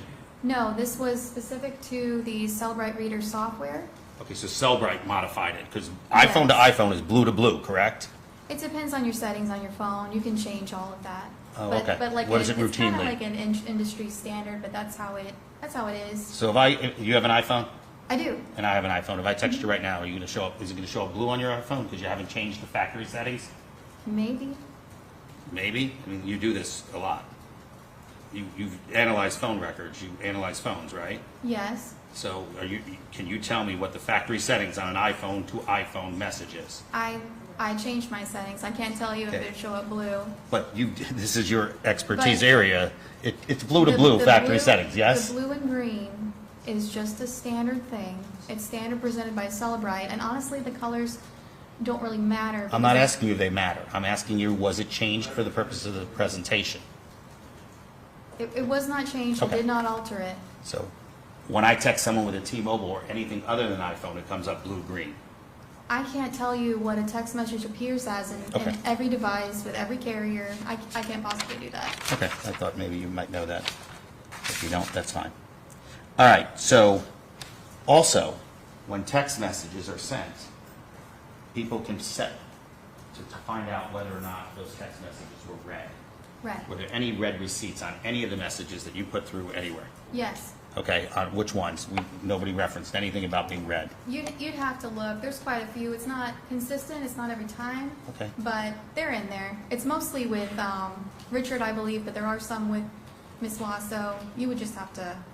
There's Okay, tens of thousands so of text messages. can you tell if Richard read Lynn's texts? Were those read receipts? I don't remember. Okay, no problem.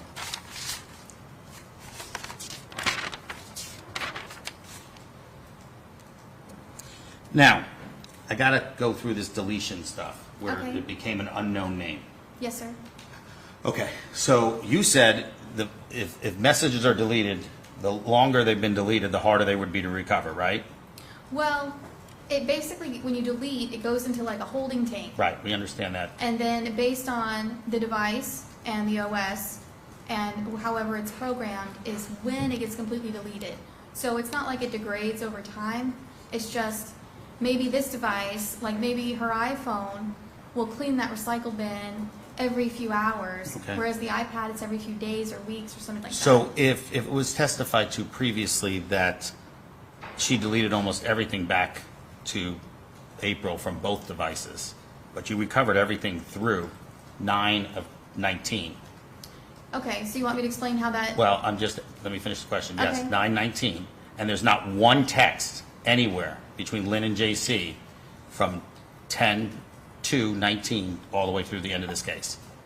Okay. How do you explain that? So, Lynn had 3 devices, and where I found the deleted text message thread was on the iPad, which means at some point she had her Apple ID, that account, linked to her iPad, and they were syncing.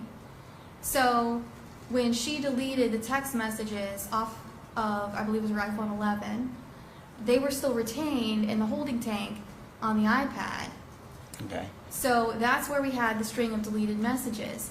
Now, as Understood. far as was JC communicating with Lynn in October via text message, I actually have screenshots in my exhibits that Lynn took of her text messaging JC asking for help.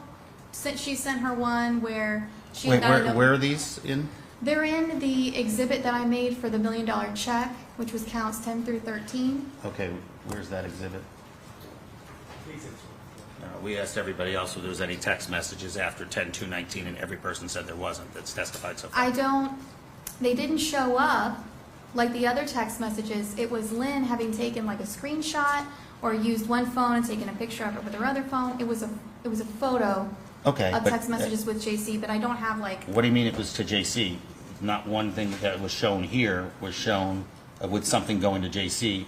On all those texts he just went through in November, not one thing showed, or October, did it show one time something going to JC? I can find the page. I Okay, have. go ahead, please do so.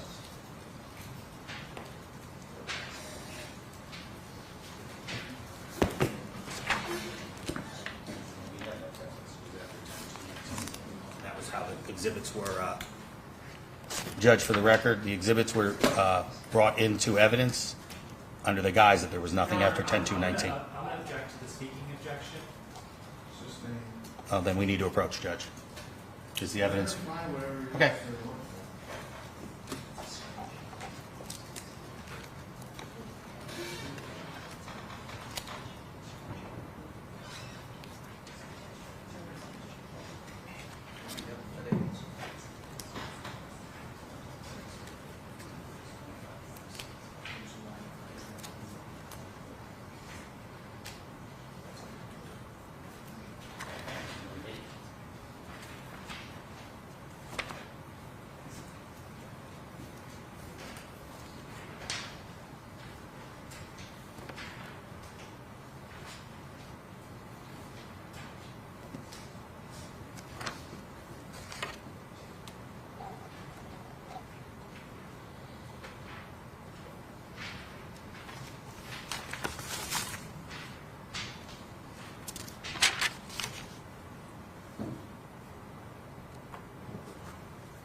Okay, I found one of them.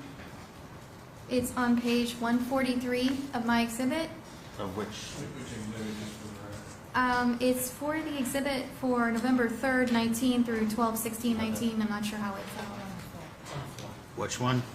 It's for 11/3 of 2019 through 12/16/2019. 11/3, 19.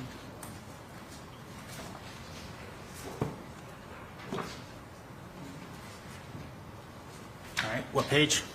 143. 143. Oh, 300 and something. That must be the second version. Page 143. This is the one you remember? Yes. All right, so 143.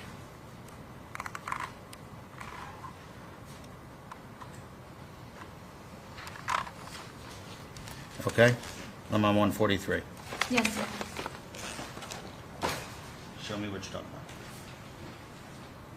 It appears to be a screenshot. It was an image file created on 11/9 at 12:52:26 p.m. It shows a notification from Richard Rappaport. I've lost the respect of my son. They tell me I must file a report on Monday. And then in the background behind the notification, there's a text thread. Please tell me, please. Everything's going to be okay. Just listen to me. You really think so? Why everything is like this? He wants the tracking No, number. I He's getting understand that. You mad. don't need to read that. Yeah. But that doesn't show it go to JC. That shows it going to an unknown phone. No, you're right. I thought it had JC So on there. And it that's doesn't. where the only things you see is it going to unknown phones. You never see any text between Lynn and JC Okay. anywhere, correct? That's correct. Thank you.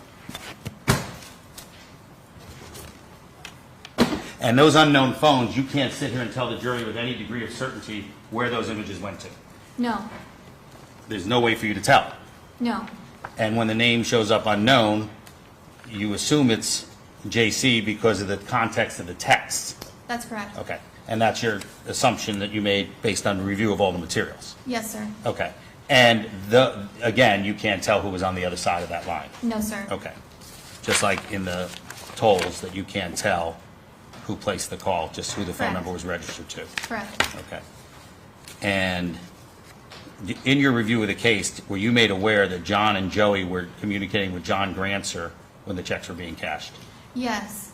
And did John Grancer say that he's never, oh, we don't even have to go into that. I'm not familiar with Right. that. But you do know that Joey Evans and John Marino were the ones accused of cashing the checks. You You don't know that? That's I'm fine. not familiar. That's I'm not fine. familiar. But Joey Evans was not, his number was not included in this analysis. Not in that report, Okay. no, sir. I don't have anything further, Judge. All right, any reaction? No, Your Honor, thank you. All right. She excused? Yes, Your Honor. Mr. Langston? I know. Yes, she's excused. No objection to being excused is what I was trying to say. All right. Good time to break for lunch, so everybody will be back here at 20 after 1, okay? All right.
JOA against each and every count, Judge. Right. But most of it contains the same facts, so Yeah. back and forth, probably 30 minutes, tops. No, I'm gonna let them go out instead of sitting back there. That's why I was asking. If they're back there, let's bring them out.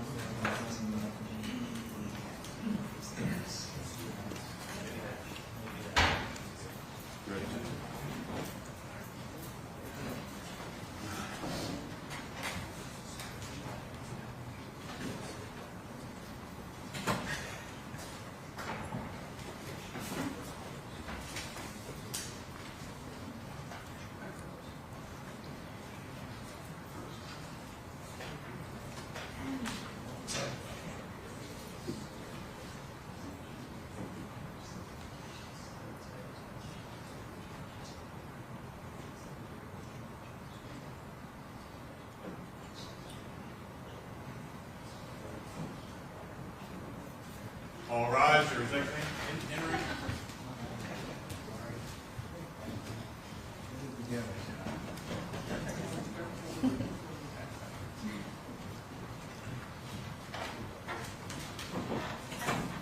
All right, everybody have a seat. Jury's present, parties are present, defendants present. All right, state next witness. Judge, you stay with now, announced rest. Okay. All right. State having rested their case, I now need to talk to them privately, so don't get too comfortable. I'm gonna ask you guys to step out while I take care of that. I'm gonna let you guys go out in the hallway, so you're not stuck back here from the ground. Don't go too far, but at least then you can make phone calls privately. Don't discuss the case with each other or anybody else. All rise, your exiting.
All right, jury's exited. Everybody have a seat on your first JOA.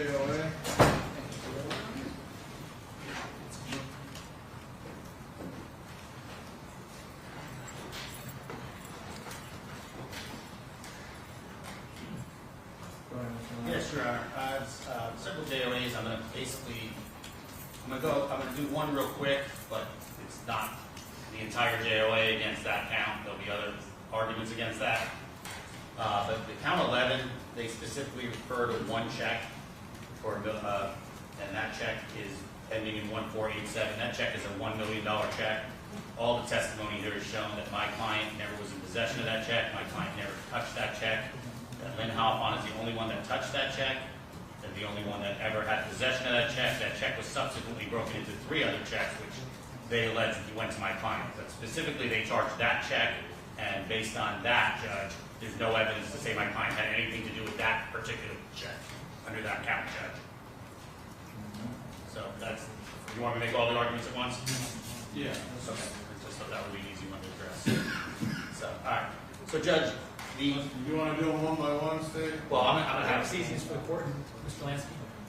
it's up to the court wants. Well, why don't we do this? I'll rule at one time, but why don't you make argument on each count at one time, so. Okay, well- Just count one, let them respond and move on. Okay, well, a lot of it's gonna be the same argument. Count 11, that's one argument. I understand. These facts that I'm gonna put out to the court based on the testimony that the state produced through their witnesses and the victim are gonna be germane to all the accounts. Okay. So this is what I want to point out to the court. First of all, the victim, Richard Rappaport, wrote down every word he said, took the stand, and never testified that anything was stolen from him other than the $1 million, Judge. The victim is the one that they've charged as being the victim in this case in every count but count 1. The victim testified that she had permission to use his credit cards. The victim testified that they had a joint account and she had full access to it.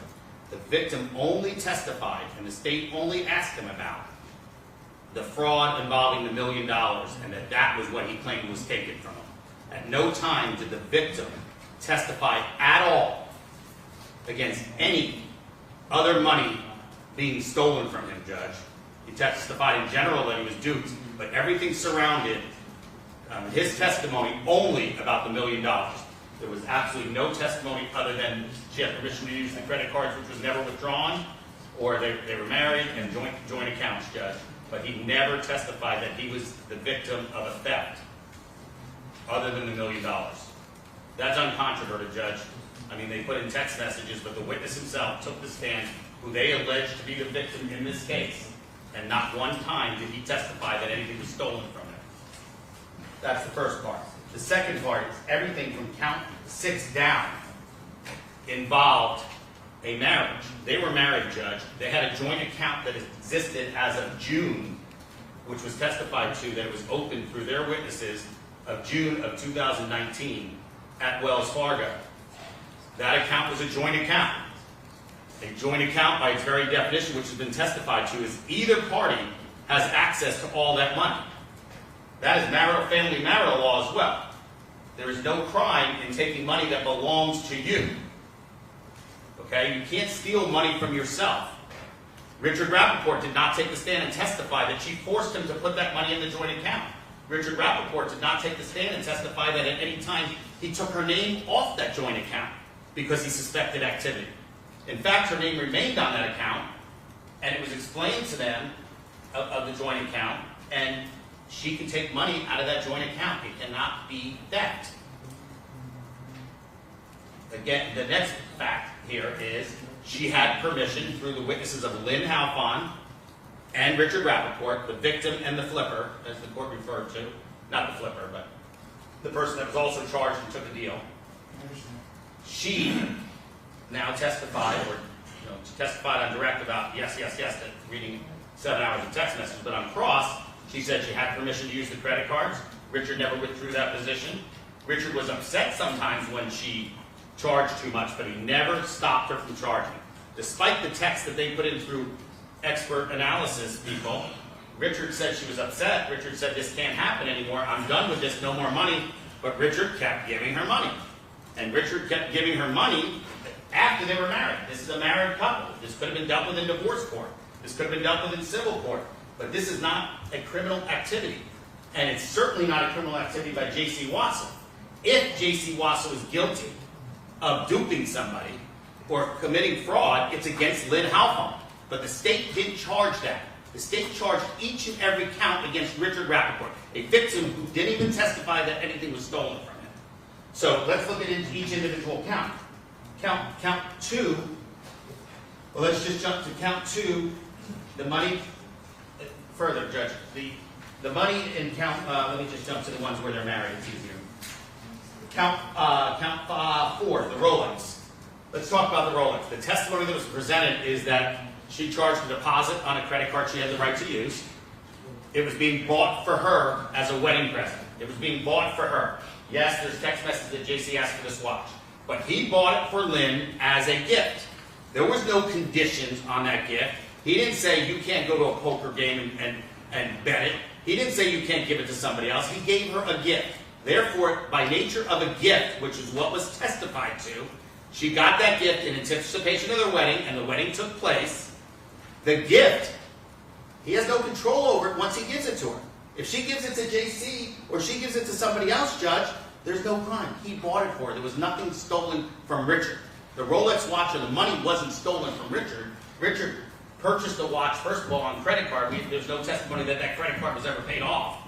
So we don't even know who's out that money. There's no testimony put on by the state about any of the credit cards ever used being paid off. But however, Judge, that was a present to her. She has the right to do whatever she wants with it. The same as if he gives her money. If he gives her money and she lied to him, regardless of where she got that information, Judge, he gave her money. He didn't put conditions on what that money could be done with. Once you give it to her, even if they lie to you, it's not a crime for her to do something with it unless he puts a stop to it. He kept giving her money. This was something that he wanted to do. He loved her. Count 6, the Cartier rings were bought solely with a credit card, not a credit card, a debit card from the joint account. Again, Lin Halfon is on this joint account. Richard Rappaport put that money in that joint account. There is no testimony elicited by the state whatsoever that he was forced to put money in that joint account. There's no testimony that he ever tried to take her name off that joint account, Judge. This is a joint account. That's Lin's money. Again, if anybody's the victim, if there is a crime, which I submit to you there's not, this is a civil case because fortune telling is not outlawed in this country, and if she charged too much, it should be in civil court. But the bottom line is, this is a joint account. Lin can do whatever she wants to do with that money. She could have taken every penny out of that account, just like she did with the $1 million. That was her money. Once he mixed that money into a joint account, it's 100% hers or 100% his. Count 6, the Cartier rings. Count 7 was money that she asked Richard for, and she didn't do with that money what she told Richard it was for. But again, she lied to Richard. Doesn't matter, mommy told me to do it, daddy told me to do it, Jaycee told me to do it. She is an adult, she has to have personal responsibility, and she made the decision to lie to Richard and get that money. Once she got that money from Richard, she was free to do what she wanted, Judge. And the problem here is, even if you believe she was duped by the so-called fortune teller, it was her money to be duped with. It was given to her already. And if she lied, then she's the criminal. Then she's the one that should be responsible for stealing from Richard Rappaport like she's already pled to. My client did not steal from Mr. Rappaport. If anybody, my client took money from Lin under what the state put as a manipulative, situation. Count 8, $80,000, all taken from the Wells Fargo joint account. Again, no testimony that that money was put in there under duress, no testimony that that money was put in there for any other reason than to share it with Lin. So when that money was withdrawn from the joint account, that money was Lin's just as much as it was Richard's. Again, you can't steal from yourself, Judge. Count 9 was the Cartier necklace. This Cartier necklace was paid for with a Discover card. These parties are married now, Judge. Mr. Richard Rappaport testified that he never withdrew his permission to use that card. That was the only testimony elicited. Lin Halfon. Was that a joint account? The Discover was not a joint account, but both Lin Halfon and Richard Rappaport testified that his permission was never withdrawn. That was from the two people involved, not the analysts putting their opinion on what the text messages mean, but the two people that were involved said that it was never withdrawn. Richard went further to testify that nothing really gave me a concern. I paid the bills, nothing really was outlandish until the very end. Count 10 is $40,000. Yes. $40,000. Again, taken from Wells Fargo, account 6452, which account 6452 is a joint account owned by a married couple, which means the money is Lin's and the money is Richard's. Which count are you on? I'm on count 10, 40,000 cash. Okay. All taken from a joint account, Judge. Well, we can't charge someone with stealing from themselves, and that money was hers. Again, no testimony that he was forced to put that money in the account. No testimony that that money was stolen from him. In fact, up until right now, every count that I've addressed, Judge, there was no testimony from Richard Rappaport that that money was stolen from him. It was given to him to somebody, but he did not testify. The victim in this case that they charged did not testify once that that money was stolen from him. Only the $1 million, and that was after 3 times of saying, no, don't press charges, I want her to have the money. That's where that comes in. Count 10 was the cash. Count 11 is the big check. I've already made one argument that that can't fly, Judge, because they're charging her with stealing a check that she never touched, that she never possessed. And if she went and recashed those things into 3 checks, that's an intervening cause, Judge. That check doesn't exist, so she can't steal a check that only Lin possessed, gave back to the bank to get 3 more checks. And the same thing would go here. Where was that money withdrawn from, Judge? That money was withdrawn from a Wells Fargo joint account. Again, making that money Lin's and that money's Richard's. Each of them has a 100% right under the law to all that money, or none of that money, or part of that money, Judge. But again, he did that transfer. He put it into a joint account. He didn't go get $1 million check from his other assets, from his wealth management accounts. He went and put it into a joint account. Can't steal from yourself, Judge. Again, if this court believes, based on what evidence was presented through the main witnesses, or Lin Halfon and Richard Rappaport, because that's one of the co-conspirators that's already pled to stealing from him, and Richard Rappaport, and who testified about the credit card, who testified about everything, the only victim here, that if there's a crime, the only victim here that she had contact with was Lin Halfon. Mommy told me to do it, Daddy told me to do it, they told me to do it. It doesn't matter. Judge, count 11, the structuring. Count 13, what's count 12? Conspiracy. Count 12, conspiracy, it's the same argument, Judge. This money was given to Lin. There's no conspiracy. Lin believed in this fortune teller. Thank you, Jaycee. You have given us so many blessings. This is 2 months before the last check. Thank you so much. I love you. This woman who went and testified after all this horrific experience that she went and consulted another psychic in Israel. After this all happened to her, Judge, this is a believer. This is not a business that Jaycee Wasso ran that is illegal under the laws of the United States of America, or the state of Florida, or in this case the state of Massachusetts, where she was incorporated and where she had her business. Okay? That's all said and done. Number 13, Judge, look at the one exhibit. First of all, for structuring, it has to be U.S. currency. That is in the law, that is in the statute. And their one exhibit, which shows the evidence of the structure, and this is in exhibit number, count number 14 in their, or not count 14 anymore, count 13 in their book.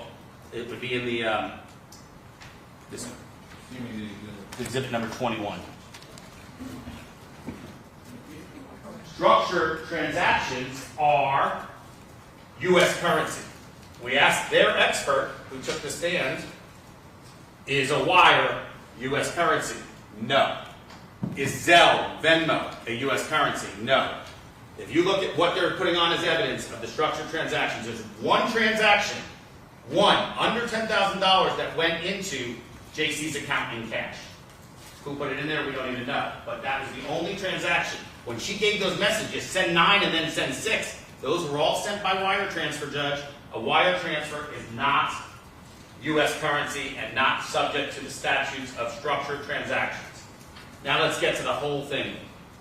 The last point I'm going to make on all these counts, Judge, is Lin Halfon took the stand. She said, I paid Jaycee to keep the evil spirits away. Did the evil spirits come? No. Did they come to you? No. Did they come to your family? No. Judge, whether this court is not to sit in judgment of whether a psychic, a fortune teller is real or fake, but it is a business, and whether she charged too much money for her services, that's not a criminal count. That's not a criminal case. That's a civil court case, Judge. That's a business transaction, and you're saying you got charged too much. Okay? She admits that the services were given, that she believed that the services were given. The evil spirits never came. Thank you, Jaycee, almost a year and a half, for all the blessings you've given me and my family. All the way until, that was 2 months before this case she got arrested. And let's remember, she only told anybody. She talked to the cops 2 times, Lin Halfon. She talked to Richard so many times. She admitted to lying and lying and lying and lying to the police. It was only after she was in jail for 3 months, she couldn't bond out, she came up and she said, not that this didn't happen, but that's when she finally blamed it all on Jaycee. And she walked away with the deal we know she walked away with. So based on those facts, Judge, and there is no choice for this court under the joint account situation, and what I've pointed out about them being married, the use of the credit cards, based on the testimony that was presented and presented by the state and my cross-examination, every one of these counts needs to be JOA. Thank you. Thank you. Dave? Yes, Your Honor. Your Honor, the state believes that we have established a prima facie case for each and every count as charged in the information. Your Honor, in terms of count 1, obviously this is the overarching organized scheme to fraud charge. Clearly here there's evidence based upon solely Ms. Halfon's testimony that there's an ongoing pattern of activity here with respect to the false or fraudulent representations and misrepresentations that Ms. Halfon was making to her husband or her suitor / later husband during the course of this criminal activity. There's certainly evidence to support the fact that there would be a dollar loss in excess of $50,000 regarding count 1. As to count 2, that would be the $80,000 cash delivery the state alleges was given to Ms. Halfon. Those were funds that were withdrawn, cash funds withdrawn from Mr. Rappaport's solely owned TD bank account that was delivered to Ms. Wasso. Just generally speaking, Mr. Rappaport testified, had he known that any of this money or any of these jewelry items were going to Ms. Wasso, he would have never allowed it. He would never agreed to that. So that was his statement at the end of his testimony, where he broadly said, had he known that all of these funds, $1.4 million in cash and jewelry was headed in the direction of the psychic Ms. Wasso, he would have never handed over any of that money. That was his testimony. And the laws of the state it's true, Mr. Lansky points out, laws of the state, Ms. Wasso can absolutely run her psychic business. The problem is when your psychic business turns into a con, and that's what it turned into in this case. So, Judge, as to the third count of the information, the Tiffany bracelets, these were the card that was used for this Tiffany bracelet was Mr. Rappaport's solely owned Capital One credit card ending in 4244. It was purchased for approximately $835. It's count 4. Count 4 is the Rolex watch. Now, for the Rolex, Judge, Ms. Halfon and Mr. Rappaport were not married at that time that the Rolex was purchased. The understanding from Mr. Rappaport was that this was going to be a wedding gift. The misrepresentation made by Ms. Halfon at the urging and encouragement of Ms. Wasso was, tell them it's a wedding gift. And that fact was just not true. That was a misrepresentation by Ms. Halfon and in turn by Ms. Wasso as a principal to that crime. So, Judge, whether or not that became marital property later, frankly, doesn't matter here either because that watch was gone. It was gone within a day or two. In fact, the evidence is that it shipped out on July 22nd of 2019 after Ms. Halfon paid more than $1,000 to get it to Ms. Wasso overnight. Count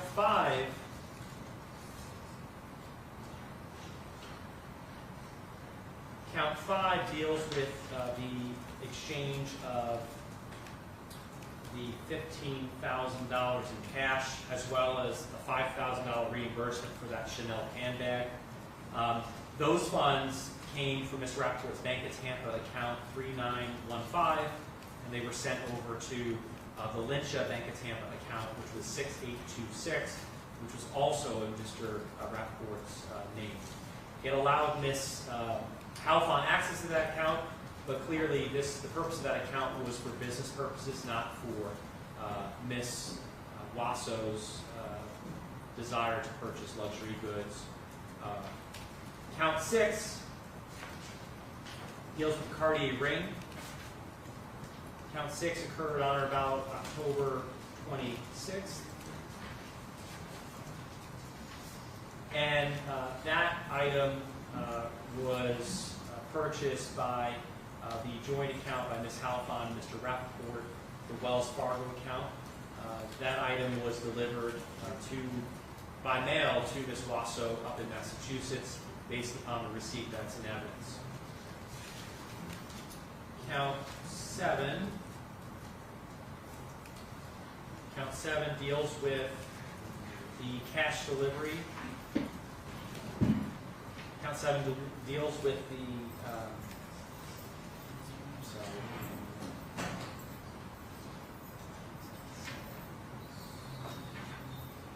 Count 7 is an additional $15,000 that was cash withdrawal from Rappaport's solely owned Bank of Tampa account and his solely owned TD bank account as well. There was testimony by Ms. Halfon of the delivery of that cash to Ms. Wasso.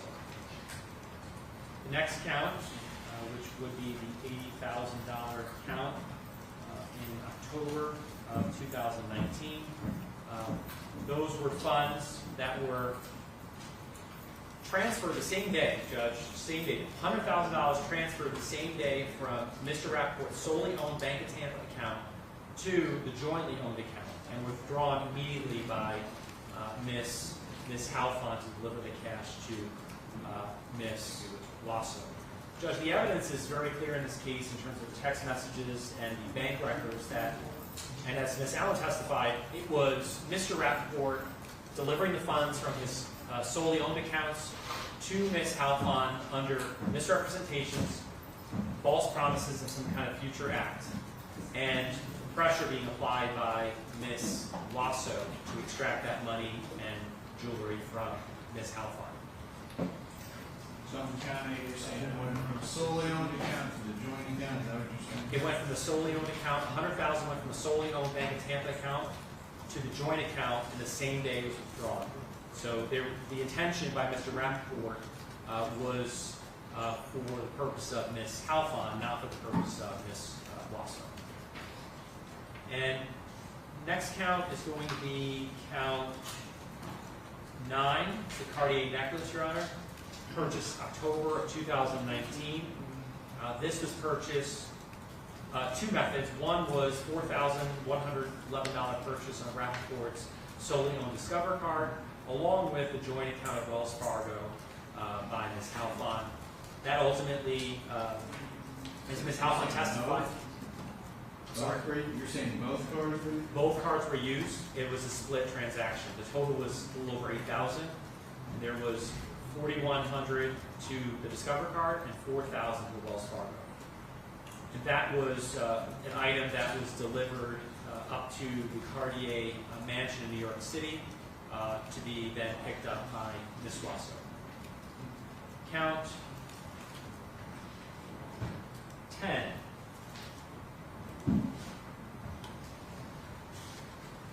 Count 10 is the $40,000 in cash. Now, that count involves Mr. Rappaport on, I believe on the 4th of November 2019. He transfers that $1.1 million into the account. And as they're attempting, as Ms. Halfon's attempting to get that $1 million in cash, Ms. Wasso, according to the text message, she just can't wait. So she needs $40,000 now to hold her over until she's able to get access to that $1 million. So those funds, the $1.1 million is transferred in this case from solely owned Bank of Tampa, some kind of investment account, to a Bank of Tampa solely owned account named Mr. Rich Rappaport at Bank of Tampa to transfer over to the jointly owned account. And the sole purpose for that transfer, according to all the testimony, based upon Mr. Rappaport's testimony, Ms. Halfon's testimony, in terms of her misrepresentations, was to purchase a condo in St. Pete, which was just not true. Count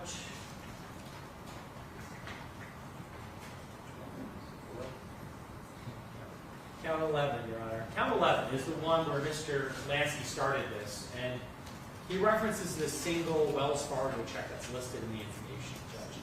As you saw today from the evidence in terms of our demonstrative exhibit on the events of November 7th of 2019, the evidence is that, and according to Ms. Halfon as well, the evidence is that Ms. Halfon goes to that branch, at the AMSCAP branch, Prior to getting there, there's evidence of a phone call from Ms. Wasso's phone to that Amscott location.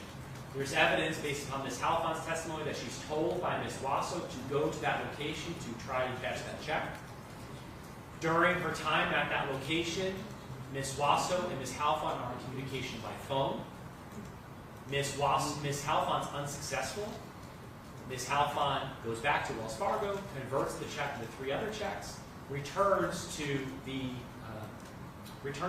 Amscott location to attempt to cash those 3 checks. Judge, the evidence that's before the court is that Ms. Wasso, as principal to Ms. Halfon's actions, absolutely endeavored to cash the $1 million check based upon... This 11 charge doesn't, or the theory isn't intent. Correct, Your Honor. So that the state would argue the evidence certainly supports the fact that there was an attempt to actually cash the $1 million check ending in 1487. Attempted theft is incorporated into the statute, it's not separate. Okay, so they overcharged it. No, in Florida there is no attempted theft. I understand that. It's contained within the... So that's our argument with respect to count 11, Your Honor. Count 12, clearly, Your Honor, there's evidence of a conspiracy here. There's testimony from Mr. Grants. There's testimony from Ms. Halfon, who's a co-conspirator. And Ms. Halfon is not the victim. She is not the victim. Ms. Halfon is a co-conspirator. She was charged with that. She was convicted of that, along with Mr. Grantzer, Mr. Lopresky, and hopefully soon to be other individuals associated with their criminal acts to this day. So the evidence is that there were phone records and phone communications between Ms. Wasso, Mr. Marino, I understand the and conspiracy. Mr. Marino, Mr. Grantzer. So clearly there's evidence of a conspiracy related to... Go to count 13. Count 13, Your Honor. The evidence here is that Ms. Halfon says, I was frequently told by Ms. Wasso to make deposits or transfers under the $10,000 amount. And that's exactly what she did. There was one text message, I think 2 text messages introduced into evidence that specifically addressed that topic. Ms. Halfon testified broadly about that. The other piece of that is a financial transaction is defined as a transaction involving the movement of funds by wire or other means, or involving one or more monetary instruments which in any way or degree affect commerce, or a transaction involving the transfer of title or real property. Judge, the financial transactions that occurred here that were both in cash, that the state argues is structuring, but also by wire, because that is covered by the definition of a financial transaction. That was U.S. currency by wire transfer. There were also evidence of U.S. currency cash deposited into the accounts. Judge, I certainly think there's evidence to support the fact that we've charged and alleged an amount during that period of time of $20,000 to $100,000. That's all I have for right now. Thank you, Your Honor. Brief response, Judge. Just a couple things he didn't touch on. Very briefly. All right, Judge, he did touch on one time that both parties represented that she had the ability to use his credit cards and that permission was never withdrawn. Can't steal if you have permission. Doesn't matter what she used them for, he never stopped her from using it. And the second thing is caveat or due diligence. Mr. Rappaport could have done his due diligence and not done what he did and not believe the gold digger, but he did. My only question was, what about the Cartier rings? Cartier rings were, they have a joint account. Oh, I'm sorry. Yes, Your Honor. Address that. The ring bought from the joint account.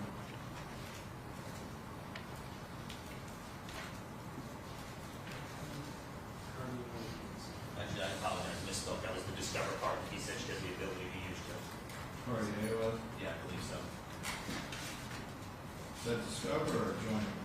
Capital One, I'm sorry. It wasn't a joint account, but both of them testified she had permission to use them, and he never withdrew that permission.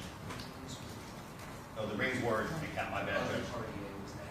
The other Cartier was the half joint account and half Discover, which was specifically testified to that he never withdrew his permission. He testified under oath. Your Honor, it is from a joint account, that's correct. The court pointed out it's the Wells Fargo account and 6452 debit account, debit card. Judge, the intention, as Mr. Rappaport testified, is for Ms. Halfon's needs. And clearly there's misrepresentations made by Ms. Wasso to Ms. Halfon, and in turn Ms. Halfon to Mr. Rappaport. I think Ms. Halfon testified that he was getting upset about all these transactions on credit cards, so that would be the evidence that would support that particular count as charged, count 6. And also principal to the action. Well, I'm just talking about that particular one who buys her a ring and she gives it to somebody. Yeah, Judge, I don't think there was any evidence that, there's actually the messages, I think we read today, Judge, where there's conversations actually in the text messages where there's talk of the actual ring that she's going to get. This was a separate deal that was kind of at the same time that Ms. Halfon actually purchased a ring for herself. This was basically a way for Ms. Wasso to celebrate their marriage and to give them protection.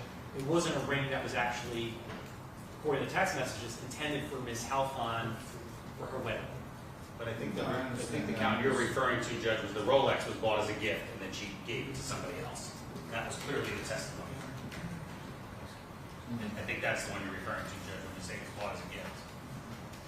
Clear enough, get it. I'm sorry, that's what you asked. No, I get it. No, I'm just saying on count 6, if Mr. Rappaport was aware that a ring was purchased by her and that she gave it to somebody else. And I might have it wrong. I don't think so, Your Honor. And I think you're saying based on Ms. Rappaport's testimony, Your Honor? Based on his testimony, he got the discovered bill and Stop said, talking at the same time. well, he was done, Judge. I'm sorry. And I had any you're asking a question.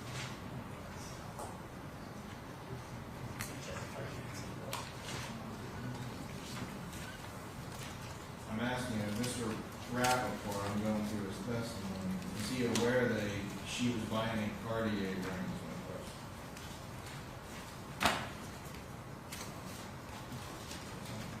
Submit.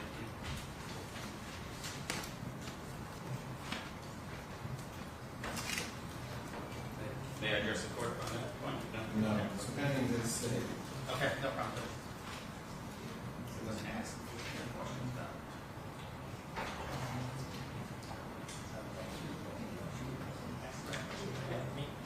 Judge, I don't think, based on his testimony, there was anything about that he knew about any of this purchases. The only thing that he knew about in terms of jewelry was the Rolex.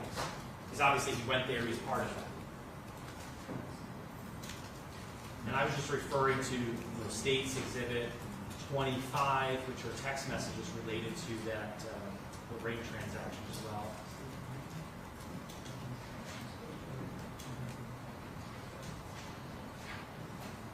Yeah, I'm just trying to get this, what the state's theory or position is on the Cartier ring with Rolos. In other words, change the facts of this.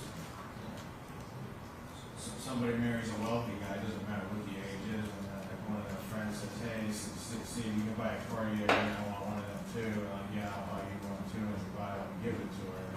Same theory, or is it different in this case? In other words, somebody's friends with somebody who's married to a rich guy Sure. says, yeah, I'll take one too. And then they buy it with a joint credit card. That's what I'm asking. I understand, Judge, but I don't think, in the facts of this case, it's not like Ms. Halfon purchased one and got her one. She purchased both for Ms. Wasso. And then separately, Ms. Halfon got a different ring for like $1,000 according to the text messages. So it's this was a ruse by Ms. Wasso to say, listen, since you're getting married, and in fact the text message says Ms. Wasso is checking with Ms. Halfon, telling, hey, you should get a ring. Yeah, $1,000. Get a nicer ring. You deserve it. But that's when the transaction for the Cartier ring is already shipped up to Ms. Wasso. Treasurer, may I just add one last thing based on what was just brought up. Mr. Rappaport's testimony, because they didn't ask him any questions about any of those incidents, only about the $1 million. They didn't talk to him about any of that. And changing his mind afterwards, none of his testimony included any of those counts. He never said that stuff was stolen. What he did say, Judge, He said he would never have given money for a psychic, okay, or anything to go to a psychic, and he said she had credit card authority, but not for those things. okay, well, Judge, I'm just. I understand what you're saying, but what he did say is that he reviewed all his credit cards each and every month, and that he paid his credit cards and never saw anything outlandish. So he had no problem with the purchaser, Judge, through his own testimony. That's something the state is just arguing, but that's what he testified to, Judge. All right, so. All right. So you had knowledge of everything. For first JOA purposes, since it's in the light most favorable to the state, I'm going to deny it at this time. And we'll revisit it a second JOA. You're denying all of them? Right, it's in. Just in the in light total? Yeah. So let's talk about defense case. Is Mr. LaPresti here? No, I'm calling Ms. Voorhees first. Okay. She's on front, and I'll tell Rick maybe to come over now. It is fine. Yeah, yeah, go ahead. And then I need Ramon Cosme to come and tell him to come. Unless there's- Where's Mr. Cosme at? Is he in Tampa? Yes, Your Honor, we asked him to be here at 3 for Mr. Lansky. That shouldn't be a problem. I should be done by 3:30 with everything. Okay. What did I say? Do you care which order? Well, no, she's out there, so I'm gonna take her first. Yeah. I'm just.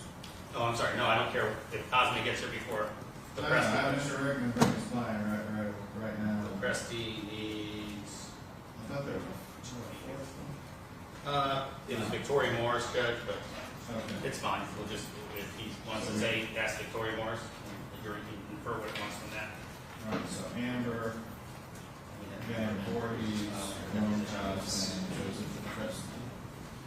And Amber's gonna be very quick, Judge.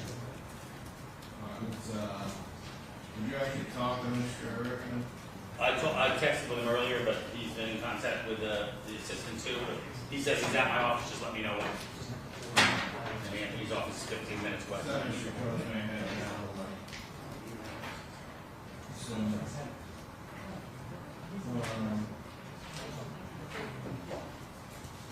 did you get I just want to make sure you got a confirmation from Mr. Rickman before we bring in a witness for 5 minutes and we're waiting on him.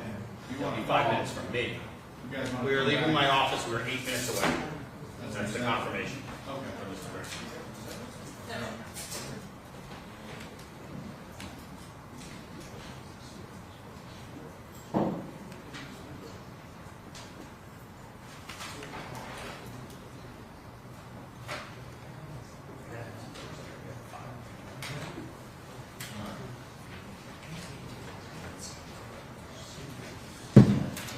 Anything else?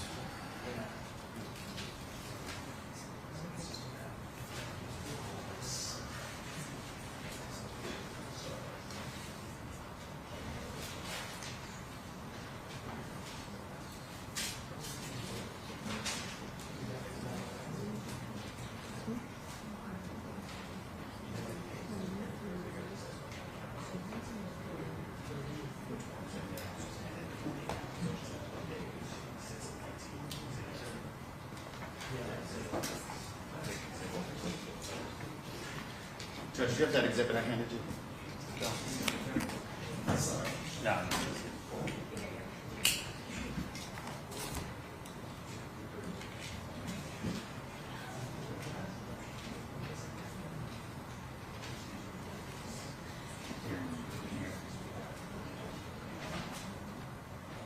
While we're waiting, can I go to the bathroom real quick, Judge? Yeah.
No, my hair.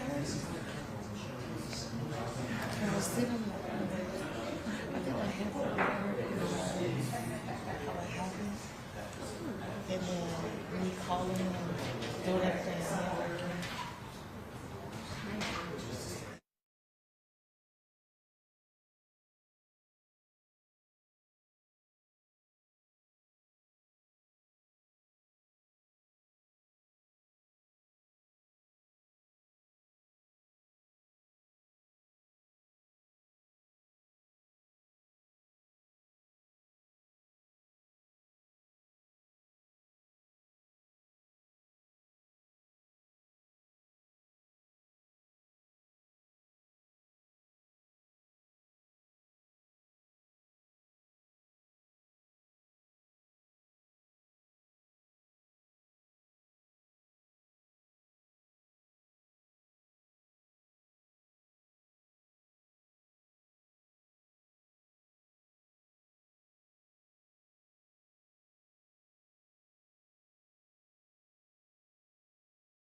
All right,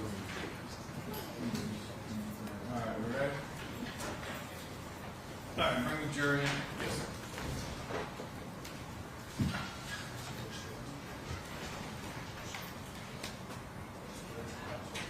All rise, jurors entering.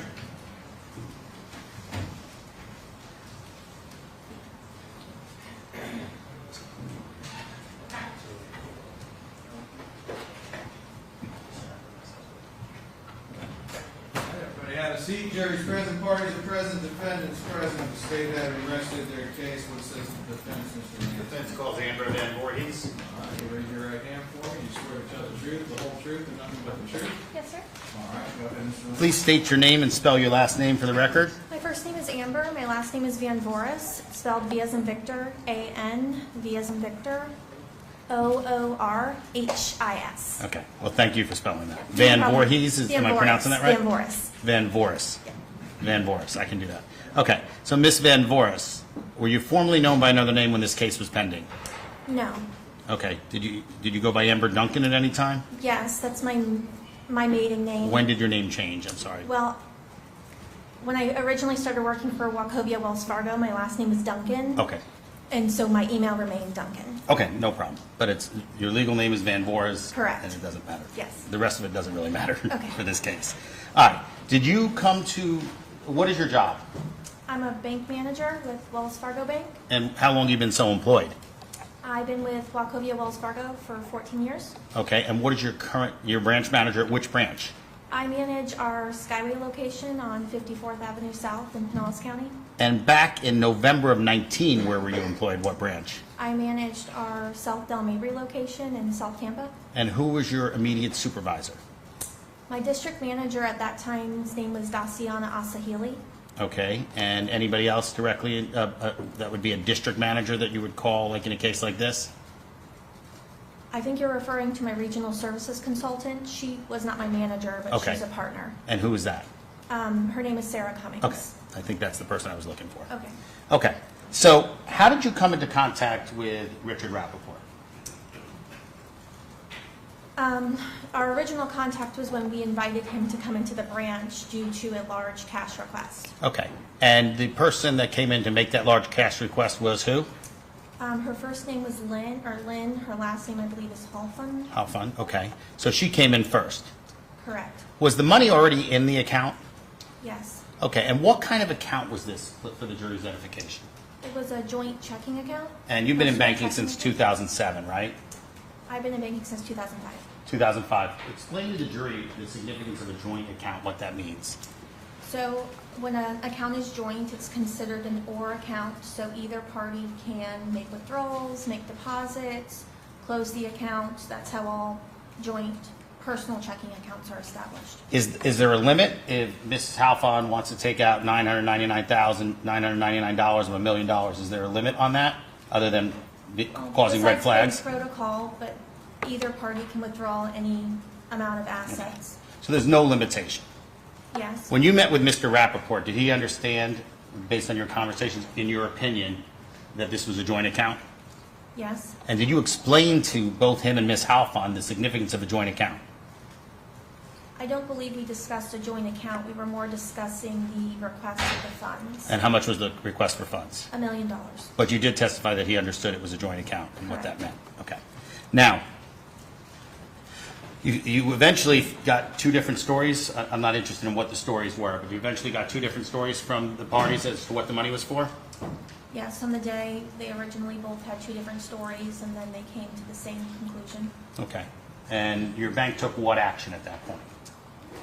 I don't recall what time frame after the original interview, but the Wells Fargo Bank had made a business decision to close the relationship. Okay. And do you know when, do you have any reason to dispute, and this was already put into evidence previously, that the bank account was opened, that account number 6452 was opened on 6/18/19? Do you have any other information other than what has already been put into evidence? That sounds like a realistic time frame. Okay. So it was actually opened before these parties were married. I don't know when they were married. Okay. But the date of 6/18/19, if hypothetically they were married in August, June of 19 would become before August of 19, correct? Yes. Okay. I didn't mean that Oh, yeah, no, I in a way. understand. I'm just doing verification. Okay, so you decide to close the account and you do what? Generate a check? Correct, cashier's checks were issued. Okay, I'm going to show you what's been previously marked as an exhibit. Any idea what? Probably in this one, right? So many pages and everything. Is it this one or not?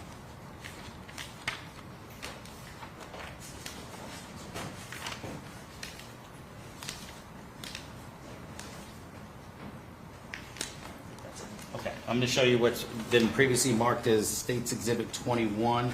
May I approach, Your Honor? Yes. Okay. Can you take a look at that? Do you recognize that check? Yes, And how do you recognize that check? it has my signature on it. Okay, and how is that check titled? It's titled to both parties of the account. Okay, and is it and or is there not designated? So with a cashier's check, the absence of an and would make it an or item, which was exactly how the account was titled. So we made the closing out of the check the same way the account Okay, was so the titled. account was specifically titled Richard Rappaport or. All joint accounts are or. Okay. We don't open and accounts. So could either one of them go cash that check? Hypothetically, yes. Okay. At your bank? I personally would request a signature guarantee From both people? before I would negotiate this item, but I can't speak to other financial How institutions. about a much smaller check, $20,000 check, I'd probably still want a signature guarantee Okay. personally. $500 check? $100 I may, Okay, accept okay. something. So any big amount would cause alarm, but as far as the banking industry is concerned, you working in it since 2005, your knowledge is that's an or, and either party could cash it without the other. If the They would- institution they were cashing it at would let them. Yes, they would be able to. All right. And that is the check that you issued. Yes, sir. Were you present when Ms. Halfon came back in and asked for 3 different checks? I don't recall the number, but I was there when she requested to have the check broken down to smaller increments. And did you issue those checks? I believe I did, yes. Okay, I'm going to show you what's been marked as the same State's Exhibit number 21. We're going to look at a couple pages back at that one, 58, 59, page 60. And what are those, do you recognize those checks? Yes, I do. And what do those checks represent? She had a larger item and informed me that she was having difficulty depositing it and requested for it to be broken down to smaller increments. And you had no problem doing that? No, it was guaranteed funds and it was her check, so we could, Was the account already closed? I don't recall if the account was closed or not already, but I know it was in the process of closure. But you broke those 3 checks down without Mr. Rappaport being present or his knowledge, correct? Who was present when you broke those checks down? Just Lynn. So Richard Rappaport was not present? He was not. Okay. We just Did made you- the checks made payable the same exact way. Was there a time where Mr. Rappaport, in your presence, became angry? Not in my presence, but he did call the branch. And did he file a formal complaint that you later learned of? Yes, he did. And the nature of that complaint? He informed me that, Calling for hearsay? Not offer for the truth of the matter asserted whether the complaint was true or not, just that the complaint was made and what it was. What is this, the truth of it? No, the truth is whether the complaint was valid or not. No, what is I mean, if it's sustained, it's sustained, that's fine. it? All right, this is- I mean, if you're going to sustain it, I'm not going to argue about it, obviously. But a complaint was filed. yes, Okay, was it filed against you? no, Was it filed against the branch? yes, Okay. Next question, and we spoke about this previously. The checks were eventually negotiated up in New Jersey. Were you aware of that? I was not. Okay. In a situation like this, if you had a 2-week, 12-day, 10-day lag, and someone had filed a fraud affidavit, could you have stopped payment on these checks based on a fraud affidavit? And the checks were already negotiated? Checks were not negotiated 10 days before or 12 days before they were ever negotiated. I believe we could still file an affidavit, and I believe they requested one, so I did Okay, but provide that- them the steps on how to do so. But the one they requested was after the last check was already negotiated. I don't Am I recall the correct? time frame, unfortunately. Okay. I'm asking you hypothetically now, if you had checks out there that were cashier's checks, and they were not negotiated yet, and the police or somebody found out that it was fraud and filed a fraud affidavit, could you have stopped payment of the checks? Yes, but there is a process depending on the size of the checks, and that's handled Okay. by our legal department, but you And can file stop payments. You know what a freeze order is? We didn't file a freeze order to what I recall. In this Who would have had instance. to file a freeze order? Could the law enforcement have filed a freeze order? I don't know who could have done that. Are you aware of what a freeze order is? No, I'm not. Okay. I don't know if you're referring to a stop payment. or- Stop payment. Okay. Freeze order. Okay, sorry, a stop payment. Yes, the customer can file a stop payment. Okay, and if he alleges fraud, that's a reason to stop payment, correct? Correct. No further questions. All right, Ross? Yes.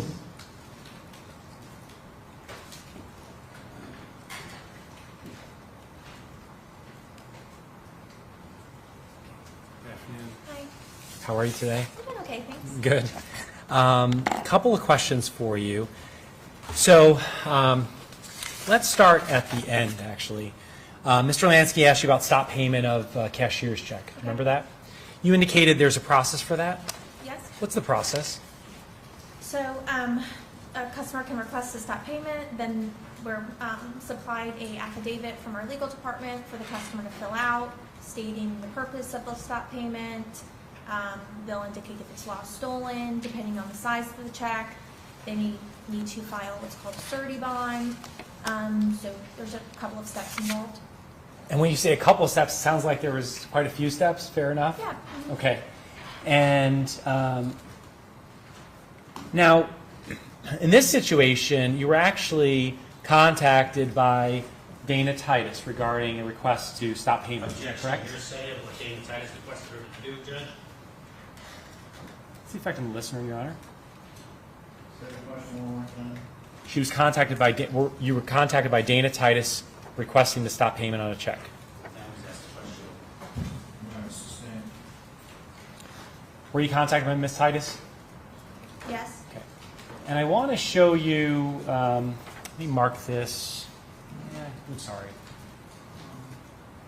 Do you recall the substance of her communication with you without telling us what she said? I met with her in person. Okay. Okay. She came in the branch in person with her dad. Okay. And do you recall when that was? I don't. I know it was after the account was closed. After she made contact in person, did she contact you further by email? She did. Yes. So if there's an email, that would have come after the in-person conversation. It did. Yes. Okay, hold on one moment. Let me show you something. Thank you very much. I'm going to show you States 33. Objection. I'll show it to the... Objection to hearsay, Judge. Whatever's contained in the email is hearsay. You want to take whatever? No, I don't. It's hearsay. Let me see it. Well, Judge, I'm not offering it. I can show it to the court.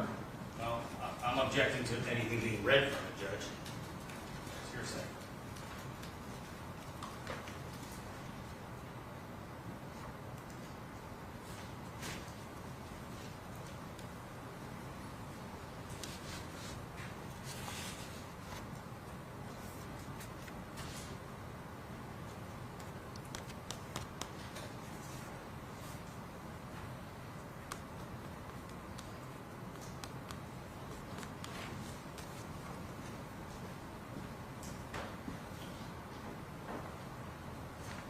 All right, Mark, States 33. May I Is there a approach ruling the... on my objection, Judge? He didn't seek to introduce it. Okay, so. May I approach the witness? Yes. Thank you. Show you States 33 marked for identification purposes. Take this 21 back. Take a look at that. Don't read from it. Just take a look at it for a moment, and then I'll ask you some questions, okay? Okay. So don't read it. Well, don't read it out loud. Read it to Oh, yourself. okay. Sorry. I did say don't read it, so.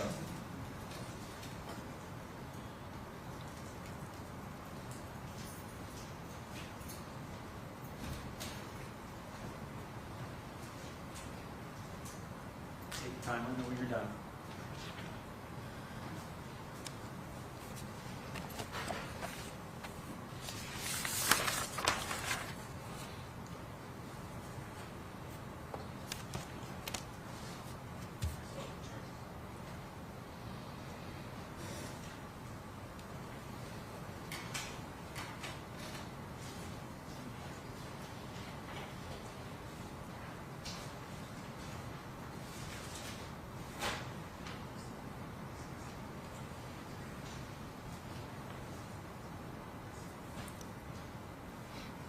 Ma'am, does that refresh your recollection about the date in which Ms. Titus communicated with you about stop payment on a check?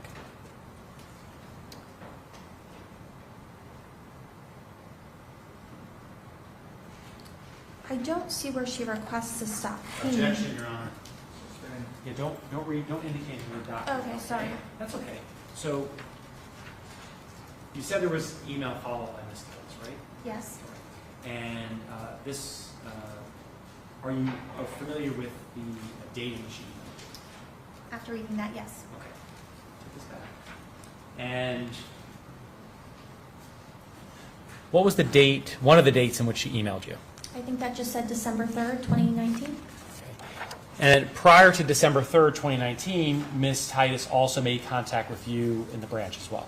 Yes. Now, cashier's check, that's guaranteed funds. Yes, sir. What does that mean? Explain that to the jury. What does guaranteed funds mean? So what that means is that it's funds that have been collected and cleared from a bank. So we are not subject to return. Now, ma'am, is it accurate to say that, Mr. Lansky mentioned about the 3 checks being broken down, Ms. Halfon coming back to the branch? Remember that? Yes, sir. Now, when Ms. Halfon came back to the branch, she gave you $1 million check in her name and Mr. Rappaport's name, Correct. and you converted that check into 3 checks for $333,000. Correct. You reissued those 3 checks in the name of Lin Halfon and Richard Rappaport. Correct.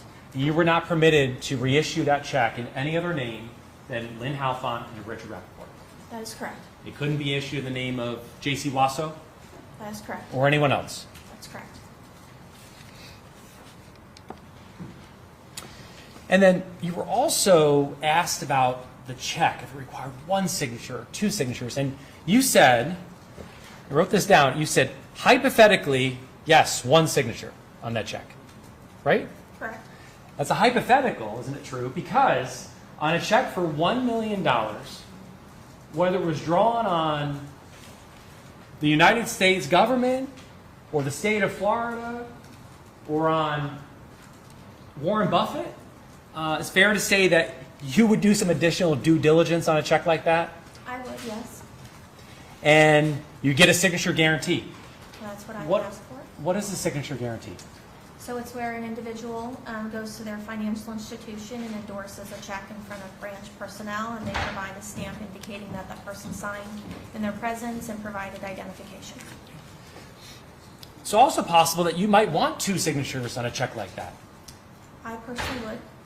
You would. I personally would, yes. So even though it's an or check, you said it's an or check, right? It is, yes, sir. You would want 2 signatures on that check. I would, yes. So you'd want Ms. Halfon's signature? Is that I right? would ask for that, personally, yes. And Mr. Rappaport's signature I would ask for that. on the back of that check. I would ask for that, yes.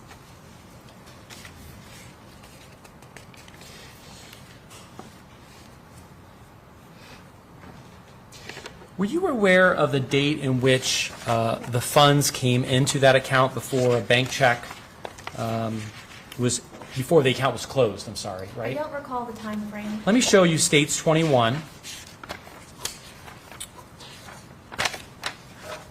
I'll put it on the TV behind you, ma'am, okay? Okay. And this is earning evidence. And this exhibit, that's a little better. And that is not. Now, you issued that $1 million check on November 6th of 2019, correct? I don't recall the date on that one, but if that's what's in evidence, I'm sure that date coincides. If the date on the check is November 6th, that's when you would have issued it? Yes, sir. And this account received those funds according to Ms. Allen's analysis, which I know you're not here for that, on November 4th of 2019. Okay? That doesn't seem accurate. I think it was a longer time frame. I understand, but I'm just, based on what's in evidence before this jury, Okay. you haven't reviewed the bank records here? I have not. All right. Now, did you all have any suspicion of fraud or elder abuse in this situation? We did. Is that why you engaged other individuals in the Wells Fargo community to engage Ms. Halfon, Ms. Rappaport? Yeah, we are required to do our due diligence, so we invited the clients in to ensure that situations like that were taking place.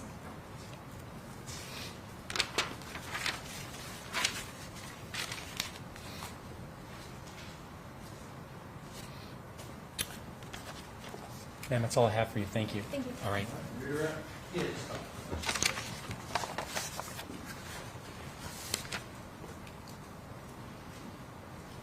Ms. Van Voorhees, certified funds means the bank has set those the funds aside. The money has not left the bank, correct? The Still money in has bank. left the account. Has left the account, has not left the bank, though. The bank still has The control over bank those owns the funds. cashier's check, so it would be Correct. owned by Wells Fargo. So Wells Fargo has that money set aside, so when these cash checks are negotiated, they can pay it off. Yes, sir. So that money is still in the bank, it hasn't been released to anybody, Not correct? an individual. I mean, the check was made payable to the two of them, but Understood that, but the money didn't go to them because they didn't cash the check at the bank. You wouldn't cash it. correct. That money's still at the bank, and that money, It was removed from their and account to a and check. under certain circumstances, that money could have been frozen and not paid out on the checks. There could have been a stop payment. Thank you. Your Honor, it's a new, may I cross briefly just at one topic of money leaving the account? It's not a new. You can step down.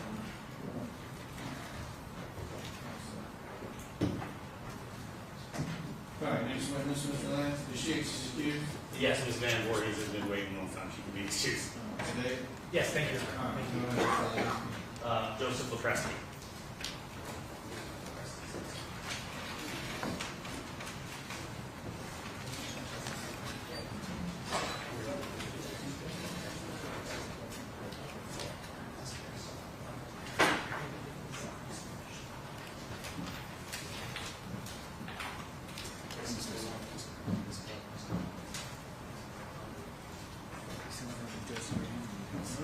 Raise your right hand, you swear to tell the truth, the whole truth, and nothing but the truth?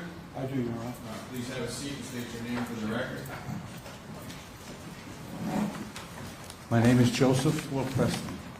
Go ahead, Mr. Lance. Mr. Lepresti, please state, I know you just stated your name, why don't you spell your last name for me? That's Lopresti. And Mr. Lepresti, where do you live? I live in Monroe, New Jersey at 379 C Sterling. We don't need the actual address, the city's fine. So Monroe, New Jersey, Yes, and what county is that in? Middlesex. Middlesex, okay. Used to live in Essex. So, the nature of your business, I'm a check casher, how long have you been a check casher? 25 years. All right, and how many different check cashing agencies have you owned? I own one now, Okay, and what's the name of that one? Check Pros. Okay, and Check Pros got involved in this case, how? I cashed 3 checks.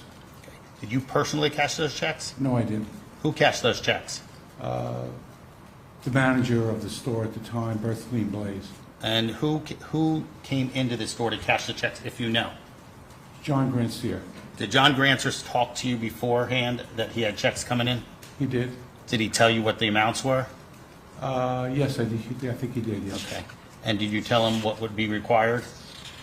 No, he said he had a woman and he was bringing her in to cash 3 checks. So he said he was having a woman come in and cash 3 checks. He said he was bringing the checks in. They were for a woman. For a woman, okay. Yes, yeah.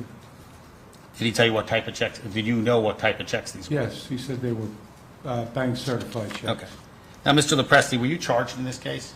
Yes, I was. What were you charged with, if you recall? Grand theft, I believe. Okay. And and how many counts did you plead to? 1. You pled to 1 count, and what is your sentence? Have you been sentenced yet? I have not. Okay. And as part of your plea agreement, you have agreed to pay back $1 million. That's correct. And you've already paid $750,000 back, correct? That's correct. And in addition to the $1 million, do you plan on paying the other $250,000 back? I do. Okay, so you're paying the whole amount that was taken from him in these checks. Yes. And why are you doing that? Because I was very careless in cashing the checks. I wasn't watching my business. Okay. And is that because you trusted Mr. Grancer? Yes, but I trusted my employees to do what they were Okay. supposed to do also. Did you have specific discussions about getting an affidavit, the acknowledgement affidavit, the 6 affidavits signed and notarized? That was the procedure. Okay, but did you ask for that, or was that Berthelene Blease probably? Berthelene Blaze actually gave the affidavit Okay. to have. And as part of your plea agreement, you're also going to pay back all of the state's investigative costs That's what the. and the plea cost of the agreement prosecution, right? said. Yes, Okay. You intend to carry out your plea agreement? I do. And part of your plea agreement is to come here today and truthfully testify, correct? That's correct. Okay. Now, Mr. Lopresti, you said that, do you know Jaycee Wasso? No, I don't. Have you ever seen her before? No, I Have haven't. you met her before? I have not. Have you ever heard her name before? No, Have you ever heard the name John Marino? no.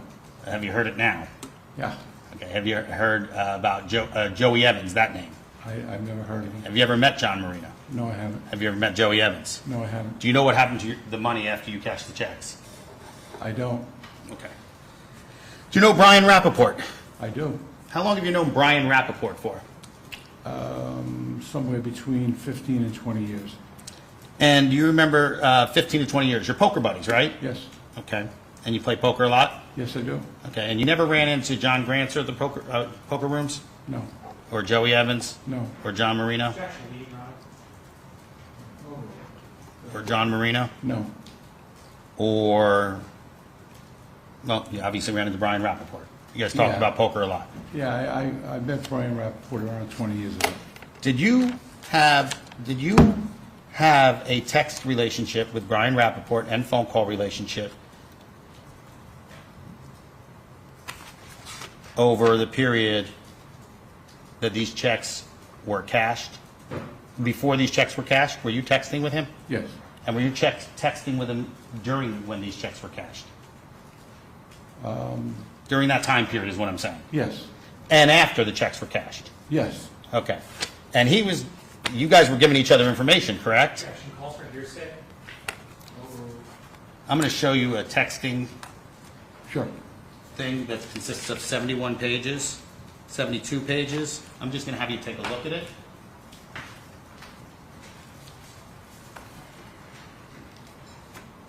Anything- Not introducing what it says, Judge. You want to look at every page? I just wanted to flip through it to see if that's what he's provided to the state. Yes, this is, And you reviewed that, right? I have. And it covers from, Objection, Your Honor, hearsay. what date does that cover? Objection, hearsay. May The your approach. the date is not a...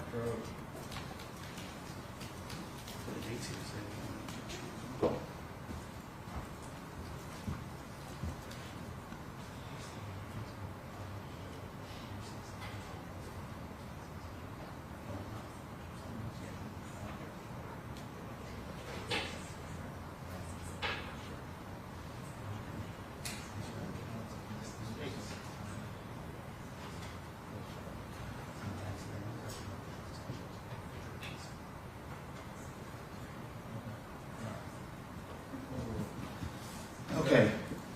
Mr. Lopresti, can you tell me what date those text messages that were provided started and when they ended?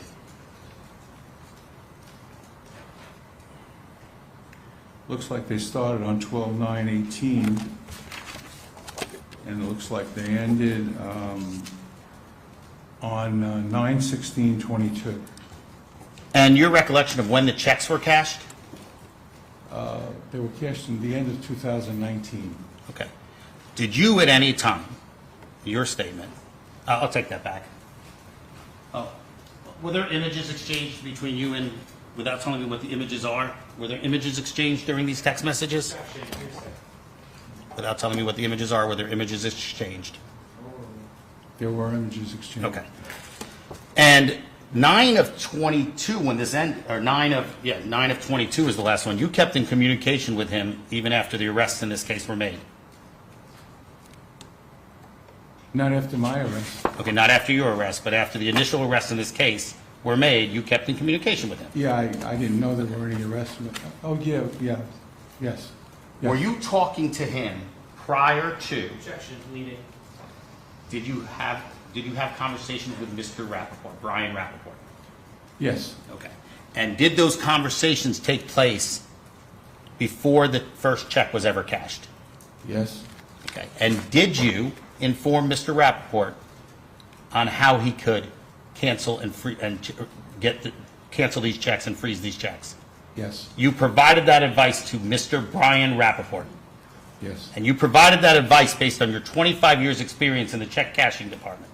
yes, Have you been involved in cases where payments on checks have been stopped? correct, So you're very familiar with that process. yes, It absolutely could have been done, correct? yes, Okay. And then you did not have any knowledge. Strike that. That's all the questions I have for you, Mr. LaPresta.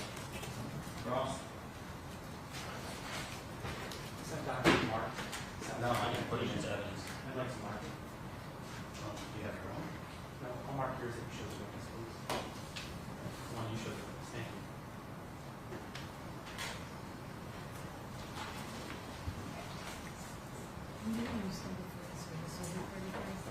Identification purposes You only want defense. mark for identification? For identification, Your Honor. Make it 30. You still have 33 more? Or you can take it back? I have it marked, but I can take it back. You guys want to mark for record purposes, but not introduced in the Correct, Your Honor. both? No, just the 33 I can take back, and I'll make this 33 then, for ID. Thank you. We'll save your card.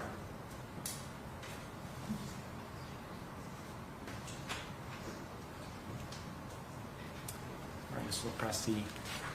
Good afternoon, sir. good afternoon. All right. Mr. LaPresti, you entered into a plea agreement with the state. Is that right? That's correct, You pled guilty to conspiracy to commit grand theft. Is that right? yes, Okay. You pled guilty to that because you are guilty of that. Is that right? that's correct, And that is a third-degree felony. Is that right? yes, sir, And as part of your plea agreement, you agreed to wait to be sentenced until, let me show you, I'm going to actually mark this one, states 34 if I could. I'm sorry, Madam Clerk. States 34. I'm going to show you this document. May I approach, Your Honor? Yeah. Do you recognize states 34, Mr. LaPresti? I Take a do. look at all the pages. my initials are on here, yes, Is that your plea agreement? yes, Fair and accurate copy of the plea agreement? yes, Now, this time I'm going to offer states 34 into evidence. Any objection? No objection. Which one? The plea agreement, no objection, Judge, at all. All right, so Referring to page 6. And the plea agreement indicated that you will be sentenced based solely upon the full and fair discretion of the court. Sentencing, including adjudication of the defendant, will solely be determined by the court. The defendant specifically understands that he could receive a sentence up to a maximum of 5 years in prison. Is that right? that's correct, All right. And then as part of that agreement, you agree to testify truthfully if called. Is that right? yes, sir, And in number 7, it said the defendant shall provide truthful testimony for any defendant. Is that right? yes, sir, So you agree to provide testimony for any defendant as well as the state. Is that right? yes, sir, At any hearing, deposition, trial without the necessity of a subpoena as it relates to his conduct or the conduct of others in this matter. Is that right, Mr. LaPresti? yes, sir, All right. And the state, this week, we made travel arrangements for you to come down here yes, sir. to be available as a Objection, witness. Your Honor.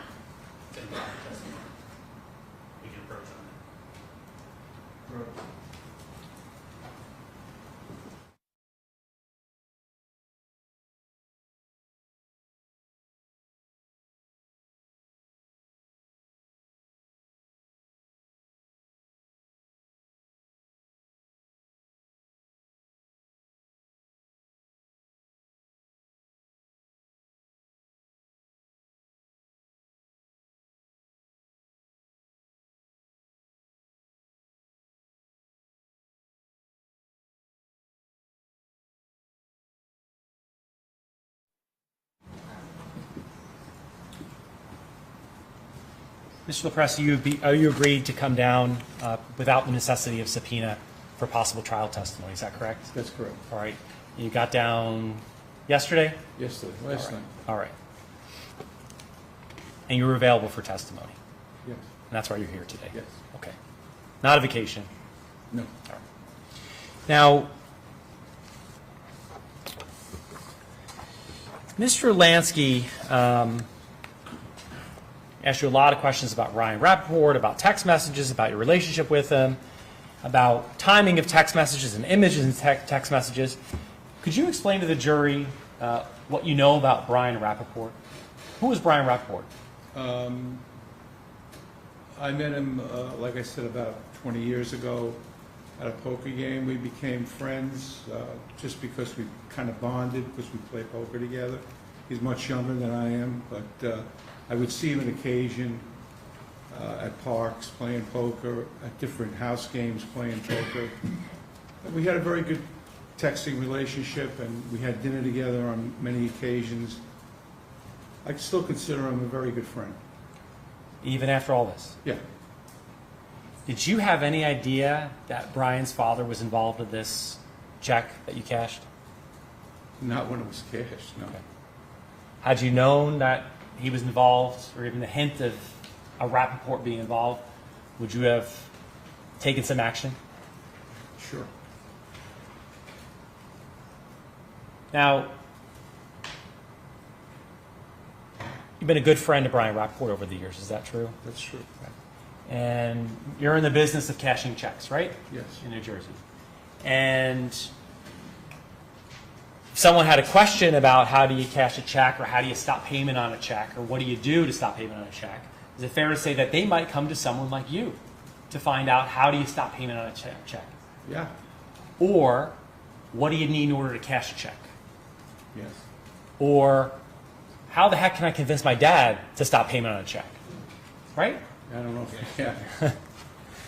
And is that right, Mr. LaPresti? Well, I don't know how I convince his dad or tell Well- him how to convince his dad.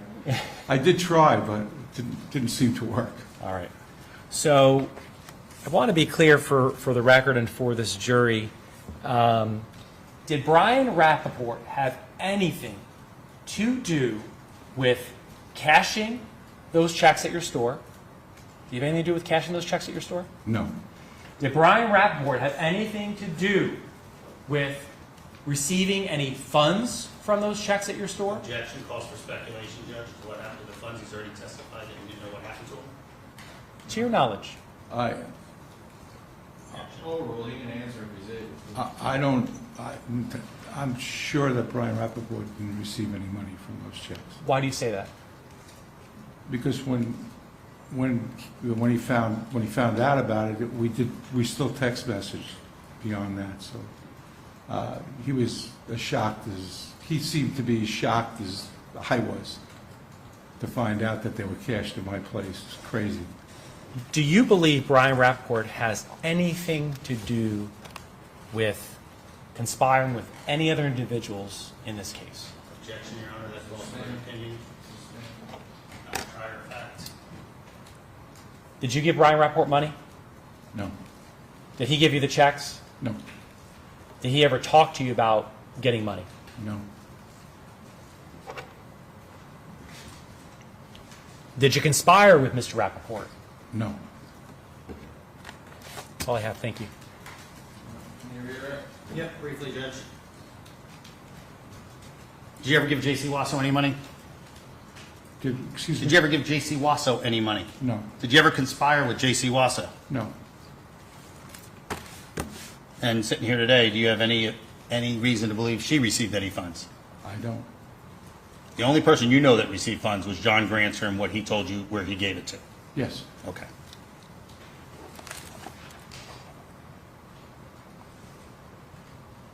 But you can only tell us what you know. Correct. And when did you not look at any of the checks until after the third one was cashed? Yes. Okay, so that's why you didn't recognize the name Rappaport? That's correct. No further questions. No. excuse? Yes, Your Honor. All right, then you can step down. You need, Last witness, I'll. why don't you go check outside? Yeah, I'll check it.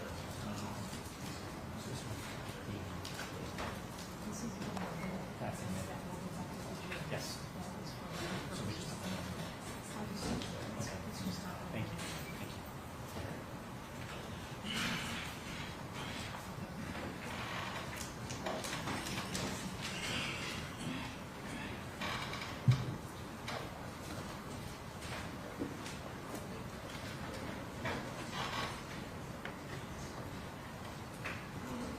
You want to bring him up, Judge? He's here, Judge. He's here. All right, call your next witness. Special Agent Ramon Cosmo.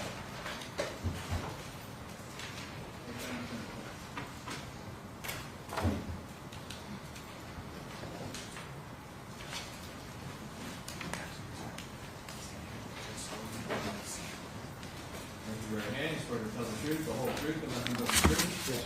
All right, please have a seat, state your name for the record. I'm Special Agent Ramon Cosme. Special Agent Cosme, where are you employed? With the Florida Department of Law Enforcement. How many years you've been so employed? It'll be 5 years next month. And prior law enforcement experience, sir? 25 years with the Clearwater Police Department. So 30 years law enforcement, or did you have before that too? Almost. Okay, is most of the training the police academy and continuing training, I guess, continuing education classes, continuing, Yes. any specialties? Several. You mean like SWAT or, I was a hostage negotiator on the SWAT team. for a that's while. what I'm looking for. Yeah. Okay. And how did you get involved in this matter with Jaycee Wasso, the Jaycee Wasso, Joey Evans, John Marino, John Grancer, who else? Joe Lopresti. How did you get involved in this matter? Well, the case was transferred over to me from Agent Morris when she retired. Okay, so we don't know who Agent Morris is. Who's Agent Morris? Agent Victoria Morris is a retired. She's now retired special agent. She was the original case agent in this case. And how long was she the case agent on this case? For I think at least a year. So all the way up until the arrest of Lin Halfon was made, correct? Probably after that. Okay. And when the warrants were issued for Jaycee Wasso and John Grancer, Correct. She was. did you ever review the warrant? Do you know what the charges were against Jaycee Wasso when Special Agent Morris was involved? Yes, I did review the affidavit. Okay. What were those charges at that time? I would have to. If I show you a copy of the arrest warrant? Yeah.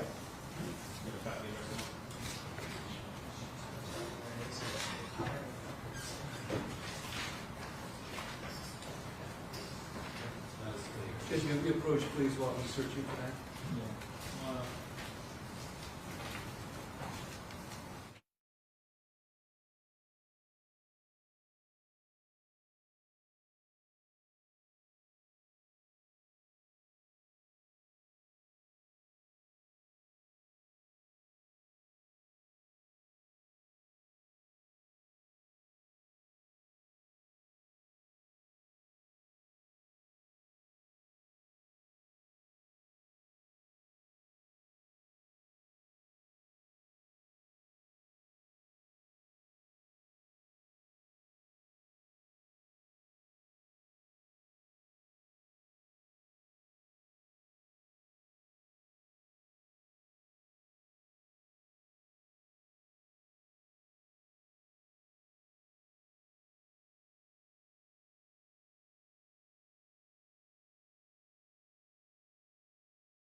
And you interviewed her, right?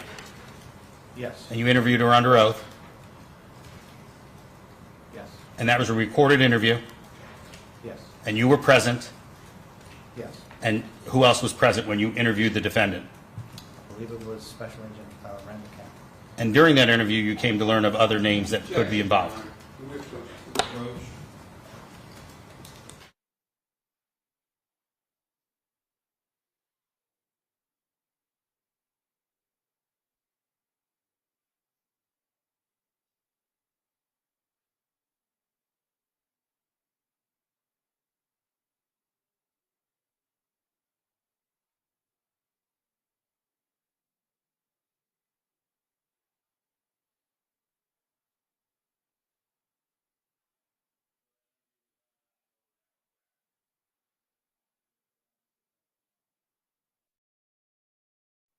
Agent Randall Camp.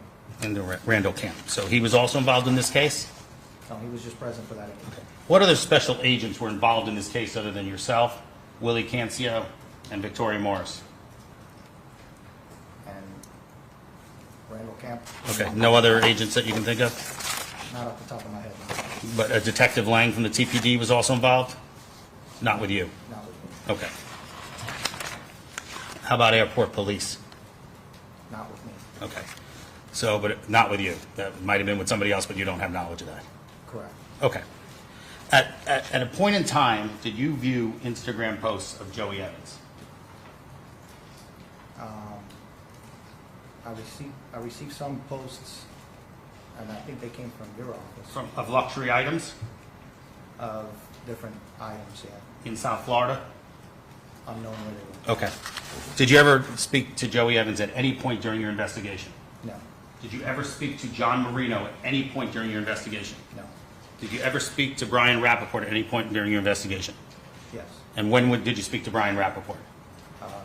I'd have to refer for the exact date, but it was last year or something. Okay. And at a point in time, did you learn that Brian Rappaport knew the person who owned the check cashing place in this matter? Yes, And did you receive 72 pages of texts which dated from a time before, during, and after those checks were cashed? no, I don't remember. You still have not reviewed those text messages? No, I'm not. So you have not, nobody's given you those text messages between these people? I don't remember seeing it Okay. And you're the special agent in charge of this case, right? since she retired, yes. Right.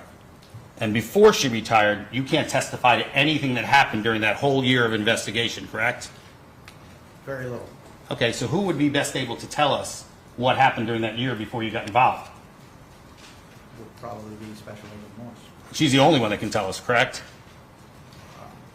Willie Cancio was with her for a Okay. while, so And Willie's been here, and Willie told us what he did, and then he got out of it after the initial part, right? I believe so. So when you took over, did you have a briefing with Victoria Morris and her whole team so you could get caught up on everything that that happened already? She did brief me very quickly on what she had done Right. today, but that was about it. Okay. And did you review all these 6 volumes of text messages? Did you review over 2,000 pages of text messages? I'm sorry. Did you review over 2,000 pages of let's just say 2,000 pages of text messages that involved this case between Lin Halfon, Jaycee Wasso, Richard Rappaport? I reviewed some, Some, but not all. not all. Okay. Did you review all the printouts of all the communication dumps and everything like that in this case? I've reviewed some, but But not all. But I wouldn't be able to remember all. Did you ever direct anybody underneath your command as the lead agent on this case to speak to Joey Evans When he was arrested, agents down in... before he was arrested? During the investigation of this case, did you ever instruct anybody to talk to Joey Evans? No, Did you ever investigate his bank records before you were given the information from me? we have his bank records, when exactly they were gotten. I couldn't- Okay, so the bank records, if you have them and they're in evidence or anything of that nature, the date would control when you guys ordered those. Correct. Did you order them? Did you actually order them? I believe it was after I got them, or after I was made case agent, that we got those. But again, I'd have to refer to the Okay. reports. Would it be safe to say that the plea deal that Lin Halfon entered into was done before you were involved in this case? I believe so. Okay. What efforts did you make to find Mr. Grancer when there was a warrant out for his arrest? We reached out to the different agencies where we thought he was living. Okay. And were not successful in locating him. Did you also check social media? We tried social media, we tried other database searches that we can do. We also tried to ping his phone. Okay. Not And did successful. you also check social media of Joey Evans and John Marino? We tried social media for Joey Evans. I was told by our analysts that his social media was private and we could not. So access when it. did you try that, though? Several times throughout. Well, tell me when the first time you tried it was, because it wasn't always private, was it? I don't know. Okay. I don't know if it was always private. I was told when we tried that it was private and we couldn't access it. And you can't get a warrant to make it unprivate? At the time, we didn't have enough evidence to show that he was involved. Okay. We had the PC for Ms. Wasso. Wasso. But ultimately, Joey Evans, John Marino, Joe Lopresti, and John Granser are all charged as co-conspirators. Yes. Okay, and you were involved with all of that? Yes. Okay. And sitting here today, can you tell this jury with any degree of certainty where the $1 million went? Not opinion, evidentiary value. Evidence. Unfortunately, because it was cash, it's very difficult to track. Okay. And you cannot tell this jury with any degree of certainty that Jaycee Wasso got anything from that $1 million. Any evidence pointing that she received even 1 Again, cent? because it was cash, it's very difficult to track cash. No further questions, Judge. Yes, sir, I'll be with the cross-examination. Detective Cosme, I'd like to show you, 18.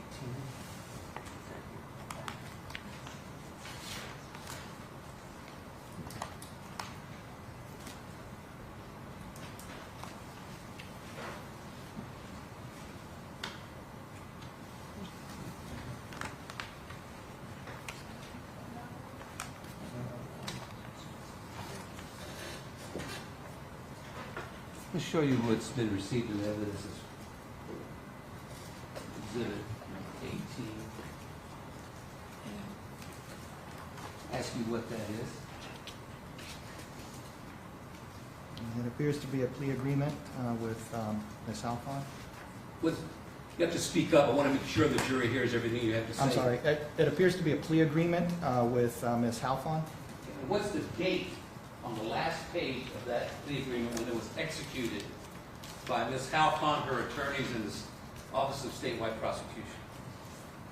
It appears to be January 12th, 2021. Now, was it January the 21st, did you say? 12th, 2021. Of 2021. And do your notes reflect the date that you spoke with the defendant? The date? Jaycee. I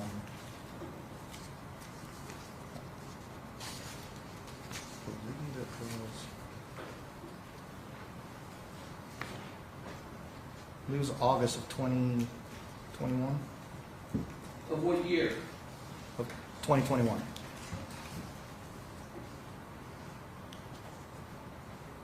So we're talking about 6 or 7 months after Lin Halfon had entered into her plea agreement that Jaycee Wasso was arrested.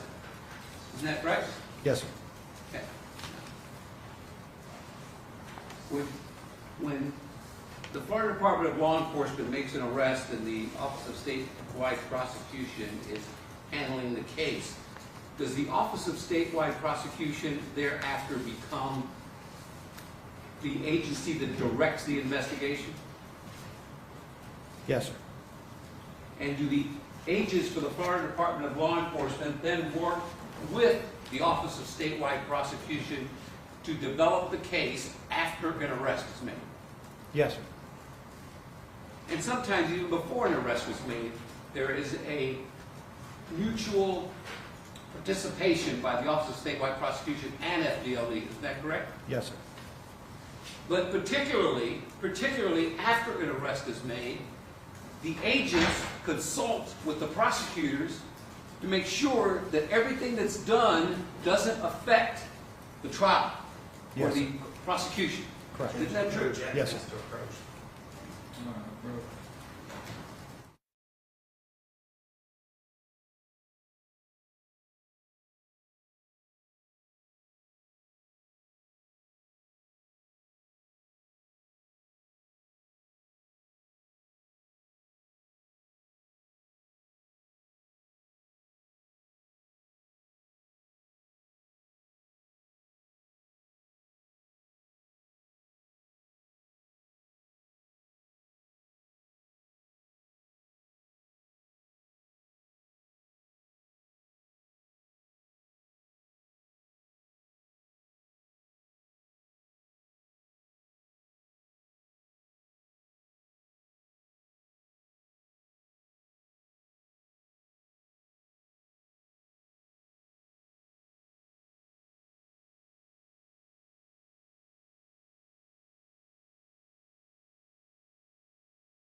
Detective Cosme, when an investigation of an individual is done, is it important to get records that relate to that individual's potential participation in the criminal act?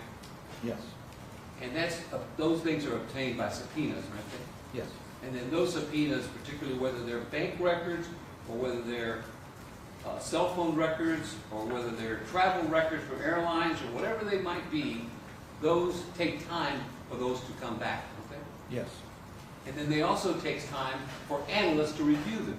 Isn't that true as well? correct.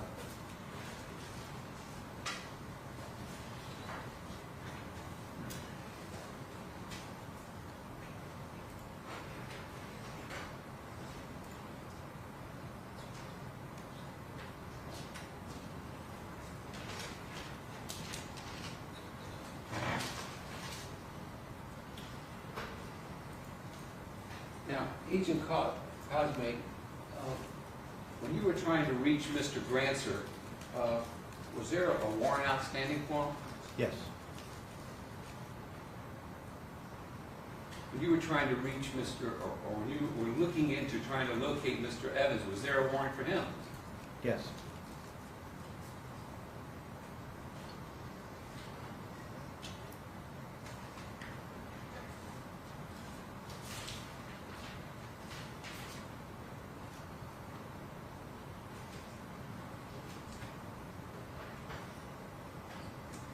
In the course of this investigation, was there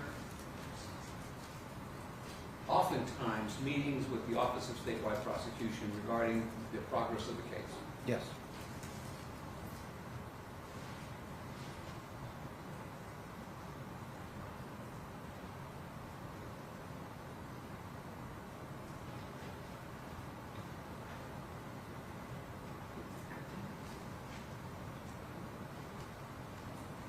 Where was Mr. Grancer arrested? He was arrested in Tampa. Did he turn himself in? Yes. How about Mr. Lepresti, where was he arrested? He was arrested up in New Jersey. And how about Mr. Evans, do you know where he was arrested? He was arrested in Palm Beach County. Here in Florida? Yes.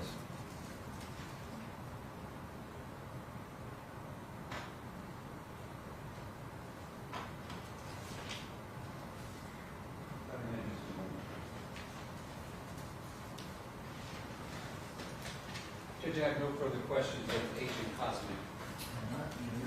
Just one. The plea agreement we just shown, that was entered in January. That's the date it was signed, correct? That's the date on the back page, yes. Do you know when that plea agreement was made, though? No, sir, I can't answer that. Okay. Well, are you aware on March 24th, 2020 is when Lin Halfon gave her proffer to Florida Department of Law Enforcement? 9 months earlier. Oh, if you say so. Okay. Well, I'm just asking if you know that or do you dispute that? I don't dispute it. Okay. I So don't know. when she gave her proffer, that's what resulted in her plea deal, correct? Or you don't know, that's the statewide prosecutor? Yes. Okay. And the statewide prosecutor said, did you meet with them on the progress of the case, correct? Yes. Did you meet with me on the progress of the case? No. Thank you. Step down. See you released. Yes, Your Honor. Thank you.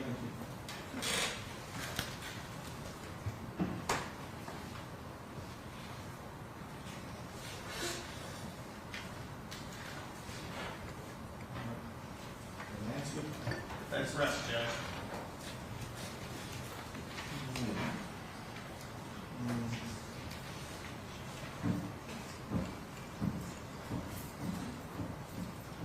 Take a short recess so I can talk to the Did we approach before you let the jury go, sir? Sure.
You need some time with your client. Mr. Lansky. We've already spoken about her testifying. She's adamant she doesn't want to testify. I'm advising her that I agree with her decision based on the state's case.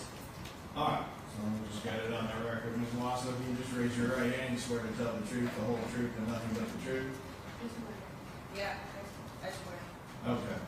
All right, you understand that you have a constitutional right to remain silent. Nobody can compel you to become a witness against yourself or offer testimony against yourself. Do you understand that? Yes. You also understand that you have a right to testify and present any evidence you think is proper or beneficial for your case. Yes. Did you discuss the pros and cons of whether to testify or not with your attorney? Yes. Did you have enough time? Yes. Do you need any more time? No. And after speaking with him, what's your decision? I'm not testifying. All right, not testifying. All right, very good.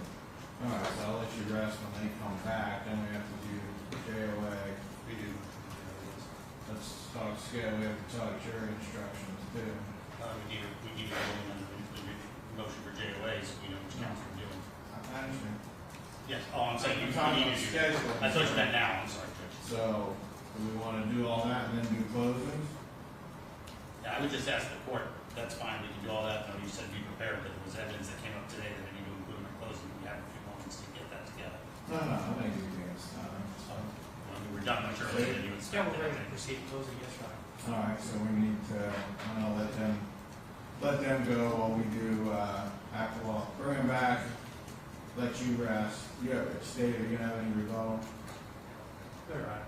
All right, so then I can let them go for a while, and then we'll talk jury instructions and JOA and those Do things. you have time limits on our closing? I don't, but you can give me an idea. I don't hold people to the time, so who's doing closings from the state side? Both of us, Glenn. All right, how much time?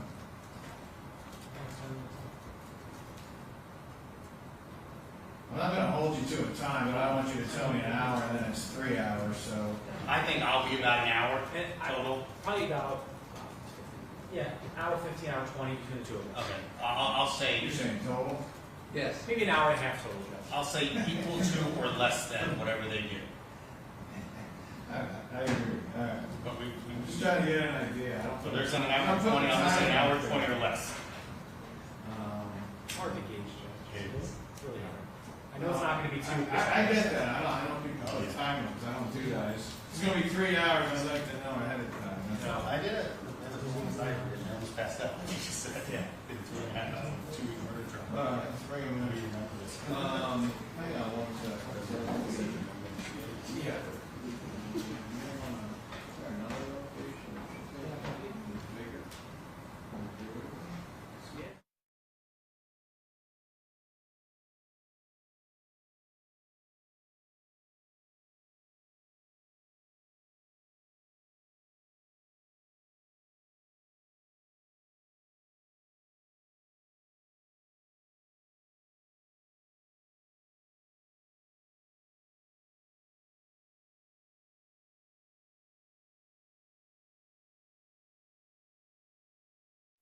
Or first thing in the morning. No, we'll charge them in the morning, so they're fresh. Okay. I think it's gonna take me a long time to read. So let's, but I do wanna give them the schedule. I'm gonna bring them back in, let you rest, and then tell them I'm gonna let them head out. We have food coming for them about 4:30, so they can come back here, we're not gonna be done, but, they can eat that. But I just do wanna discuss that it's gonna take us some time, but we can finish up today, just in case they have anything to offer in that regard. Sure. Well, What's that? I don't think we're gonna finish today, but I think coming back tomorrow morning, right?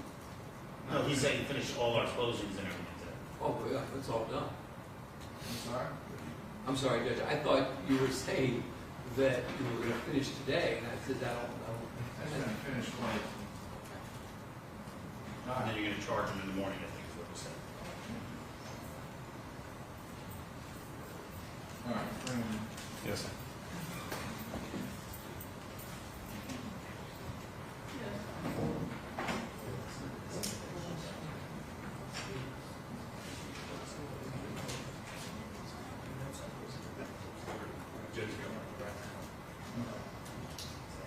Have them bring all that stuff, so we'll take them out.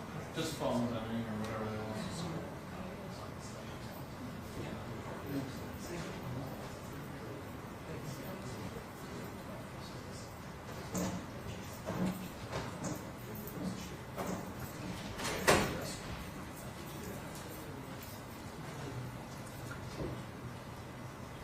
Does the clerk have this, is this a recall? I do. Yeah, definitely. It's not printed out, but just compare my list to yours because I've lost track. We can do it after the.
seat.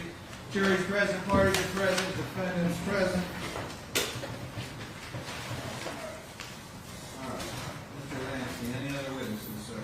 No, the defense rests, Judge. All right, State, do you have any rebuttal? No, Your Honor, thank you. All right. So here's where we're at with the trial. Both sides have rested. I need to talk to them about a couple of legal matters and go through jury instructions. That can take a little bit of time. Then they'll be ready for closing arguments. Okay, so I would like to keep going and try to finish closing arguments and then come back in the morning to have jury instructions read. That's gonna take some time. You guys can come in fresh and hear those and then go out at that time. So that's kind of the schedule of events. So I know sometimes I break at this point for the day because of the length of this case and the type of thing. I just rather just one more night here, finish the closing argument. So that being said, in 3:45, I'm going to let you guys go out again and take, so you don't have to just be cramped back here to go about your business. And then we have food coming about 4:30 that we did the last couple times. I'm going to put you in the courtroom next to us. It's empty. You guys can spread out, and it's going to be much bigger than there. Just think it's more comfortable. So that's kind of the plan. So I'm just letting everybody know. So that being said, you guys have everything. Just again, please don't discuss the case with each other or anybody else, or look up any media coverage or anything. All rise, jurors exiting. Yes, yes.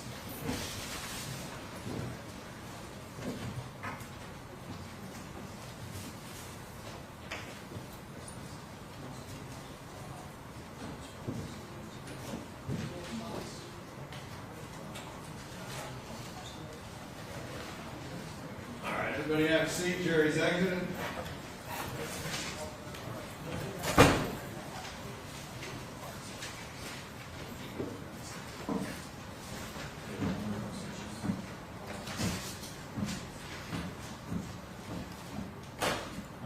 Second judgment of acquittal. Well, Judge, the rule of the motion for judgment of acquittal, obviously the court's aware that the burden changes at this point. I don't want to have to go through everything. Do you want more argument? My argument is going to be relatively the same. I don't think any of the witnesses here changed anything, but I would resubmit, Judge, about the joint property, about the gifts, and him knowing after the fact saying he wouldn't have done something.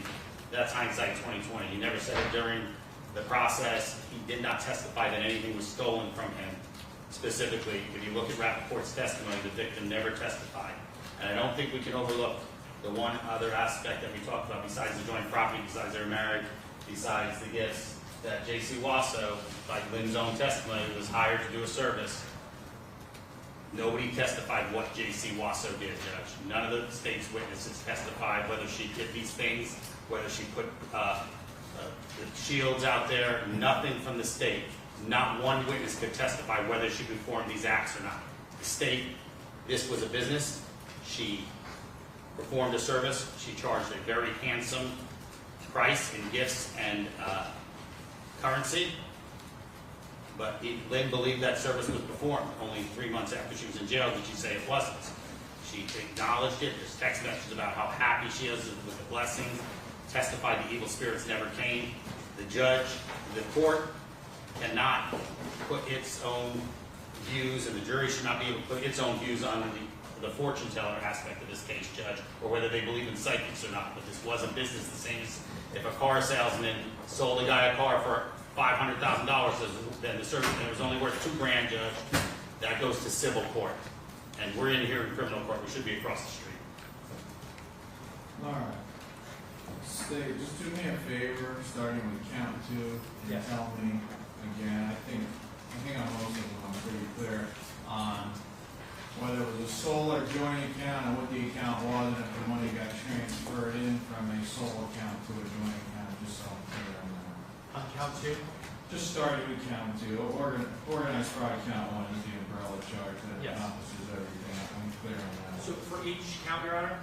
Yeah, just starting with 2. So count 2 was from a solely owned TD bank account of Mr. Rappaport for the $80,000.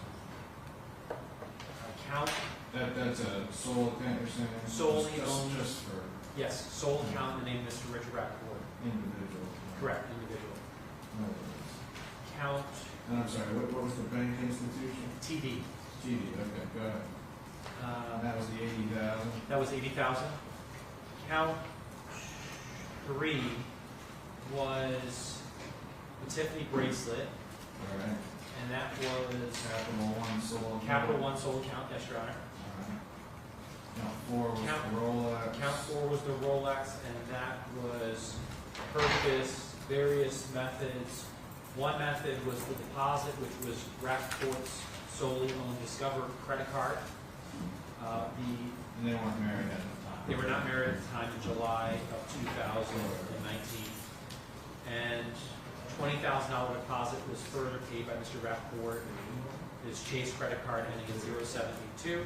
And then the balance of $25,047 was paid on Mr. Rappaport's solely owned mayor's credit card that he opened in store. Count 5 relates to Was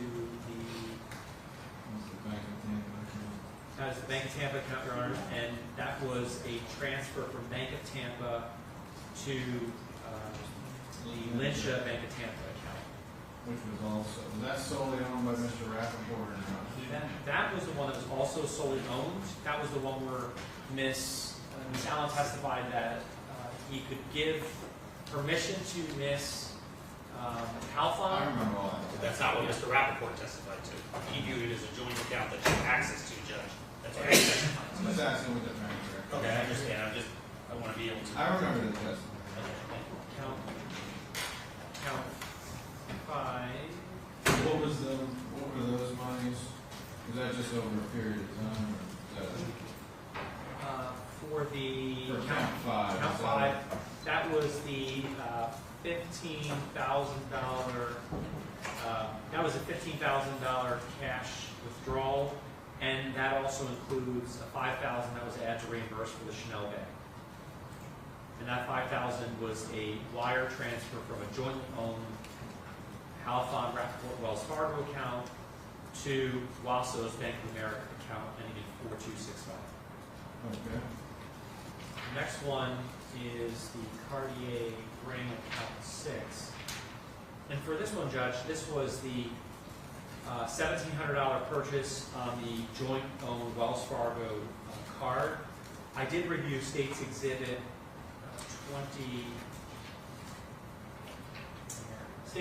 26, which references this ring situation, the text messages, the phone calls that was introduced. I invite the court, if you'd like, if there's a question about this, to review that document.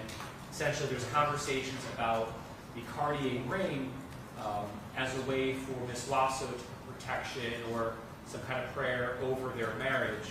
But this is not a ring that was purchased by Ms. Halfon for the purpose of their marriage that was later given to Ms. Wasso. This was 2 rings purchased in advance of their marriage, and there's a separate ring that's purchased by Ms. Halfon for the marriage. Judge, I must correct that. The date of the marriage was 2 days prior to these rings. So that's incorrect information. We have the dates right here.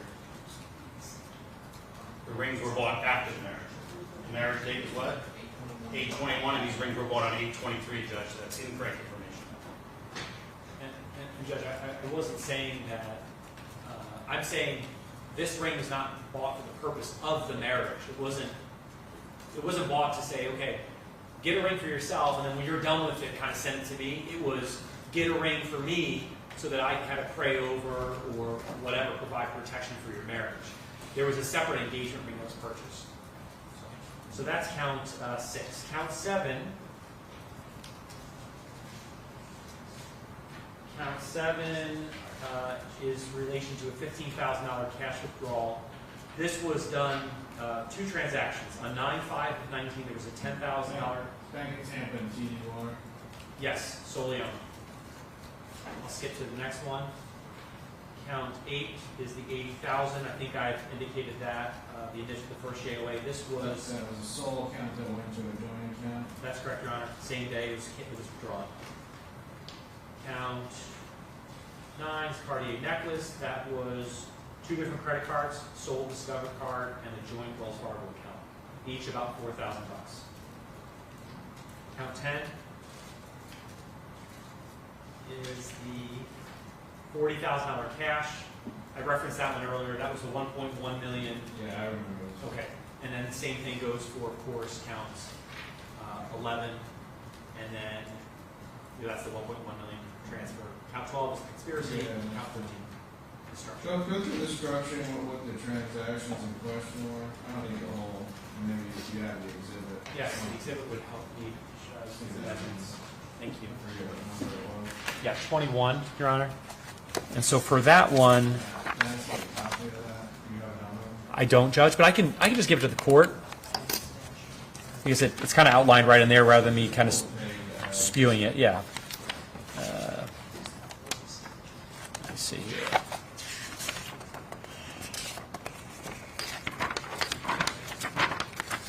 Before or after? Oh, here it is.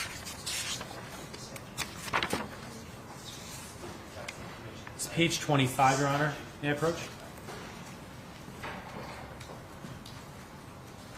Judge, maybe you could do the statute, which is actually cited in the statute, because of what he read you. The statute that's cited in that subsection, we would like you to read that statute about what applies. You can tell. This is just a pertinent part of an 896.104. No, it's just 896.104. We can print out the whole thing if we need to. But that's the statute they cited. Yeah, that's part of it. The judge, you Sure, can Judge. do that. Approach.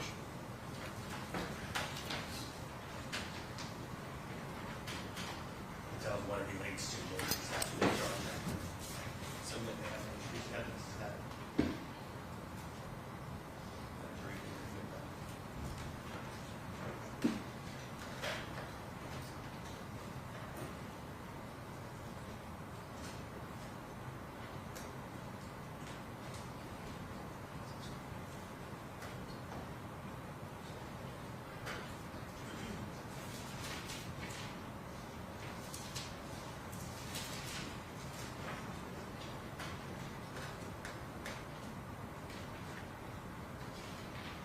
I'm sorry, Judge, there was one other thing I left out that the Bank of Tampa rep said, that Mr. Rappaport was aware it was a joint account, and that neither one of them had the ability to withdraw from it before he transferred his money to Lynn Voorhees, and also that the testimony of Lynn and Richard both corroborated each other that she had permission to use his credit cards, especially after the marriage is married, but before the marriage too, Judge.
On your slide, what do you have, the 80,000 on number 3?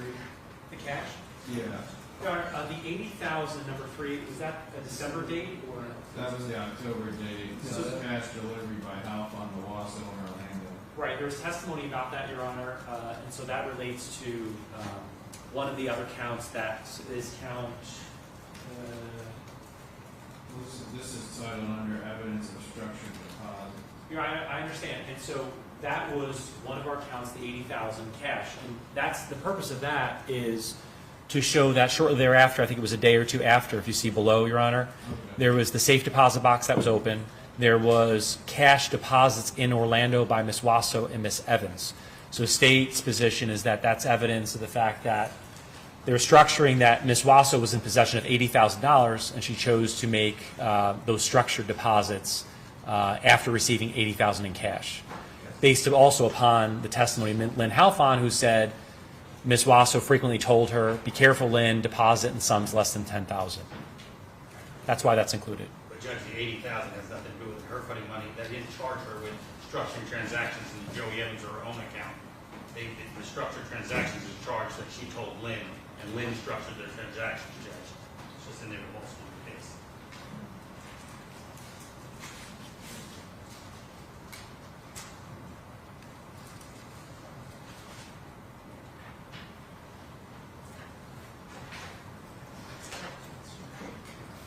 What was your last point? It just says in the information, did structure or assisted structure.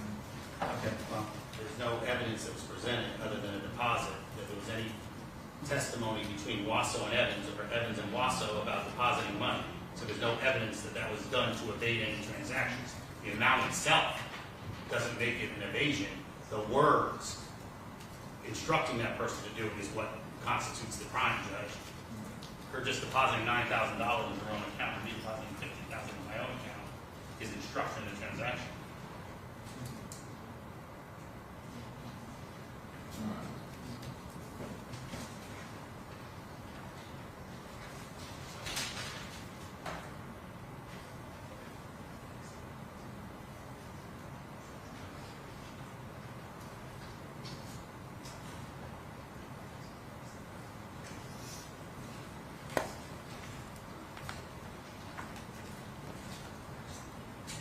Anything else? No, Your Honor. No, Your Honor.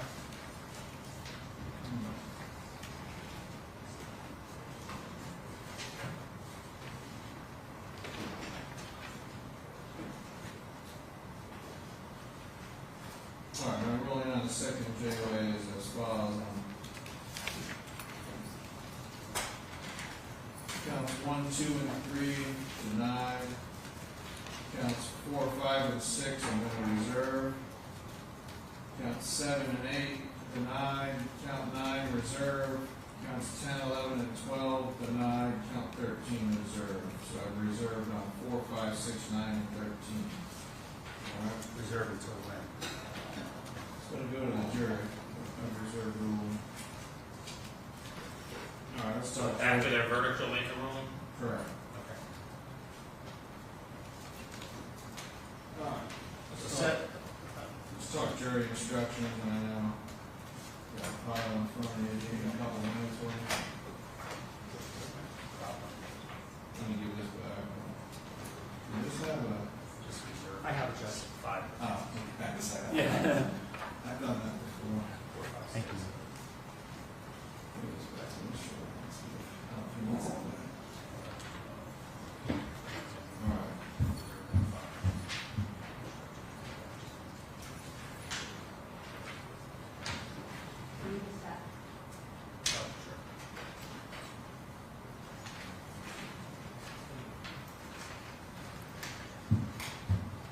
So they're going to meet at 4:30, Judge? Yeah, so, but we've got to go through. Did you guys have a chance to look at them? More or less. Yes, Your Honor. Why don't we do this? Let's go through the whole thing, and then when we get to the substantive, you guys need to grab something to eat, and then take a look at them at the same time. I don't want to waste a lot of time, but we can go through most of it's boilerplate other than the substantive. But,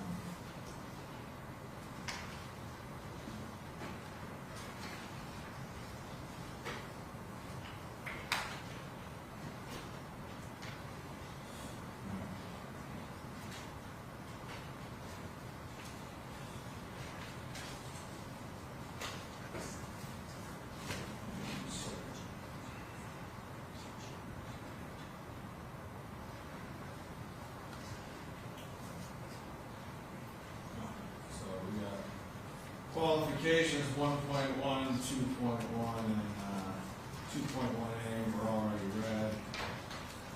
No objection, I'm assuming. Objection. No. Objection. 2.3 is the stipulation I read. 3. Objection. Hold on, Judge, I'm sorry. Yes, that's fine. Then we have, and I just took this one the state gave me, 2.6 use of transcripts and recording, we didn't have any of that, so that can come out. And 2.13 prior inconsistent statement as impeachment. I would like that in there, too. No, that's in another section, that's a special instruction. Oh, okay. Go on.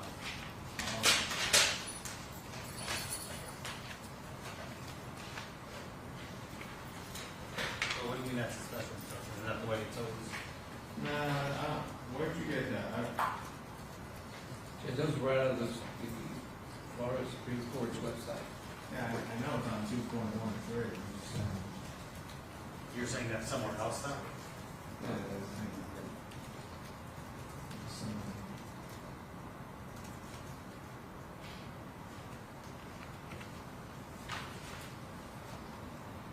Yeah, it's on the wing of the evidence. The witness at some other time make a statement that is inconsistent with the testimony he or she gave in court, number 8. I'm fine with that, just the normal instruction. Judge, that's what it is in weighing the evidence. Yeah.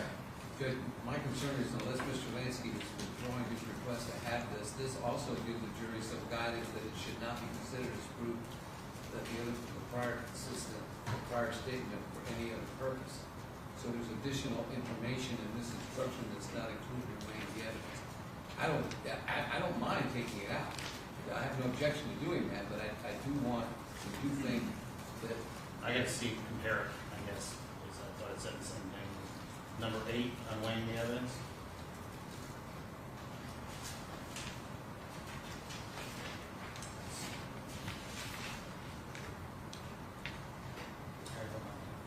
That instruction that you're just referring to, that's to be given during trial, not.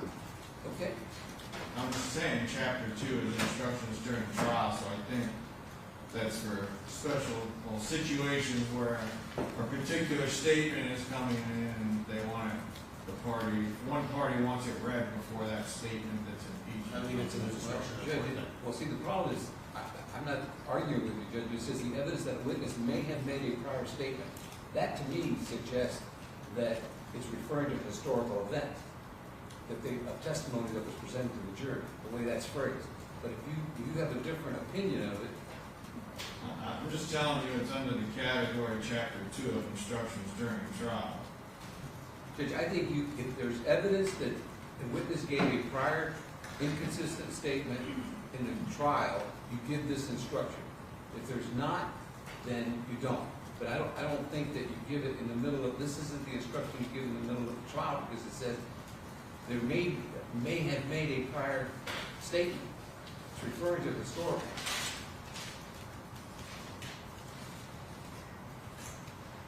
The testimony that witness gave in court. So it's an impeachment statement that they're referring to. I understand this. Does it matter if we give it, Judge? Let me just read it, you guys. I don't care. I've never had it requested. I can tell you guys that in 50 trials, so let me read it.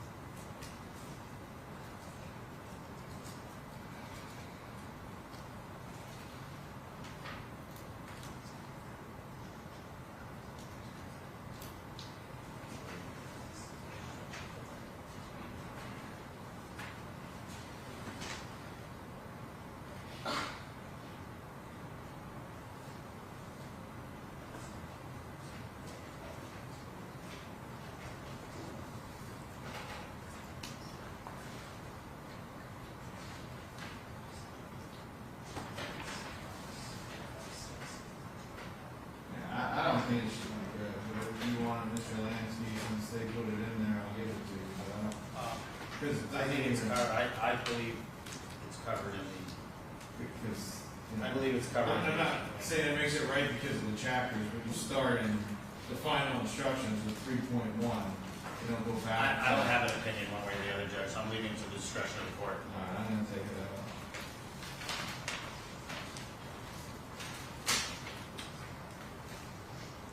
Closing argument 2.7. Okay.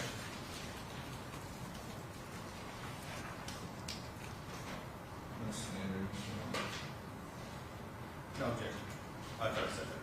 No, that's all right. Then we have 3.1 and 3.2, introduction and final balance. No objection. Judge, on the statement of the charges, are we putting in there the victim and the dates, or no? Is that just on?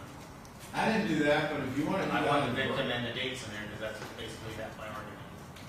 No, what I was going to suggest is if you guys want to add something in on the verdict form on each count so they know what it relates to, is that? I want the date and the listed victim on on the verdict form. Yeah, like if you want to do count 1 and then parentheses, is that? Yeah, You good that's with the that way it's statement? charged, because that's my defense in this case, Judge. You just say that. Judge, we can't, To so. the victim. Wants the victim. Yes.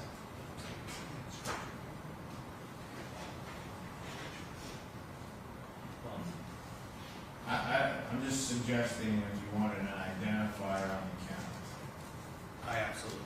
You know, when I did a 30-count mortgage fraud, we put the property addresses in, like on the verdict form, just, you know, that was a little easier than this case, so I don't know if you want to. Judge, they charge it with specific dates, and they charge it with specific victims. I do not want a verdict form going back that doesn't include that information. That's how they charged it. They were just said random. Every charging document has dates, like that's Okay, well, but the victim is very important here, okay? Isn't the victim the same on all of them? Yes, and it's, No, no, it's in the substantive counts as well. not in the organized fraud. I just want the theft to be from Richard Rappaport. It is on the, It's on the verdict form. yeah, I don't know what for the public. Let's get to that. All right, we'll get to it when we get there, Judge. Do the rest. So on this part, then, I'm not asking for that. All right. No, it's just above. Then we get to the then skip over the substantive, we'll do those last. That'll take us some pages to 3.4, which is lessers. Now, the theft, all the lessers are contained within the theft instruction itself, with the exception of organized fraud, the lesser is theft. Organized fraud, the lesser is going to be listed as theft. Right, is there any other? And everything else is just the values. There's no lesser to structuring, there'd be no lesser to conspiracy, so that would leave all grand theft counts and organized fraud counts, is that correct, Steve? That's correct, Your Honor. All right, so, Let me just make sure I understand. Organized fraud would have a theft. yeah, go down the information. So count 1, organized fraud, theft is a lesser, I didn't look it up, it is. So, and then, so I'll give that lesser, Mr. Lance. No problem on that. And then counts 2 through 11 are all grand theft counts that would then have. The lessers would just So be amounts. lessers would be on the verdict form. All the amounts would be the lessers. Yeah, the No problem. delineations. And then we get to counts 12 and 13 do not have lessers. So it's guilty or not. So it's really just count 1 then. But I'll let you take a look at that. If you think there's a lesser. I think I briefly looked at it, Judge. I don't know of any lesser inclusions that you didn't include. Alright. So then, skip with that. 3.7, that's standard. No objection.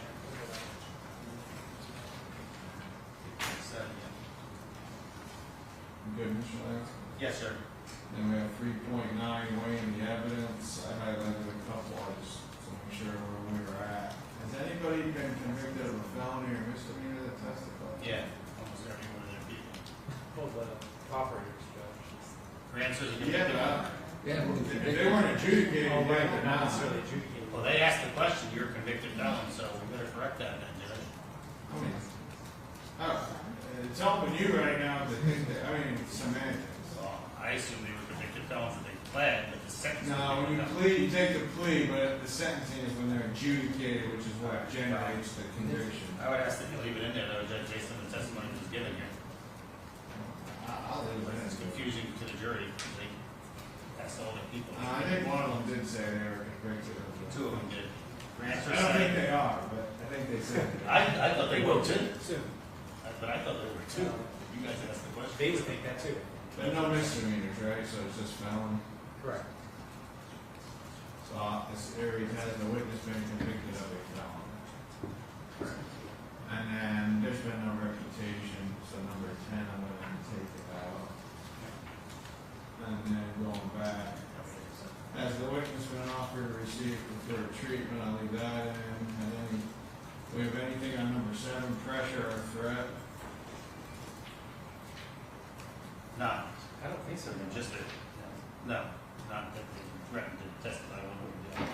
That's what that was referring to. No, number 6 would cover the. Yeah, 7 is no. Okay. You don't need 7. I just like to highlight them rather than remove them. You're leaving 6 though, right? Correct. 7's out. Yeah. So now we have 6, 7, and then the felony is 8. No 10. The rest of it's standard. That takes us to expert witness. I don't think anybody was deemed an expert, but I think they referred to Karen Allen and I don't know, did they testify to any opinions? tried to. I don't believe so, Judge. I mean, I don't think anybody. I think you sustained the objection when they were asked to do an opinion, so I don't think anybody was. I just left it in there just so we talked about it, but you're good with taking it out, Mr. Lansky? Well, they didn't give an opinion, so I don't think it's proper to keep it in, Judge, All right. when they try to I'll sustain remove it. that. Then we have accomplices and informants. I think that stays, Yes, sir. but I left the parentheticals to, for example, a witness who claims to have helped the defendant commit a crime has been promised. I think immunity, nobody's been promised immunity. No, but the last paragraph, I think you have to leave that in. The last one in parentheses, hopes to gain more favor. Right, I think the first and the third would come.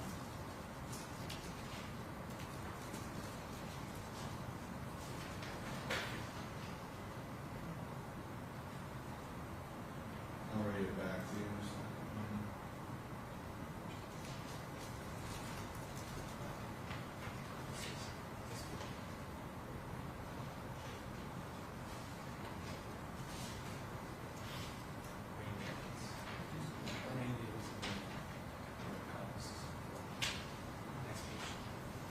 Alright, so it's gonna read the first line, and then, for example, a witness who claims to have helped the defendant commit a crime or hopes to gain more favorable treatment in his or her own case may have a reason to make a false statement, etc. I just took the middle one out. Correct. The immunity, okay? Agreed. Alright, I'll take out the highlighted portion about her testifying since she didn't.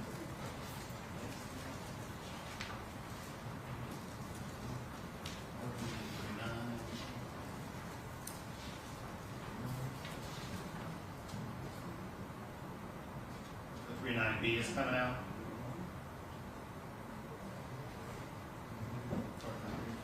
No, no, I was still on 3.9.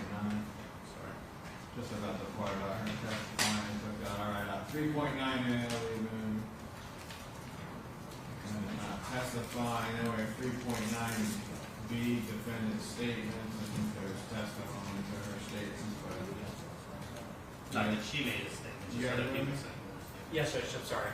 3.9 B, defendant's statements, that's statement. Yes, sir. Alright.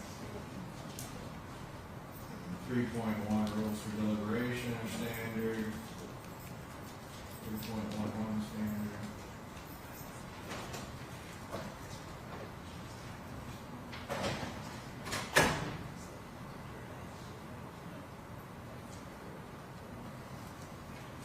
You good? No objection. Then 3.2A, single defendant, multiple, I'll take out information, just put multiple counts. You guys good with that?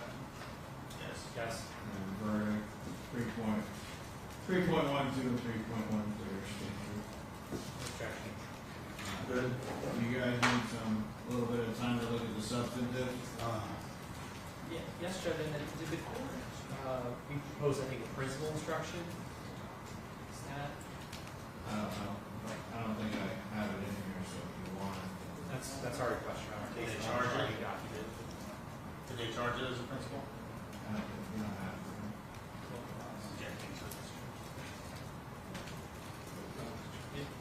And it is charged as principal on all counts except for counts 1 through 11. And then count 13. I didn't hear what you guys said. I was trying to ask It's him. 3.5. 3.5. It's not the question I asked. He made us comment about 1 through 11, it was not charged, but it is charged, so you're saying. Yes. Thought I misunderstood that, so that's fine, Judge. It is charged with just. No, I know, I got it. You just said it was. CLE credit, you don't have to charge it to get this. Let me just put that language.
You guys want that after all the substantives?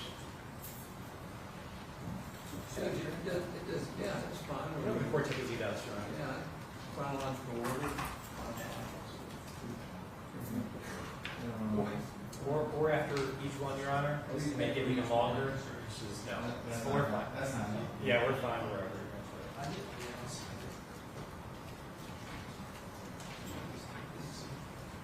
Judge, were these jury instructions basically taken word for word out of the, I have a template for everything except for the substantives. I'm pretty good with it. Are you talking about the substantive charges? I'm talking about the substantive charges. There's I do want you guys to look up. I think there's a whole lot of wiggle room, but I want you to check the, Did you note the changes, if any, that you made to what we submitted? all I took was your substantive charge. I know, but did you amend them in any way? No. No. That's why I said to check them, because I didn't know. I may need to use the restroom. Judge, I can take a look at them, but I need to use the restroom. No, go ahead.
Judge, were you gonna amend the information, I mean, the instructions after, at some point, meet with us after argument, or how were you gonna do this? We have some changes that we can suggest.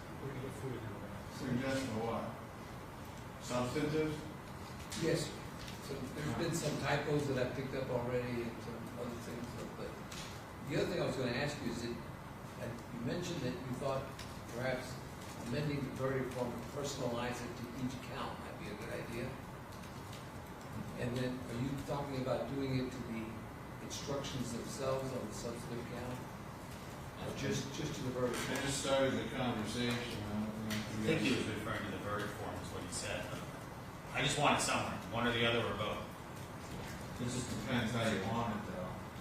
Just how it's charged in the information. I'm not writing the whole information. No, not the whole information. The theft is the theft. I just want the dates and the victim, which is Richard Rappaport. I think he's the victim on everything, isn't he? He's the victim on everything except they didn't reference him in count 1, and in count I 12, think they, count one you don't. right, but in count 13, he's not the victim, of course. And count 12, they reference somebody over 65, but they don't reference Richard Rappaport. And he's the only one that's over 65. No, that day. Well, I believe that his name. yeah, but I mean, I guess I don't think they charged, alleged anybody else was a victim, so I don't think there's confusion there. Rappaport's on everything, right? Judge, I'm just asking that you put in the verdict form for the counts. That's who the victim is. This doesn't say he stole, all the information does not say he took the property of Richard Rappaport. It just says take property. What are you talking about? In all the thefts, you don't mention the person it was taken from. Yes, it does. In the substantive. it does. Maybe I missed it. You go to just pick any of the counts, it's in prong two. Oh, it's in prong 2. Okay, well that. Okay, I got you. Okay, I might have missed it, Judge. Yeah, they're in all those. Okay, if it's in all of them. I mean, if we had 3 different victims, then it would make sense on a verdict form, but he's the only one listed. And it's Right. listed. No, I just have arguments as to the victims. But if you wanted to put a date on the verdicts, I don't know. I don't think the dates matter as I much. don't think it does either. I mean, they're going to get the information when they go back anyway, right? They get a copy of the information. Mhm. No, they don't. No, I don't send that back. Oh, I thought you did. All right. I thought you did. No. What's that? I did. It's been a couple of years since I've done a trial, but they always used to send it back the information. None of us do current. I know. Yeah, I'm just. 5 years ago was my last one. The problem is there's always problems in there, that, I don't want to send that information back. 'Cause then Okay. They put the offense levels in on them sometimes. All right. You know what, Judge? As long as I'll double check, but as long as Richard Rappaport's in all of them, we'll be all right. No, he is. Well, why don't you guys go get something to eat and then look at the substantive and we'll finish that up, okay? Yep. What time are you planning on trying to start those? Well, we gotta finalize these and then do you guys need a copy for closing? Jury instructions, A yes. hard copy? Yes, please. Okay. Sure. And then, so we still need to do substantive and verdict forms, so Yes. whenever you guys Let come me back. check those we'll up do with that. me. Judge, what time do you think? Sooner the better. Whenever you guys come back. Well, we need to rush for 30 minutes. At least 30, can I get? Yeah. Fine. Yeah.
You have any general comments, or you wanna go through? Yeah, the them? general comments are, on all the theft issues, they were specific about what was stolen, and I want that put into the jury instructions and the verdict form. They didn't charge, they charged the value of, but they were specific: Cartier necklace, Rolex watch. If it was a combination, then a combination should be used, but nowhere in there does it mention what they actually charged them with. So on all the counts, I want added in what they charged them with: was stealing the Rolex, stealing the Cartier rings, stealing the things. They specifically mentioned what it was: the check number, the one check number. That's what was stolen. It's misleading any other way, Judge. They didn't just say cash or something valuable, they put the specific item, and that's what all the testimony was about. So they did not put that in there as misleading to the jury.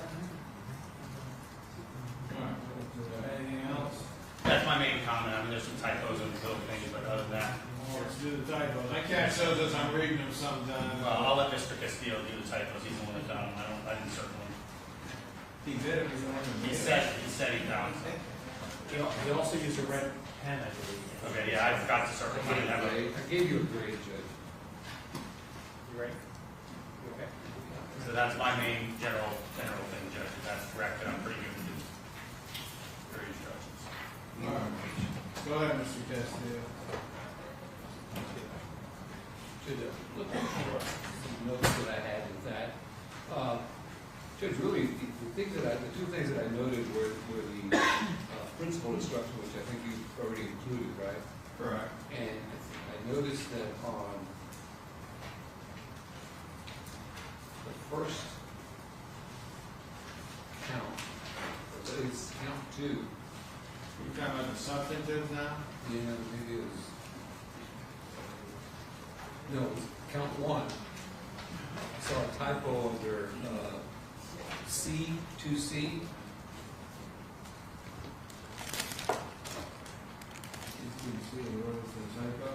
Yeah, there should be a dollar sign in front of that 20,000 2C. Alright. I have no objection to that, Judge. Well, Well, because frankly, I didn't get the chance to look at the other counts to see if there were, that same typo repeated itself.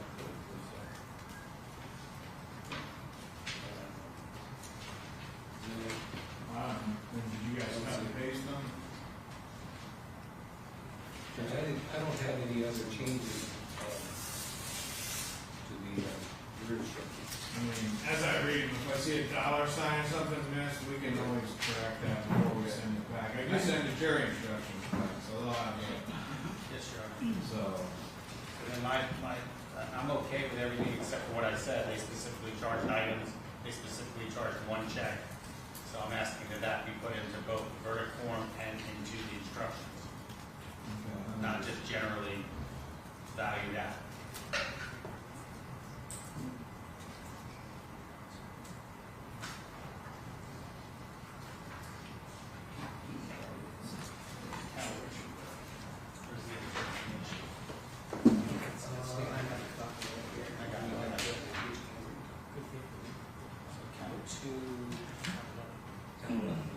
That's the charge. Counsel, I think, was just currency, Judge. Wouldn't be an issue there. Count 3, let's just start organized fraud, work our way down. well, they put everything in there, so I can't change that. Okay. Count 2 is cash, so there should be nothing changed there. Yeah, but are you okay where it says jewelry and other property, or you? Well, I don't know what the other property is, so there's something other than jewelry, they're gonna need to let me know. There was what a it was. Chanel bag that was listed. So, then I would say jewelry and a Chanel bag, so they don't think there's other property besides that. That was the only thing that wasn't jewelry.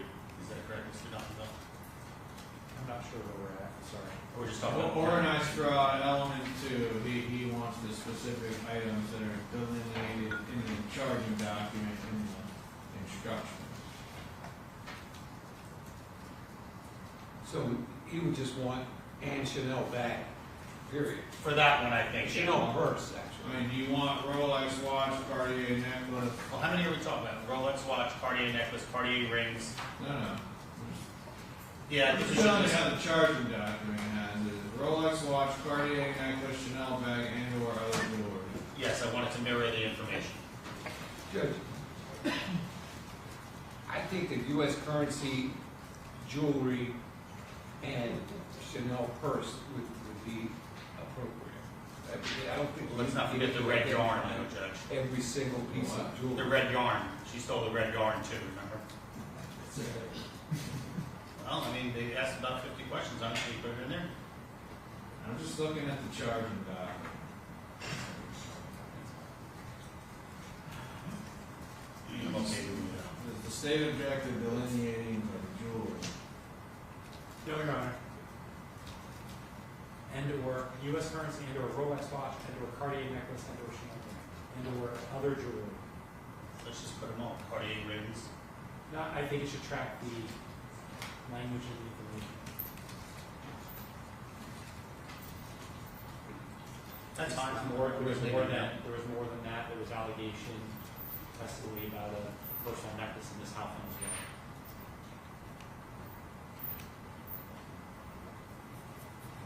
That's stolen from her.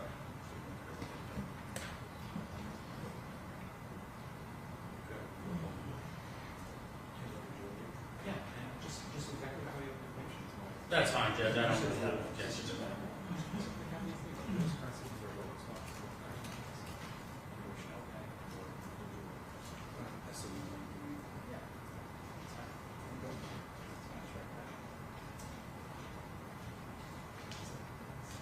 That's fine, I'm Judge. gonna read it back. Jaycee Wasso thereby obtained U.S. currency and/or Rolex watch and/or Cartier necklace and/or Chanel bag and/or other jewelry and/or other property.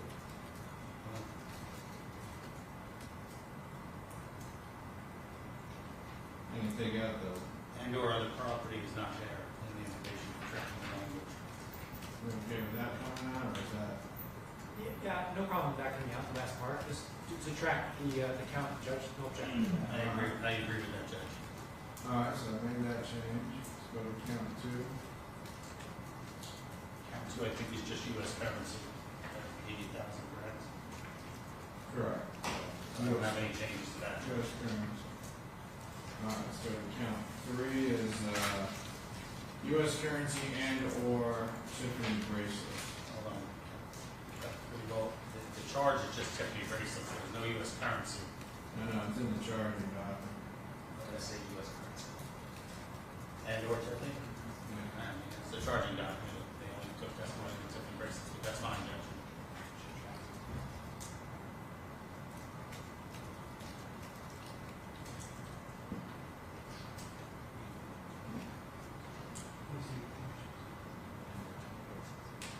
So now it just reads to use the United States currency and/or Tiffany bracelets of Richard Rappaport. Okay. Right. Count 4 is U.S. currency and/or Rolex watch. Count 4. It says information.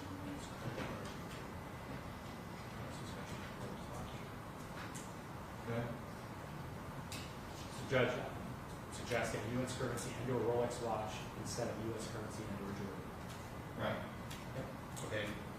Count 4 we're on? Yes. All right, moving to count 5 is just currency, I believe.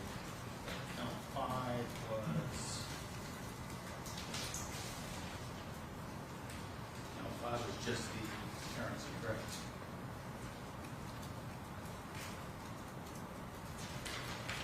Count 6 is the currency and/or Cartier rings. Correct. Yes, Your Honor.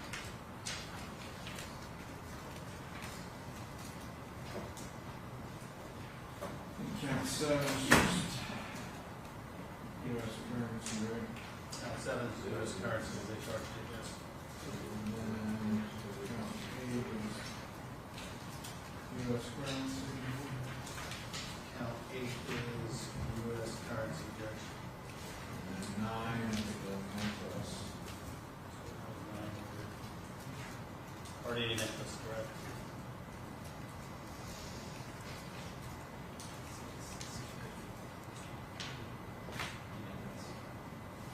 So change that to and/or Cartier necklace, what you got? Yes, Your Honor. I do think that helps the jury if they're looking at it. Then we go to 10, that's just currency. 40,000 currency, right? Account 11. There, I want the check number included, just like the information, Judge.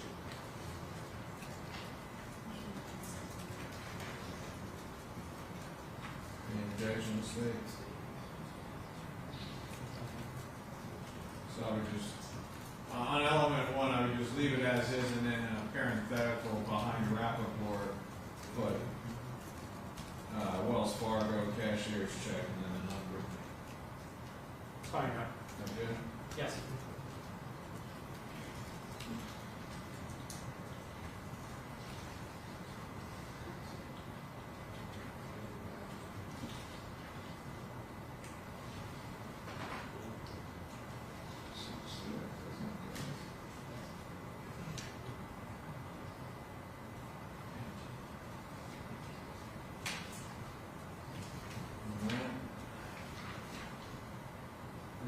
Count 12 is, this is conspiracy.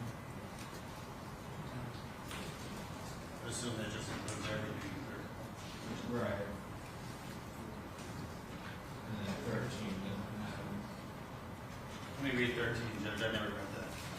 Yeah, I mean, just so we're clear on the record, there's no standard jury instruction for structuring.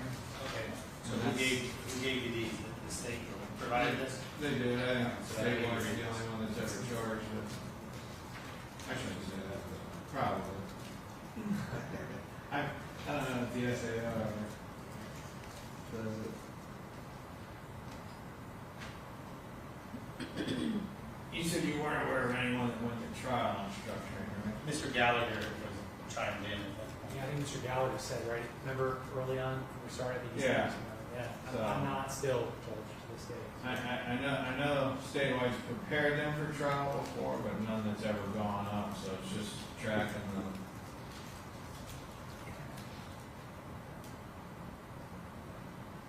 And obviously it delineates the dollar amount.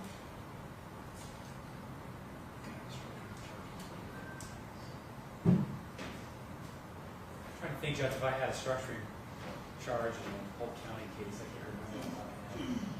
I know I have money laundering, I remember I had structuring too. I know Mr. Smith had it, but I don't think he tried his. Right. I just, I need to see where the financial transaction is defined, Judge, because we have affecting things whether a wire or other means involved. And Judge, the one other thing, is after count 8, I see that, I think we may have inadvertently included like a good faith defense. I was in there when you guys said it. Yeah, and I think we don't want that in there, I think it was incorrect, it's in count 8 for I some had reason. that highlighted, I didn't get to that yet. Okay, very Let me good. see that. Let him. Yep, of course. No, I'm good with taking that there for Is that on every one of them? I didn't see it on every one, let me just double check. I saw it on count 8. So all of it, all 3 paragraphs. Right. So would the end of it just be, value be the end of it? Because it says,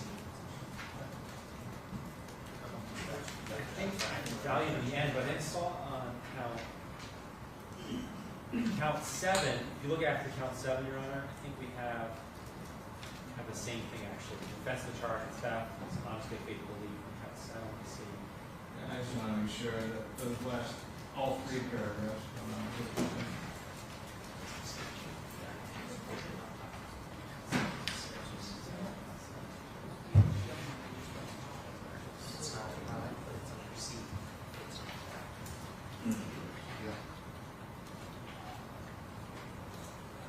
Judge, on the financial transaction, I don't know where they got the definition from, it's not in the statute. Not defined in the statute. Financial institute, financial transaction. Okay, so they've taken the financial transaction definition from the money laundering statute. I'm not in agreement with that, Judge. Not in the money laundering statute. Perhaps Mr.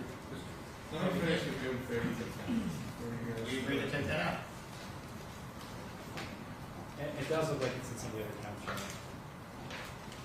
Yeah, I just want to get all of it.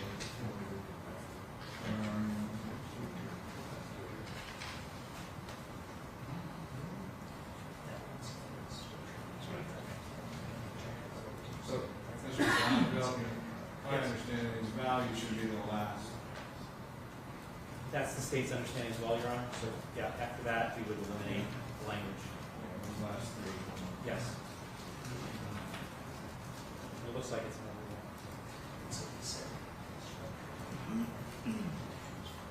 Same with the following. It looks like all of them.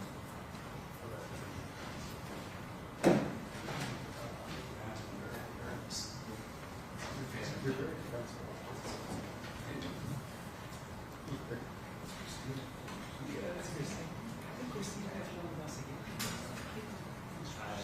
I'm going to tell you for the class. Say this.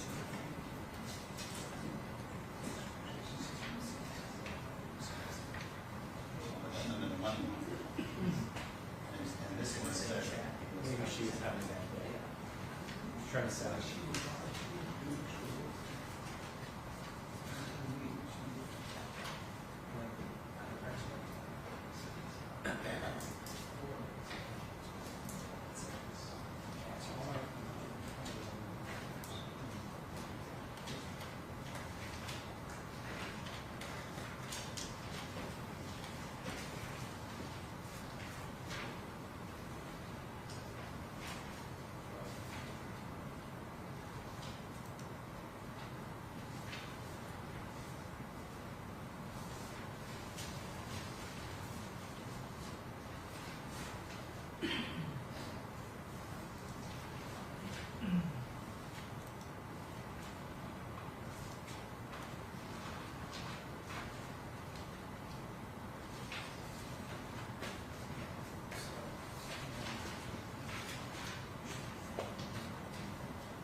We're jumping around. Mr. Lansky, you wanted that language about being a good, honest, good faith belief they had the right to possess. You wanted that removed, correct? as it relates to Mr. Brown. Yeah, I don't want it in there. Yeah, I just wanted it on there. Yes, I don't want it in there. Doesn't pertain.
I don't see it under conspiracy.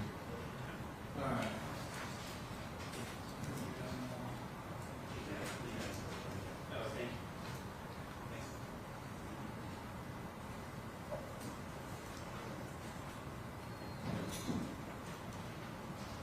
Now let's talk about structure.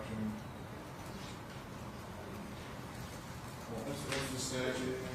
Statute is 896.104, which specifically refers to U.S. currency, Judge. The definition of financial transaction that Mr. Castillo, Mr. Donville put into the agreement comes from the money laundering statute, which has different elements and different, it's a different crime altogether. There's no, the U.S. currency is the only one that should be listed here, Judge, not a financial transaction referring to a wire or other means that is not in this statute anywhere.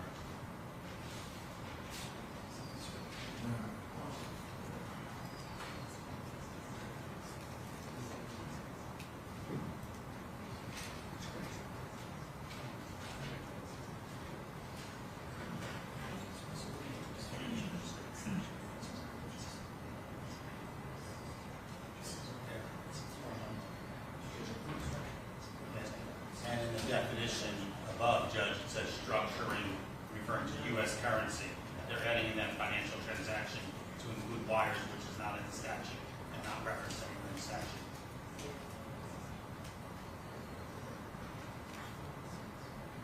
Only referenced in money laundering.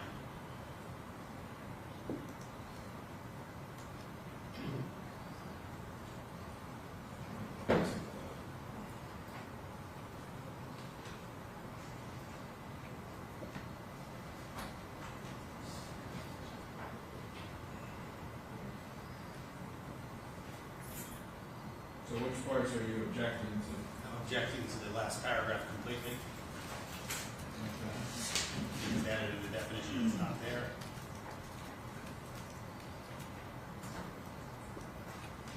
The rest of it tracks the language of the statute.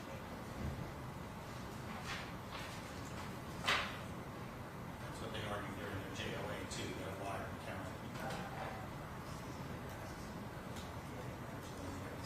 You're okay with everything but the last paragraph? Well, everything else tracks the language from 896.104. Yes, I'm okay with that, Judge. Okay. All right, state one we heard. Your Honor, 896-1042C says, structure or assist in structuring or attempt to structure or assist in structuring any financial transaction with or involving one or more financial institutions in the state. Financial transactions is defined under 896. Where you're reading that from? Or you're just saying? Oh, financial I'm transaction. trying to clarify if you're reading from the statute Yes. or telling me. Oh, I'm reading from it. 896-104-2C, Judge. That's what I just read. Right. And then if you go back under 896.101, the definitions, you'll see the definition for financial transaction. And that's under the Florida Money Laundering Act, Judge. That's the definition for money laundering. This is structuring of financial transactions, which doesn't include that definition. Nor does it include it in the IRS. Specifically excludes wires by definition. Those definitions pertain only to the money laundering statute.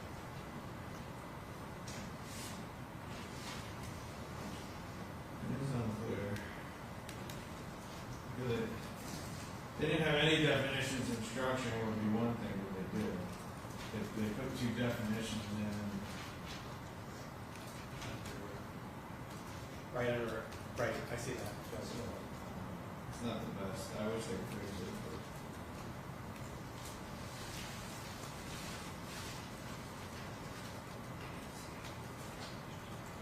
But Right.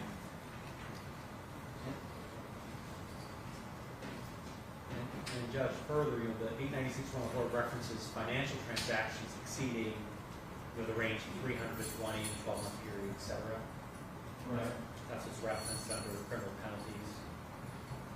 No, he's only objecting to the definition of financial transaction. I understand it, so I agree. I think that's why we're seeking to get definition of financial transactions, which we're alleging is what is under 896.101.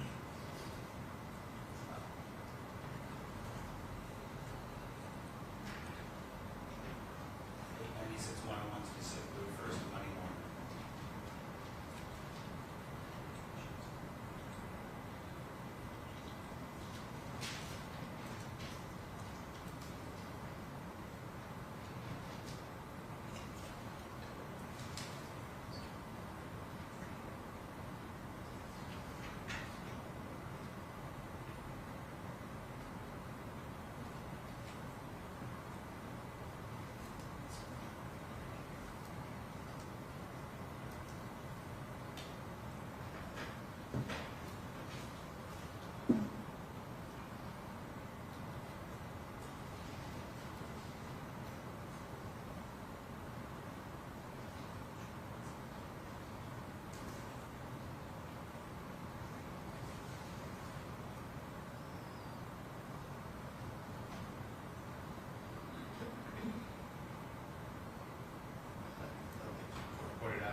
That's all, that was the verdict form.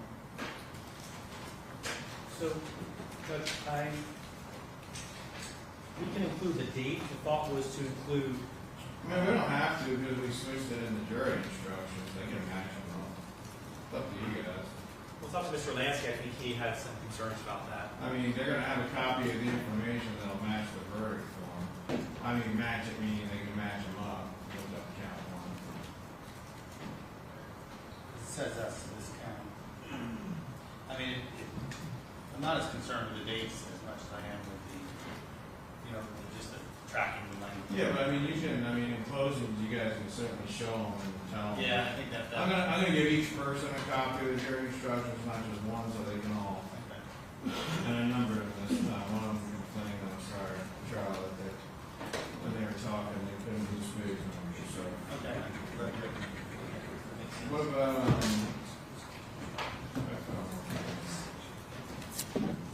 Like you said, count one had a lesser.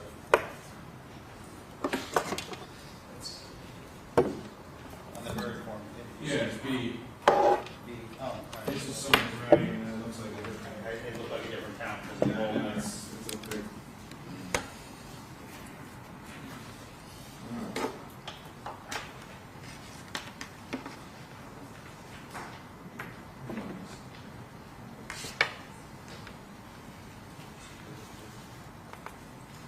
We good on the jury instructions, because I'm gonna have. I believe so, Judge. Stay. Yes, Your Honor. I think she's doing this.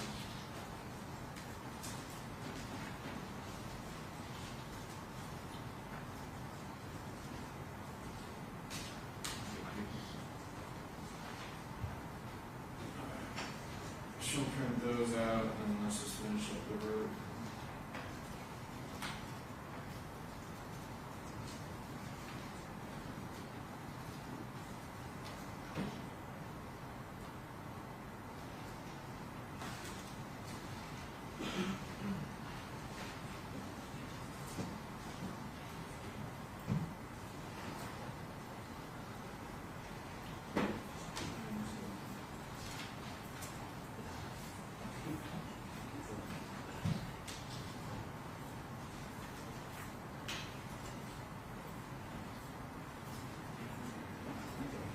I'm trying to fix this one. 'Cause it has- Is it normal that they're just the one sentence bolded, Judge?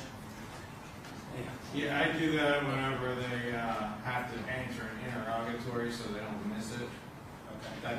I wouldn't let them bold guilty and then not guilty. Well, I just want to make sure that's. But, yeah, I just do that because the worst is if they come back and they have to check one of them, then, Okay. That wasn't our idea, Mr. Lansky. No, that's why I was asking if it's normal that he bold. I thought he did this anyway. All right.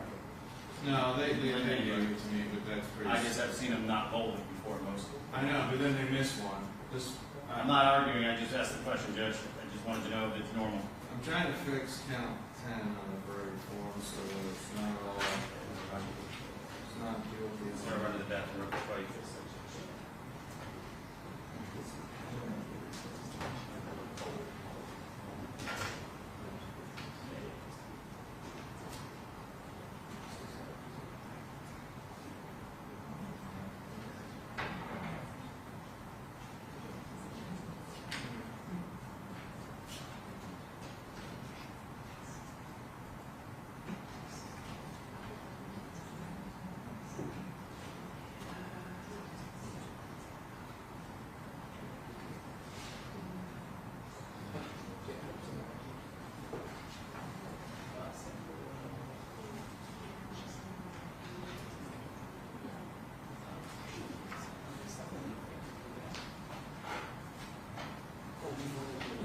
Yeah, you do that, and I'll read again. I'm just trying to go through these, so I get kind of organized a little bit.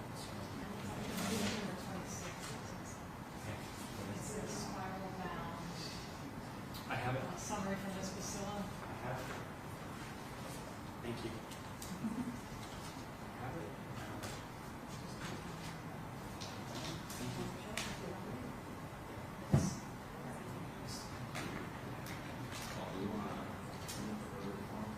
Please. Thank you, Judge.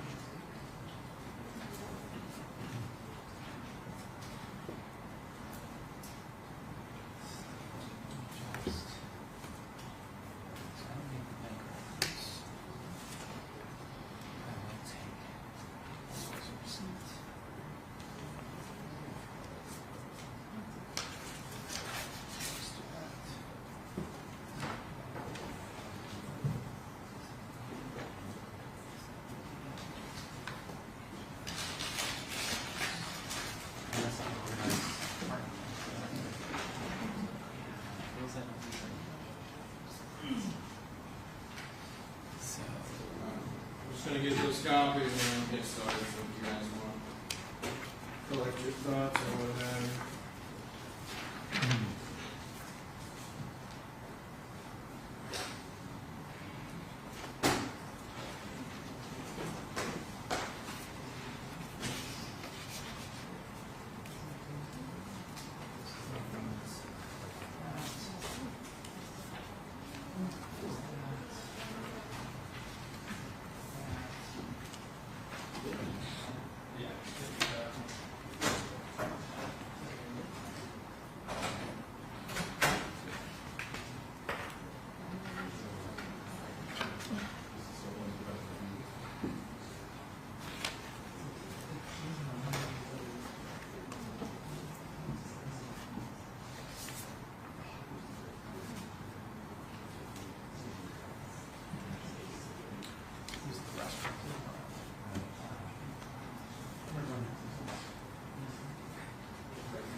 few minutes. Thank you.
Ready, Judge?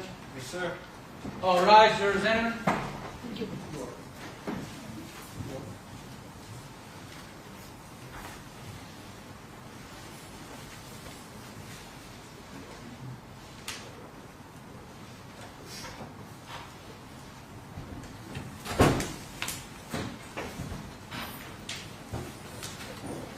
All right, everybody have a seat. Jury's present, parties are present, defendants present. All right, both the state and defendant have now rested their case. The attorneys now will present their final arguments. Please remember that what the attorneys say is not evidence or your instruction on the law. However, do listen closely to their arguments. They are intended to aid you in understanding the case. Each side will have equal time, but the state is entitled to divide this time between an opening argument and a rebuttal argument after the defense has given its closing argument. State when you're ready.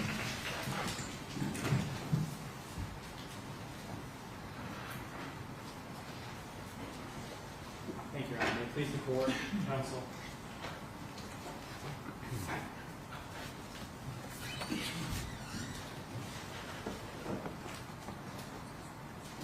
Ladies and gentlemen of the jury, during our, it feels like a very long week here, we have learned about the manipulation, the greed, the deceit at the hands of Ms. Wasso. And I think the evidence in this case clearly demonstrates the kind of spell, kind of pressure that Ms. Wasso was squeezing and squeezing Ms. Halfon. And her whole goal to keep squeezing and to keep texting her and pressuring her and really sticking her foot on her neck and holding it there was to extract cash and jewelry. Now, this is not a case about a fee for service. Not a case about a fee for service. Do you go see a spiritual advisor or a pastor or a rabbi and bring $80,000 in cash in a bank bag with you? No, you don't. Because that's not the way any legitimate business operation works. This was not a legitimate psychic, spiritual advisor enterprise over here. You know what this was? This was a con job. This was a con job. And unfortunately, for Mr. Rappaport, he had Ms. Halfon there looking out for him, which wasn't looking out for him at all, right? So Ms. Halfon, hook, line, and sinker, before she even met Mr. Rappaport. So unfortunately, Mr. Rappaport went to the International Mall that day to get his phone fixed. And they sent him for a walk. And he said, the worst day of his life. Because when he walked down past that kiosk and met Ms. Halfon, all these events would transpire following that meeting. Now, there's also no doubt, based upon the evidence in this case, that Mr. Rappaport is a generous guy. He said he gave 20, 30, 40, 50. I think when he testified, he talked about the mailers he would get, which is also kind of scary, right? Because, you know, he donated to one organization, and the next thing you know, well, the 10 other organizations, they found out about it and started soliciting him. So, to be fair, there's lots of charities and groups out there, some legitimate, some illegitimate. I thought it was interesting what he said about his charitable giving.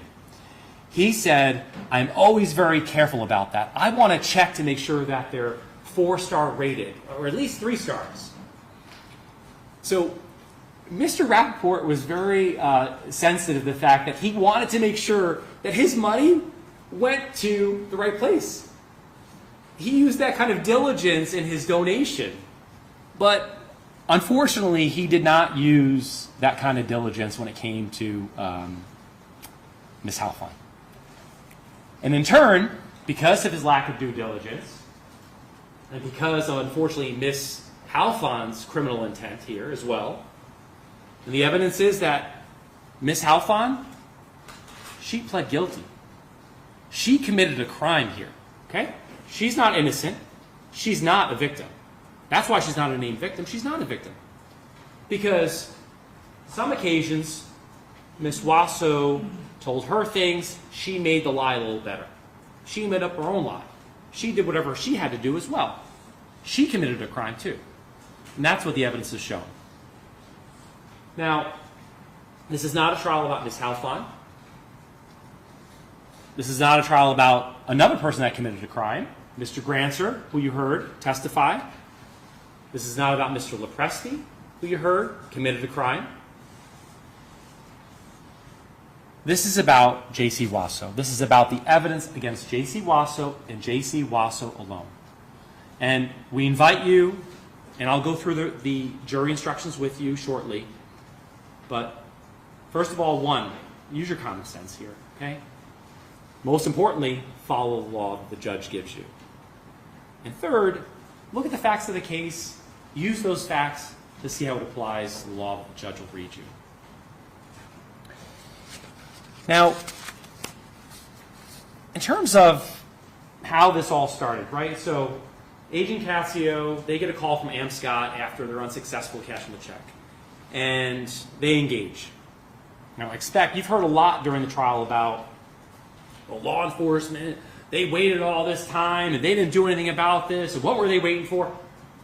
What were they waiting for? They're waiting for Mr. Rappaport to have a reality check and say, wake up, Mr. Rappaport, this is not okay. This is a bad situation. She's lying to you. She's got something going on. Take some action. Who's the first one to say that? Dana Titus. Thankfully, Dana Titus is there when the police show up and is trying to engage her father, trying to find out what's going on. Because this is day one when she finds out Dad, who hasn't been married in 35 plus years, is married to a 20-some-odd-year-old Israeli woman who he met at the mall trying to get his phone fixed. So she's pretty upset, right? She testified about that. And the evidence shows that she's urging Dad, let's do something about this. Dad's like, no, I want to give her time. She'll give it back. She promised me she'll give it back. Well, that wasn't true, right? Because Ms. Halfon, what is she doing? She's working in the background with the defendant, Ms. Wasso. They're calling each other. Ms. Halfon, you'll see in the records, Ms. Halfon sending the screenshots of communications that Mr. Rappaport is having with Dana and Brian. And Dana and Brian, they're giving Dad some tough love and saying, Dad, listen, you got to pursue charges, you got to go after her. And Ms. Halfon, for some reason, I guess, I don't know what she's thinking at the time, right? She still thinks JC's number one. Remember that text? JC, you're my number one, JC. You're my number one. So Lynn's talking to her number one, Jaycee Wasso, and forwarding those screenshots of text messages between Rappaport and his kids. And while that's going down, what do you think Ms. Wasso's doing? Ms. Wasso, she has 3 checks, right? Delivered it to Orlando. Ms. Halfon delivered that to Orlando November 7th, 2019. She's got 3 checks. According to Ms. Halfon, Wasso tells her, I'm going to check with the spirits to see if the spirits will accept these checks. Well, now, I'm thinking around this time, the spirits are not going to accept those checks, right? The paper. I think the spirits are going to need a little upgrade. So Ms. Wasso is saying, all right, Ms. Halfon tried to cash these checks at TD, Chase, Bank of Tampa, Wells Fargo, Amscott, where we cash almost any check, not this check, almost any check. What do I do? First step, I'm going to need identification. And what do we see from Ms. Bissell this morning? What did we see? We saw a request by Ms. Halfon, and we heard testimony from Ms. Halfon, that Jaycee Wasso requested photographs of Lynn's passport and Richard Rappaport's driver's license. Why would Jaycee Wasso, after she receives the checks and is just holding on to them or considering whether or not the spirits will accept them, she has no plans to cash them, why would she ask for identification? What does she need identification for? She needs identification to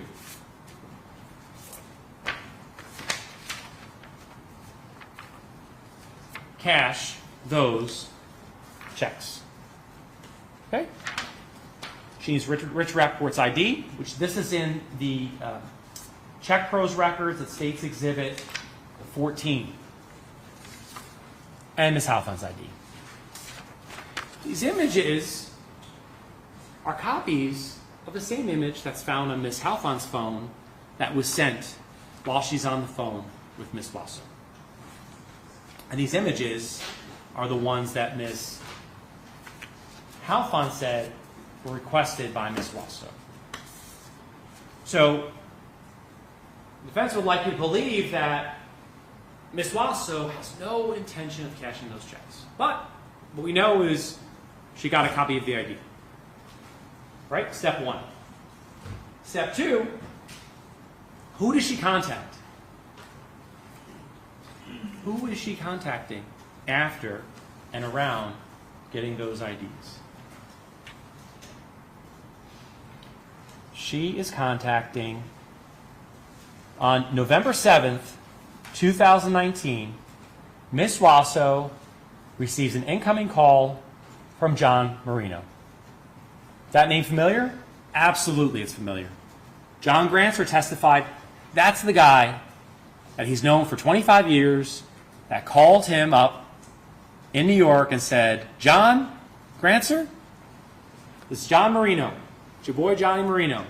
I need you to do me a favor. I need you to cash a check. And Granser obliges. From these records here, you see all the communication between Granser and Lopresti, Granser and Marino, Marino and Granser. Why? Because they're talking about cashing those checks. The first check isn't cashed until November 22nd. All on November 21st. Look at all those conversations Mr. Granser's having. Now, why would someone who doesn't want that money get copies of IDs, have a conversation with the person that calls the guy who knows a guy to cash a check, a big check?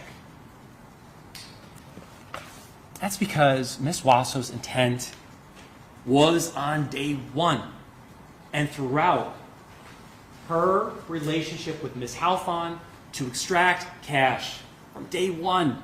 It went from $100, then it went to $600, then it went to $4,000 to bury that egg and to bury the curse. And that would be it. That would be it. Remember? Early on in early 2018, Wasso said that would be it. The curse would be lifted. You would be free, Lin. But that wasn't the case at all. That was not the case at all. What you see is this pattern of behavior of Miss Wasso, give me cash.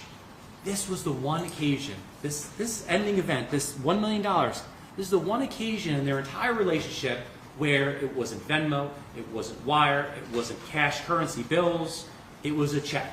And she needed to engage help. Miss Wasso needed to engage someone to help her. And not only someone, but a team of people. Not in this state even.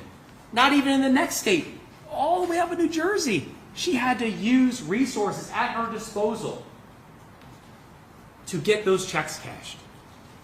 Now, before we even get to the fact that those checks make their way out of our state, I want to really direct you to this board that we talked about earlier. The significance of this, let me explain. So,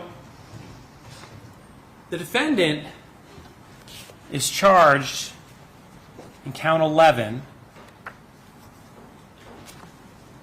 Make sure I'm correct on that. With $1 million check, right? Attempting to cash that $1 million check. And it's really important. I'm going to get to the law on this, but I want to just kind of highlight this for you.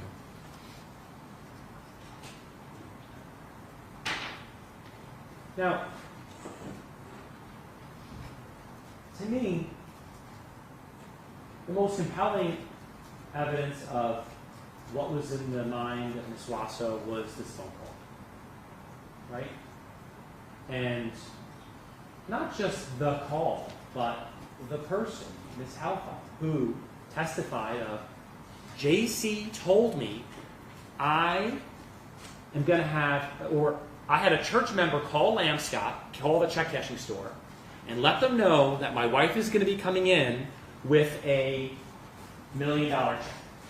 Right? That's what Mrs. Halfon testified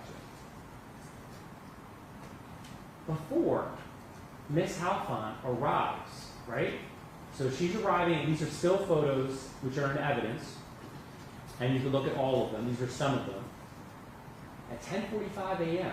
is when Miss Halfon was arriving at that Lamscott location here in Tampa. Okay? 9:57 a.m. is the call.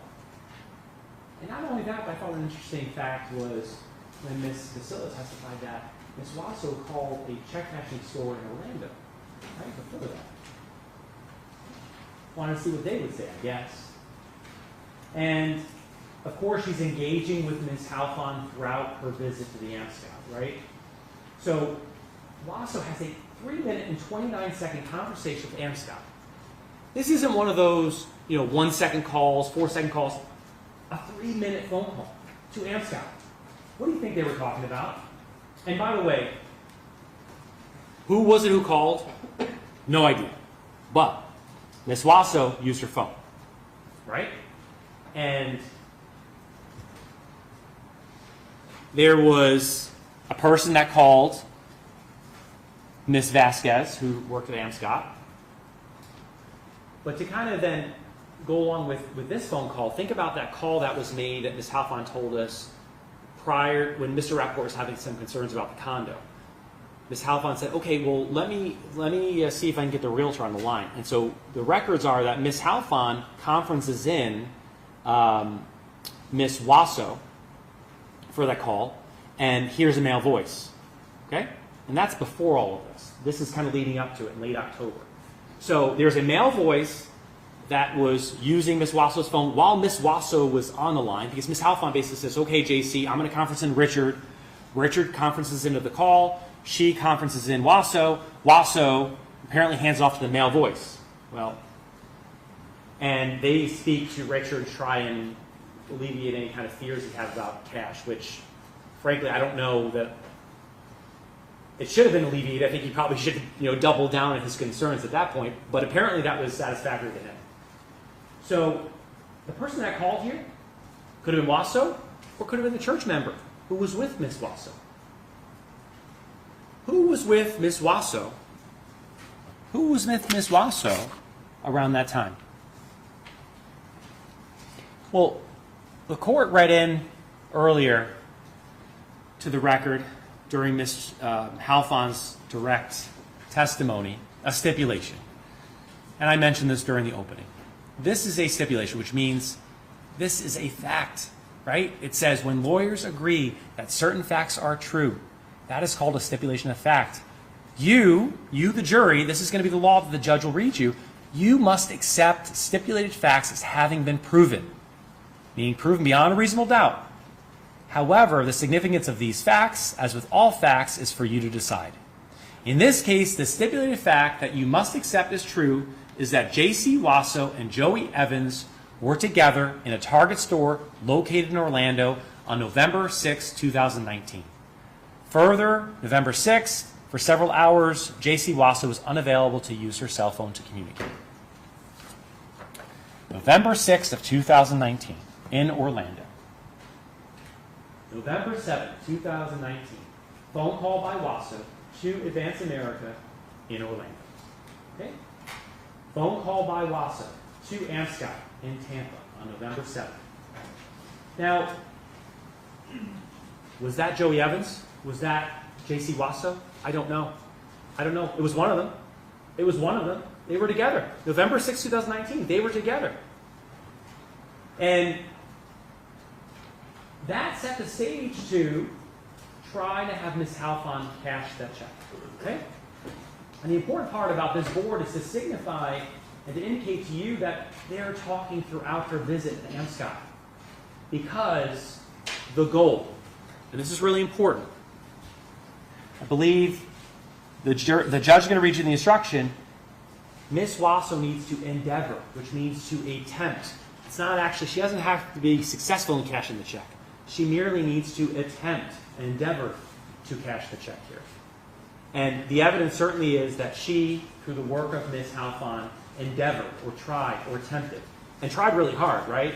Because, I mean, this was quite the effort here to go along with the afternoon events. Now, I want to walk you through the information and some other documentary evidence that you did not see, was not published to you during the trial, okay? I want to show you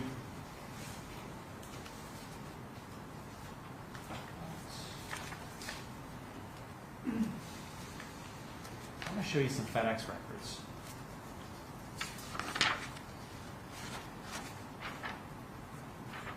Now, the FedEx records are in evidence, State's Exhibit 9. And I want to show you that as well. And what these records indicate is that there is a shipper. The ship date is August 23rd of 2019. The shipper is Car Ecom BTQ. And the recipient is Jaycee Wasso, 230 Squire Road, Revere, Mass. 02151.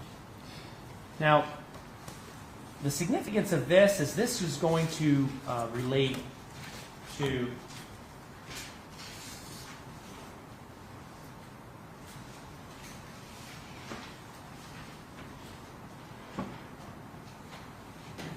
there we are.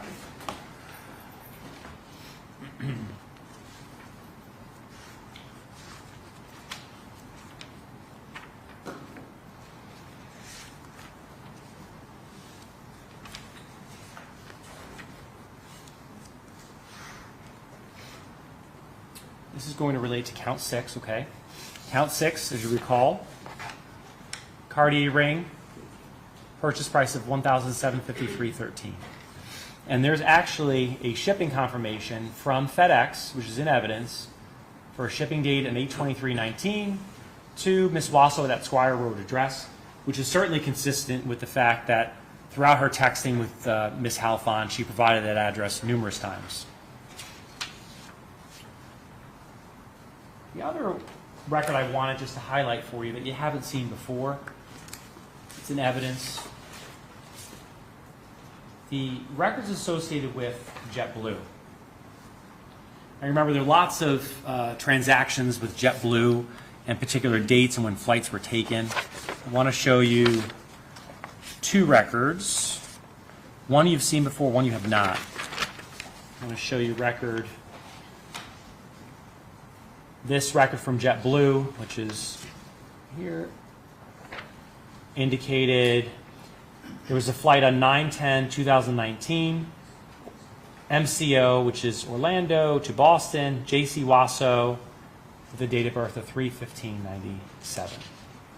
So that was the flight that Ms. Wasso took from Orlando to Boston on September 10th, 2019, which obviously relates to the alleged counts in the information.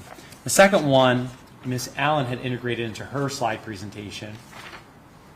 This is regarding a flight from Boston to Orlando, August 15th of 2019. And these were 3 passengers listed, but the one in particular I want to direct your attention to is Jaycee Wasso, which, again, was on August 15th.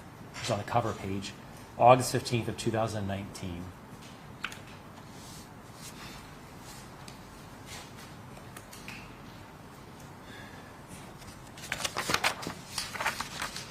Now, going through the counts, let's do count 2. Let me show you the law, and let me explain to you the facts that support this particular charge, okay? So, count 2 of the information and allege that you're going to get for an instruction, I expect. So, all these counts will be very similar, but let's walk through this one, and then we'll kind of speed up as we go. So, theft. To prove the crime of theft, the state must prove the following 2 elements beyond a reasonable doubt. Jaycee Wasso knowingly and unlawfully obtained or used or endeavored to obtain or use the United States currency of Richard Rappaport. 2, She did so with intent to either temporarily or permanently deprive Richard Rappaport of his right to the property or any benefit therefrom, or to appropriate the property of Richard Rappaport for her own use or the use of any person not entitled to it. Then it goes by, there's a kind of another statement here of the law, which is if you find the defendant guilty of theft and that Richard Rappaport was 65 years of age or older, and that the defendant knew or had reason to believe that Richard Rappaport was 65 years of age or older, you must also determine if the state has proven beyond a reasonable doubt whether, then it goes into the value of the property, which we'll get into, okay? And it defines obtains or uses taking or exercising control over property.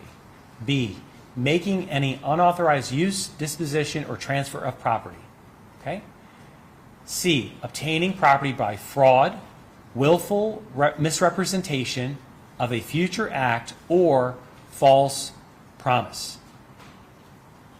Conduct previously known as stealing, larceny, abstracting, embezzlement, misapplication, misappropriation, conversion, or obtaining money or property by false pretenses, fraud, deception, or any other conduct similar in nature. Okay? Endeavor, which I mentioned earlier, means to attempt or try. Property and then value is defined. Okay? Now, obtains or uses. So let's look at this again. That's the first element of the crime. Jaycee Wasso knowingly and unlawfully obtained or used or endeavored, which means attempt, right? To obtain or use. Obtain or use. Okay. Now, it specifically states, the law will state, obtaining property by fraud, willful misrepresentation of a future act, or false promise. Okay? That's the definition of obtain or use. Meaning, when Mr. Rappaport believes he's giving this property to Ms. Halfon, okay? And he testified, I would have never given her any of this property had I known it was going to the psychic Jaycee Wasso. He testified to that. Would have never done it. Would he have given Lynn items and cash and whatever she wanted? Absolutely. Absolutely. She could have asked for whatever she wanted and he would have given it to her. 100%. But the point of this is not what he would have given to Lynn. The point is the fact that he would have never given it to Jaycee Wasso. He never. And that's what he testified to. And so the fact that there's misrepresentations and fraud and misrepresentations of future acts and false promises made to him falls under this definition of obtains or uses in the theft statute. Okay?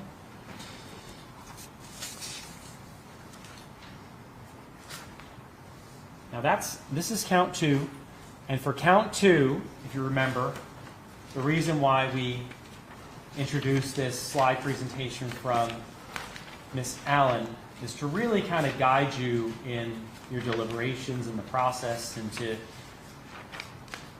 kind of make this massive amount of information a little bit more bearable. So let me walk you through count 2 in terms of the evidence here, which proves proof beyond a reasonable doubt as to this particular count.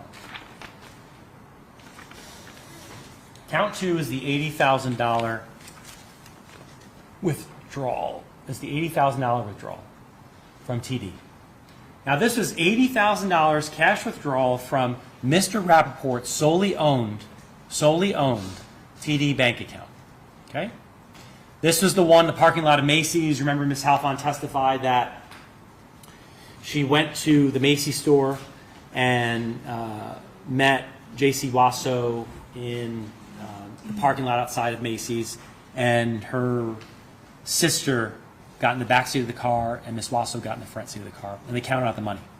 And this was the one where she took back money for her mom to pay her back, and in the text messages she said, hey, sorry Jaycee, I took back 6, and I was only supposed to take back 5.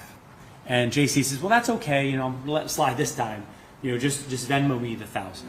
Now, I thought this was an interesting incident because Lin testified that she didn't even look at the money when she got it. She didn't even look at the money when she got it from the bank. I thought it was interesting. I mean, you get 80 grand, like, I don't know, you probably just take a look at it before you hand it over. I mean, if you're buying some big purchase, you probably just look at it and say, okay, I'm kiss it goodbye, whatever you need to do. But she didn't look at the money, and I thought that really got into her state of mind. She knew that money didn't belong to her. That wasn't her money. So she got it, and this isn't mine. Like, I'm not going to look at it. I'm just giving it to Jaycee. So she didn't look at it. She didn't count it. She didn't take the money out that that they agreed to keep for her mom. I thought that was interesting. She didn't do that until they counted it and took it out of the bag. I think it really speaks volumes about what Lin was thinking at the time about Mr. Rappaport's money. And I think the evidence really does show that, Lin was motivated, right? She was motivated by staying in this country. That was her motivation. And had she been motivated by getting cash, she would have been very successful, right? But she wasn't. And there's no evidence to support the fact that she kept any of this money that went to Ms. Wasso.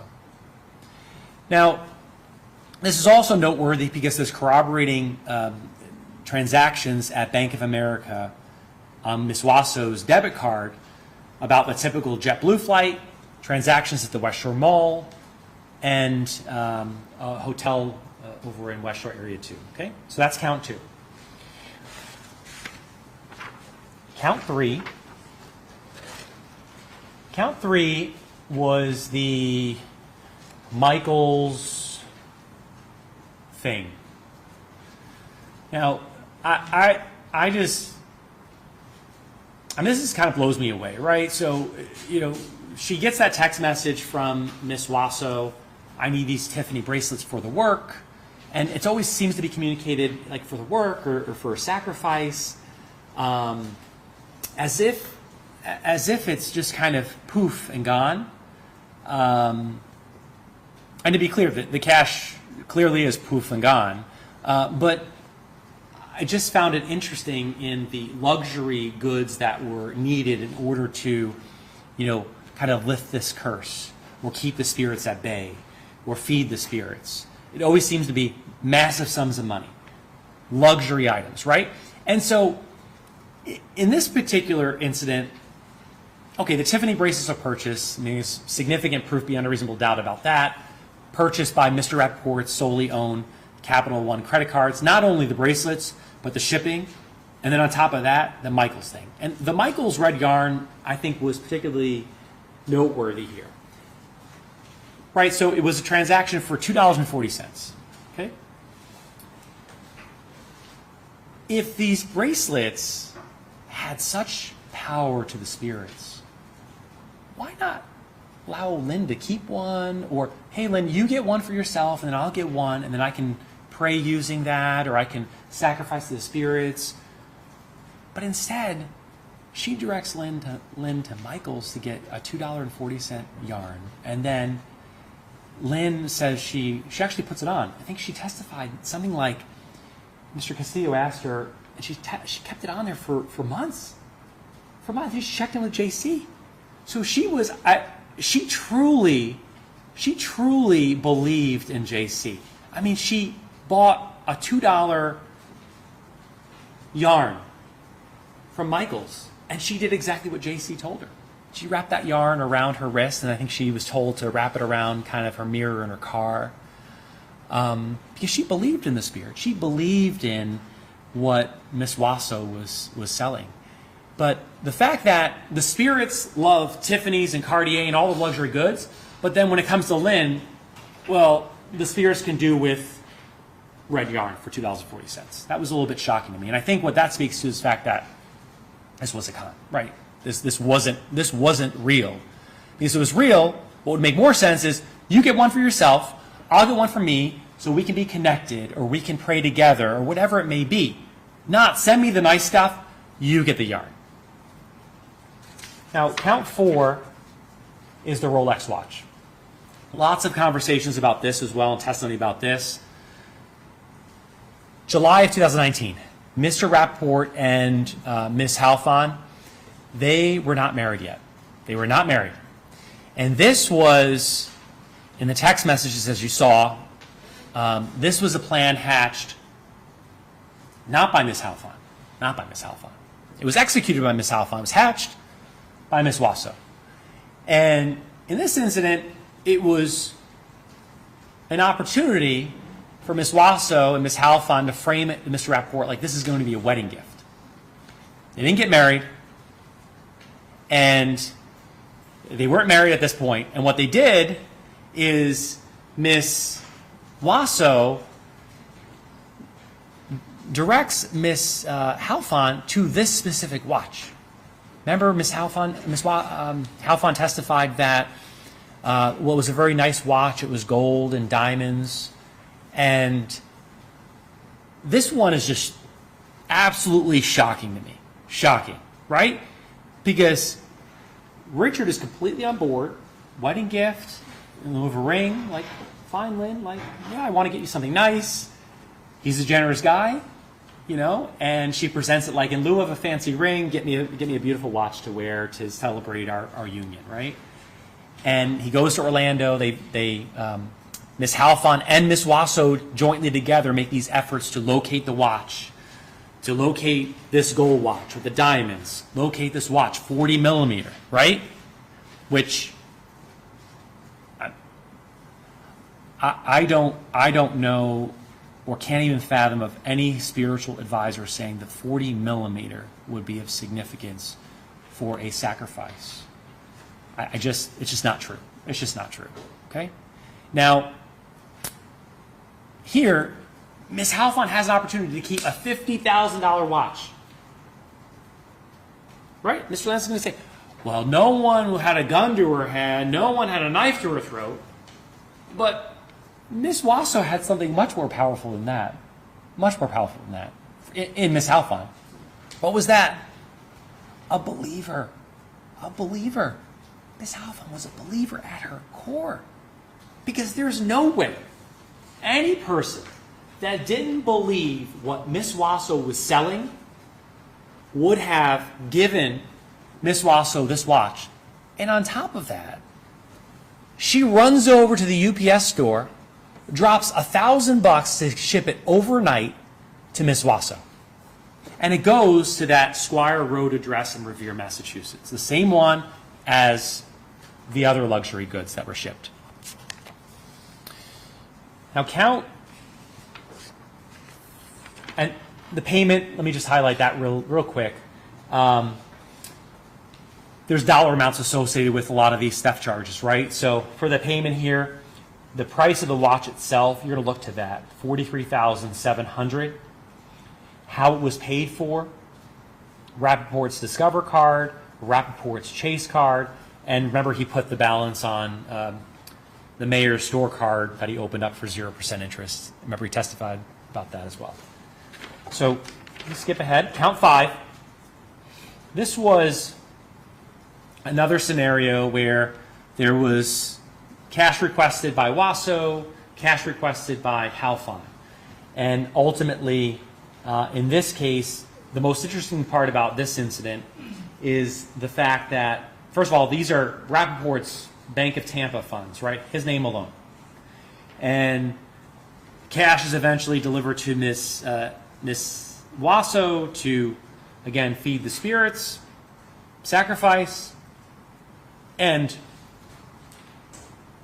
the thing that really kind of blew me away about this particular incident is the purchase of the Chanel bag. Right? So in this count, and just so it's clear, right? $15,000 delivered on 8/15/19, and then there's the additional $5,000 that comes as a reimbursement for the Chanel bag on 8/21/19 in this particular count. And I want to show you that receipt, which we looked at briefly during the course of the trial. And there were some text messages surrounding this. I think I highlighted the date that was similar to a text message communication, 8/16/19. Miss Wasso, right? And Miss Wasso here. It's in Orlando. Ms. Wasso's in Orlando based upon the bank transactions. Drops $4,300 in cash. Like, she has $4,300 in cash in her pocket or in her purse or in her bag, whatever. But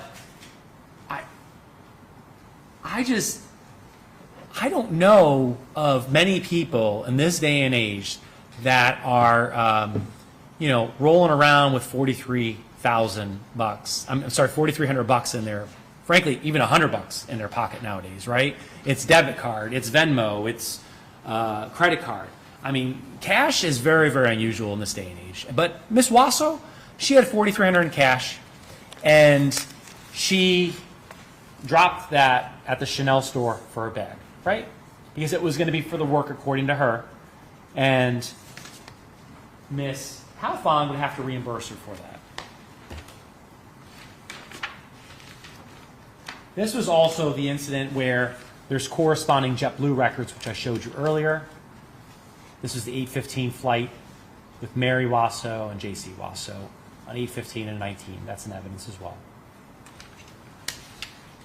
Now, count 6. And those funds, it's also supporting documentation about the funds, the source of the funds. Mr. Rappaport writes a $15,000 check to cash out of his own account. Count 6.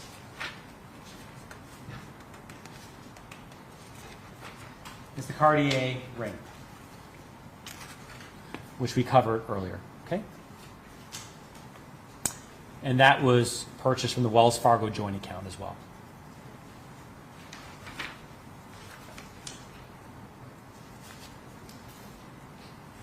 Count 7, those separate transactions. I believe Ms. Halfon testified that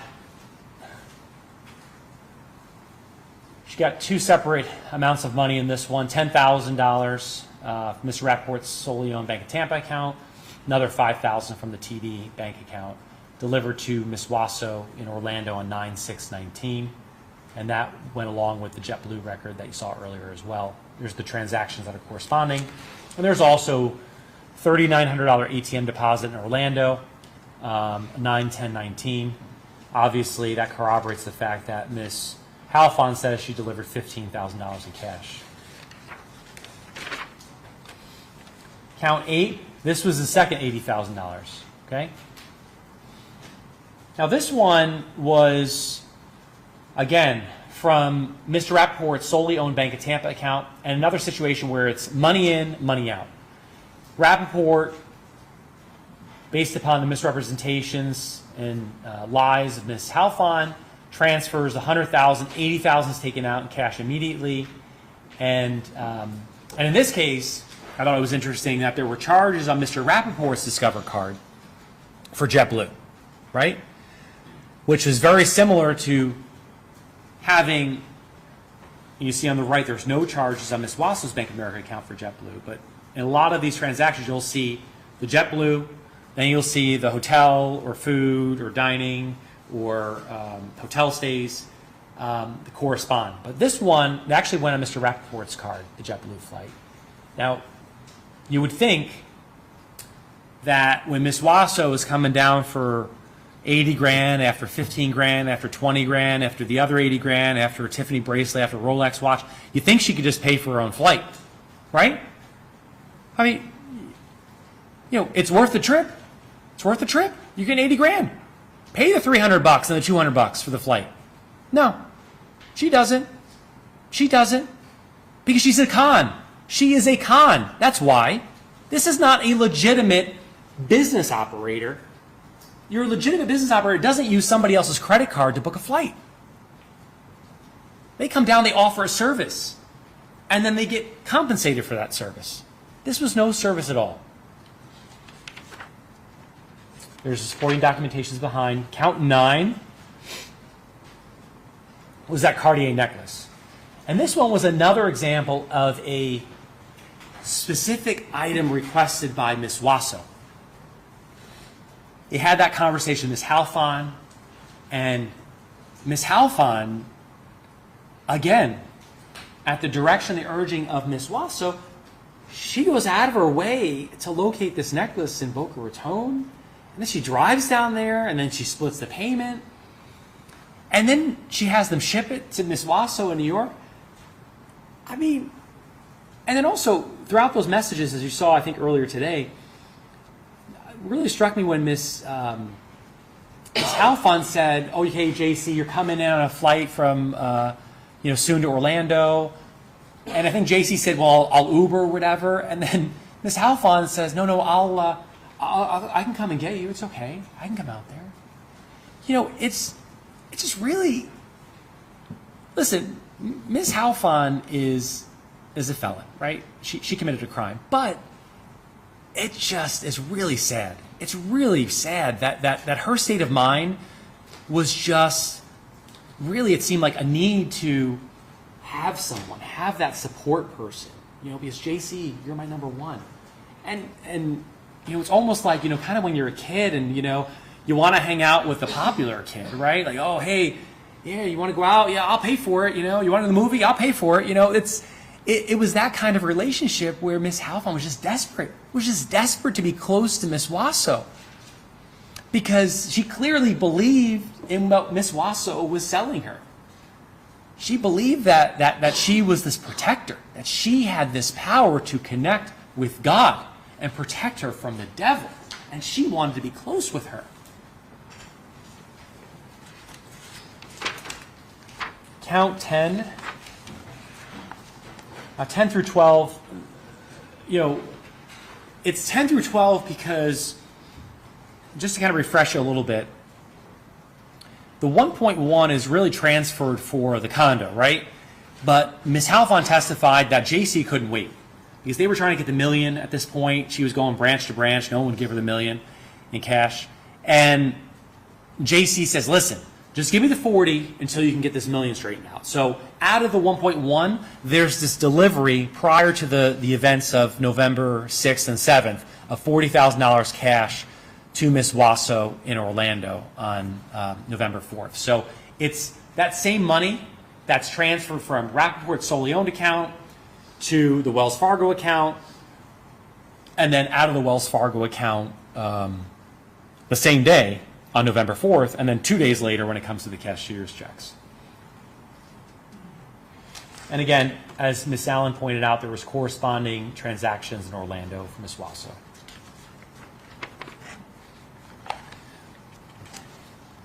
Two separate branches, I believe, Ms. Halfon testified to. She went to one Wells Fargo branch, I think was on Del Mabry. The other one was on Hillsborough Ave here. She delivered that cash over to Ms. Wasso. Oh, yeah, there it is below. Could have just read a little further. Del Mabry and then Hillsborough Ave. So, go to, we talked about the $1 million a little bit. Let me go through the rest of the charges here. So count 2, that was the currency charge that we talked about. Count 3,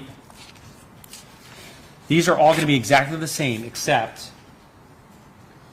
so in this one, right, so element number 1 is going to include United States currency and or Tiffany bracelets of Richard Rappaport, okay? So other than that, count 3 is exactly the same. Let's talk about this element real quick, because I want to talk about it and then kind of move past it, because it's in each and every count, but I want to explain it further.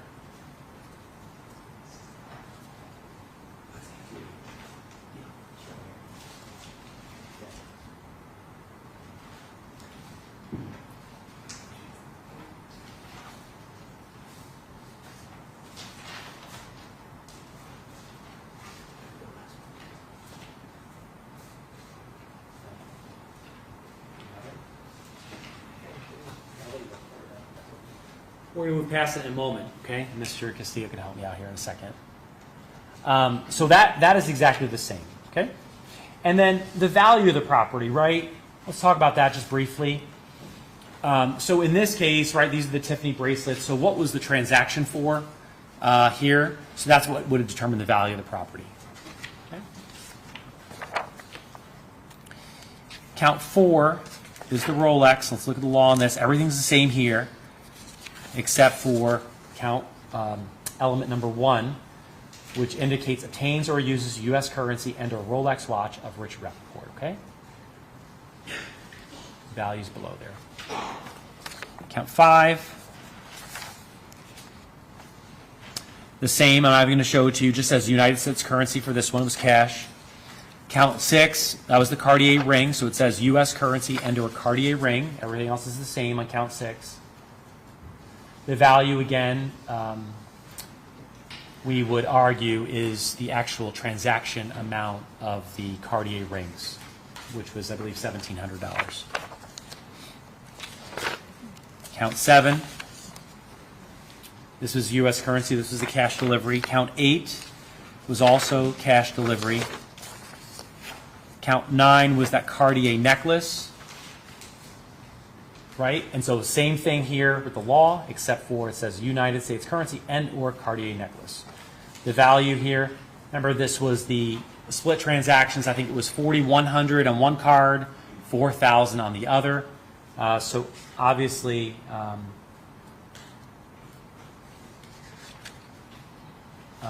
the value would have been $8,000. So the value of the property here was $5,000 or more. Okay.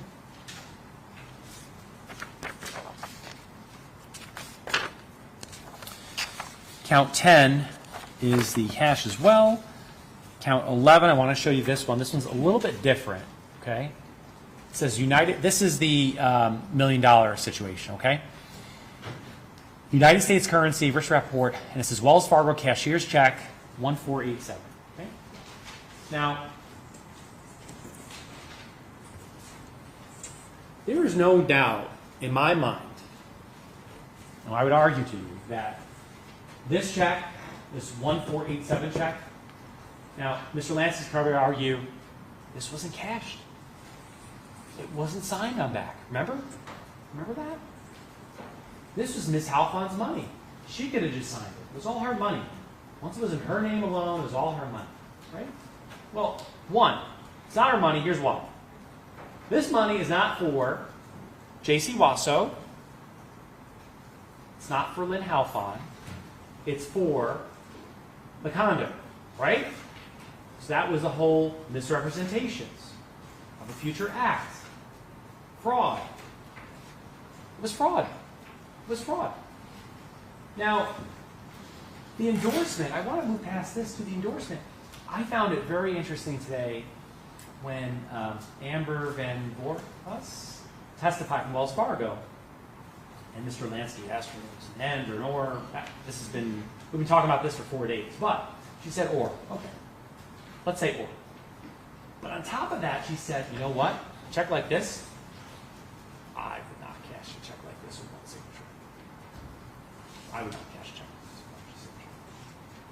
And the interesting part about that position is, who else did not cash a check like this with one signature? Who else?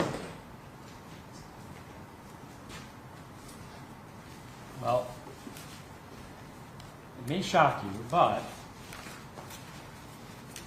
well, not shock you, but it may be interesting for you to see that the other person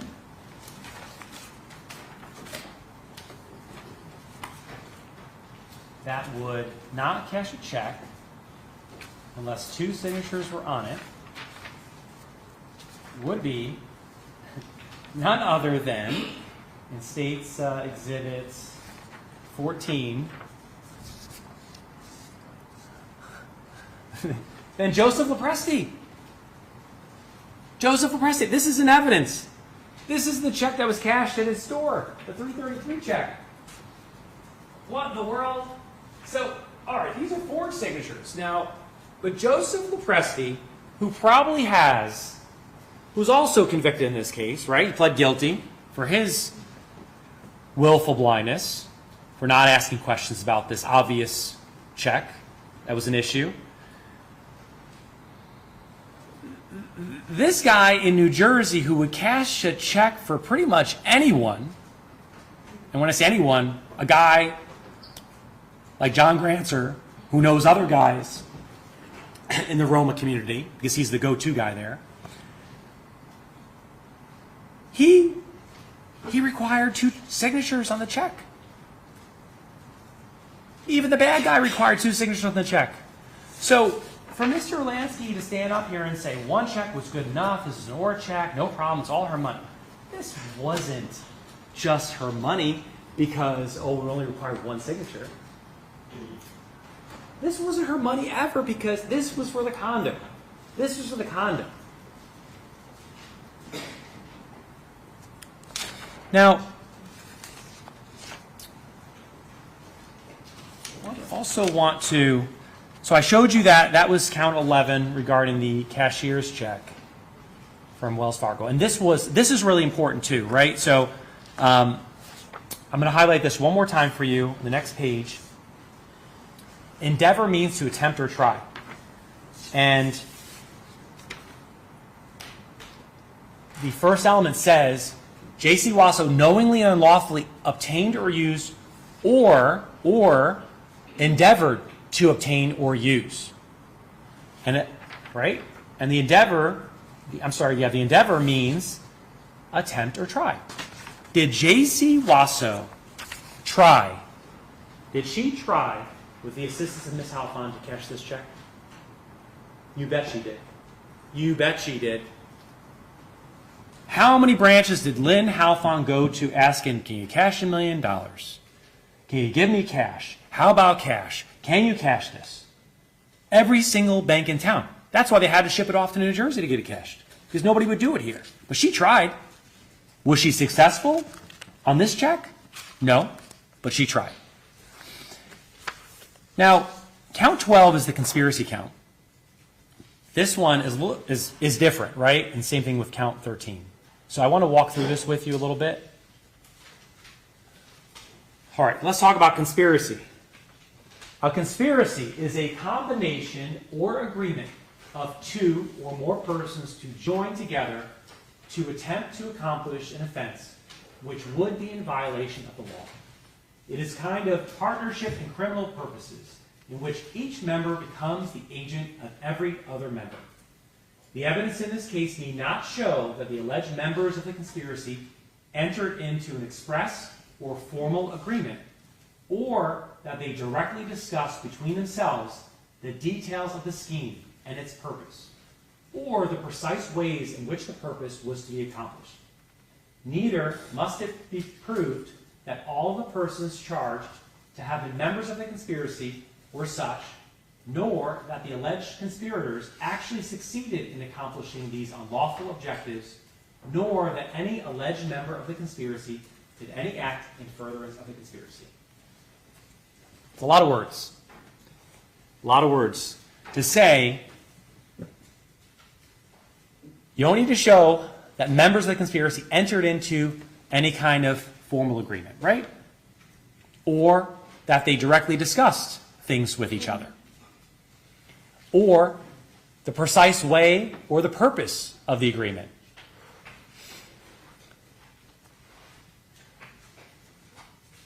The alleged conspirators actually succeed. You don't even need to prove that they actually succeeded in accomplishing that unlawful objectives. Okay, let's go on further. To prove the crime of criminal conspiracy, the evidence in this case must show, beyond a reasonable doubt, the intent of Jaycee Wasso was that the offense of theft would be committed. Okay? In order to carry out the intent, Jaycee Wasso agreed, conspired, combined, or confederated with Joey Evans, John Evans Marino, Lin Halfon, John Grancer, Joseph Lopresti, and other individuals known and unknown to cause theft to be committed either by them or one of them or by some other person. It is not necessary that the agreement, conspiracy, combination, or confederation to commit theft be expressed in any particular words or that the words pass between the conspirators. It is not necessary that the defendant do any act in furtherance of the offense conspired. A person may become a member of a conspiracy without full knowledge of all the details of the unlawful scheme, or the names and identities of all of the other alleged conspirators. So, if a defendant has an understanding of the unlawful nature of a plan and knowingly and willfully joins in the plan on one occasion, that is sufficient to convict her for conspiracy, even though she did not participate before and even though she played only a minor part. Of course, mere presence at the scene of a transaction or event, or mere fact that the certain persons may have associated with each other and may have assembled together and discussed common aims and interests does not necessarily establish proof of the existence of a conspiracy. Also, a person who has no knowledge of a conspiracy but who happens to act in a way which advances some purpose of a conspiracy does not hereby become a conspirator. Now, in this case, the evidence is, at the very minimum, the easy 100% proof beyond a reasonable doubt evidence here is that Ms. Wasso and Ms. Halfon, they were co-conspirators. They were working together. They were combining and confederating to extract as much cash from Mr. Rappaport during the course of the criminal acts here. So at the very least, I think there's strong evidence that not only did Ms. Wasso conspire with Ms. Halfon, but you know who else she conspired with?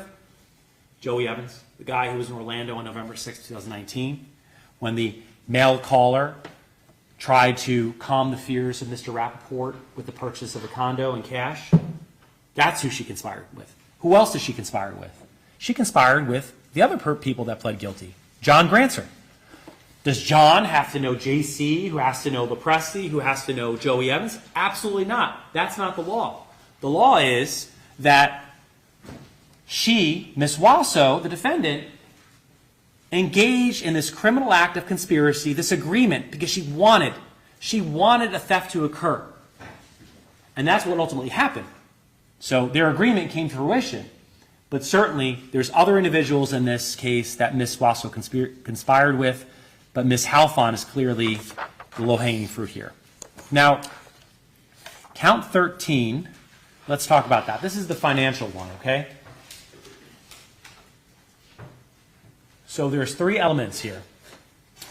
The state has to prove beyond a reasonable doubt defendant structured or assisted in structuring or attempted to structure or assist in structuring any financial transactions. The financial transactions were with or involved one or more financial institutions in the state of Florida. The purpose of structuring was to evade reporting or registration requirements. Okay? And there is a dollar amount. Structuring, let's see the definition for that. Means a person acting alone or in conjunction with or on behalf of other persons conducted or attempted to conduct one or more transactions in currency in any amount at one or more financial institutions on one or more days in any manner for the purpose of evading currency transaction reporting requirements provided by the state or federal laws. Okay? Now, the evidence in this case is, as you see in Ms. Allen's slides, that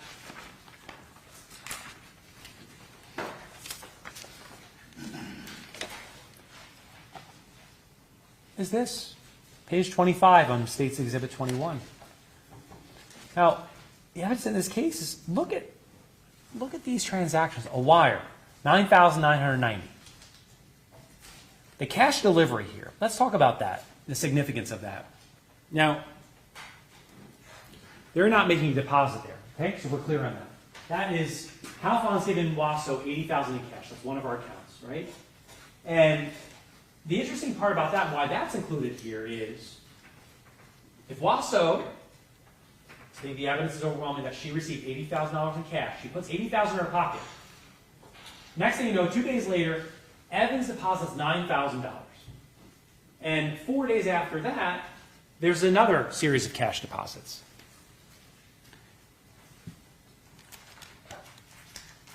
And that's Wasso depositing in her own account $9,900.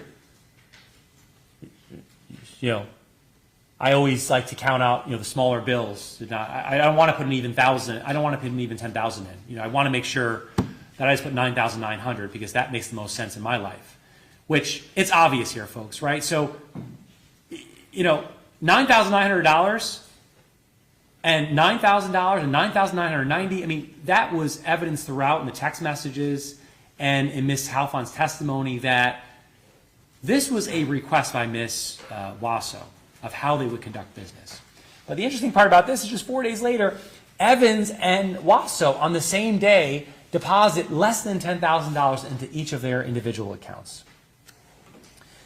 Then later there's that wire transfer as well and some Zelle transfers that correspond a few days before and a few days after. Okay? Now, the evidence in this case is that Ms. Wasso was concerned about the IRS finding out about this, which means that in terms of the actual charge itself, element 3, purpose of the structuring was to evade reporting or registration requirements. And the text message alone, as well as Ms. Halfon's testimony, is Ms. Wasso didn't want to get on anybody's radar, right? And the evidence that even goes along a little further with this is that what did she do when she wanted to take in large cash transactions and large cash dollar amounts? What did she do? Every time during this 1.5 year, 2 year span, she hopped a flight. JetBlue, I'm on the next flight. Let me get down there. Let me get the hotel. Let me get the car rental. $15,000 in cash delivered. $80,000 in cash delivered. Does she have Miss Halfon say, just wire me the $80,000? It's fine. Just wire me the $80,000. No, she doesn't. Why does she do that? Because she doesn't want 80 grand going through her bank account. Because people are going to start to ask questions. So that is her intent throughout this whole con is to evade these reporting requirements that are in place in the government to protect against this type of activity. Okay? I want to go through with you the final item, which I think Mr. Castillo does not have. You get the page number, you can get it out of the evidence. Oh, It's 1364, 65. The page is 1364, 1364. okay. For you? That's okay. Yeah. So the age, I want to get back to the age, right? So we also have to prove here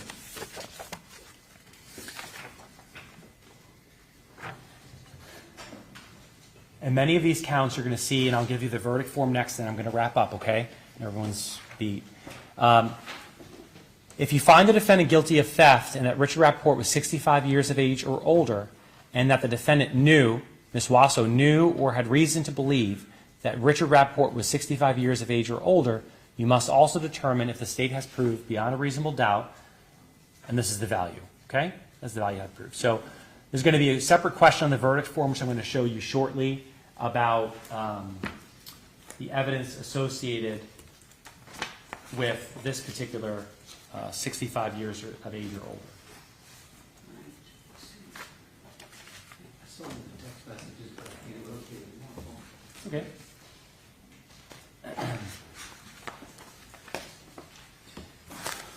Now, you know what? I think I was hiding it here, Mr. Castillo. Oh, that's cool. That was on me. I'm sorry. I'm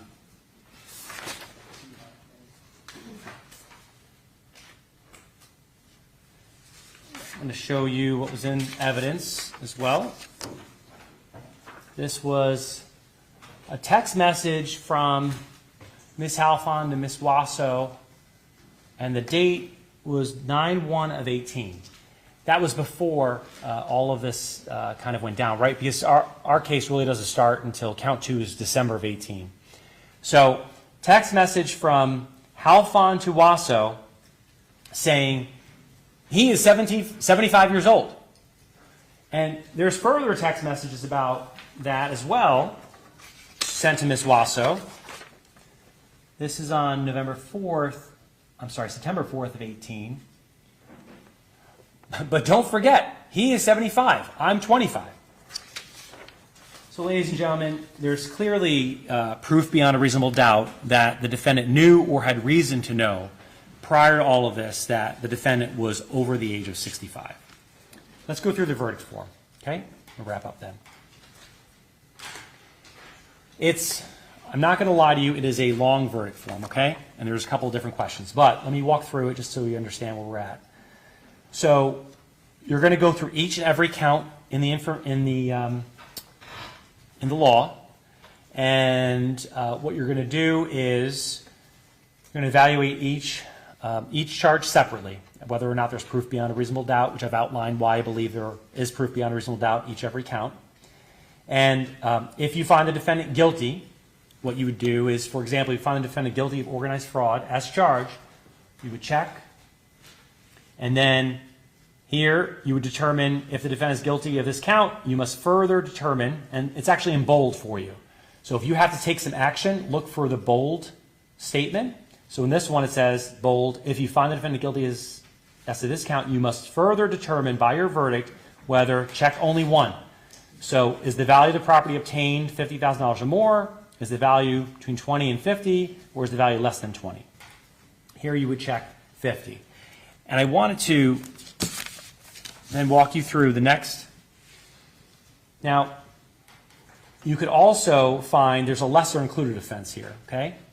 Which means on the top here, see, it says count one of the information, check only A, B, or C. Meaning if you check guilty as charged of organized fraud, then you don't have to check B, and you don't have to check C. And C indicates not guilty as well, okay? Now, count two, same thing here, only this one's check A or B. So if the defendant is guilty of theft as charged in count two, you would check A. And then further, here's the bold, if you find the defendant guilty as to this count, you must further determine the verdict. This is the 65 years of age or older that I just talked about, right? So did we prove beyond a reasonable doubt that Ms. Wasso knew or had reason to know that Mr. Rappaport was 75 years of age or older? If you check yes, based upon those messages, then you would go to the next, which says, if you answer the above question as yes, select the value of the property that was proved beyond a reasonable doubt. Check only one, okay? So you would determine the value of the property. It would be one of these items, right? And in this particular count, this is count two. And for count two, you would check the corresponding dollar amount, this was $80,000 or more. You would check 50 or more here, okay?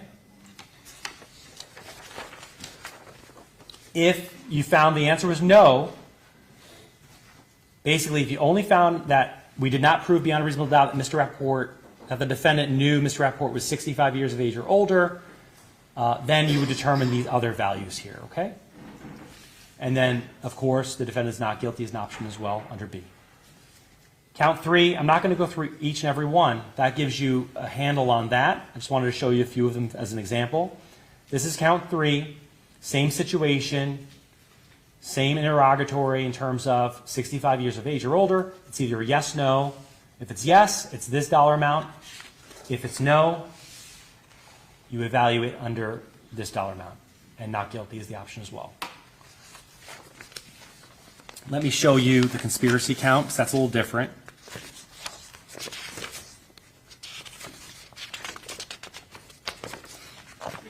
Count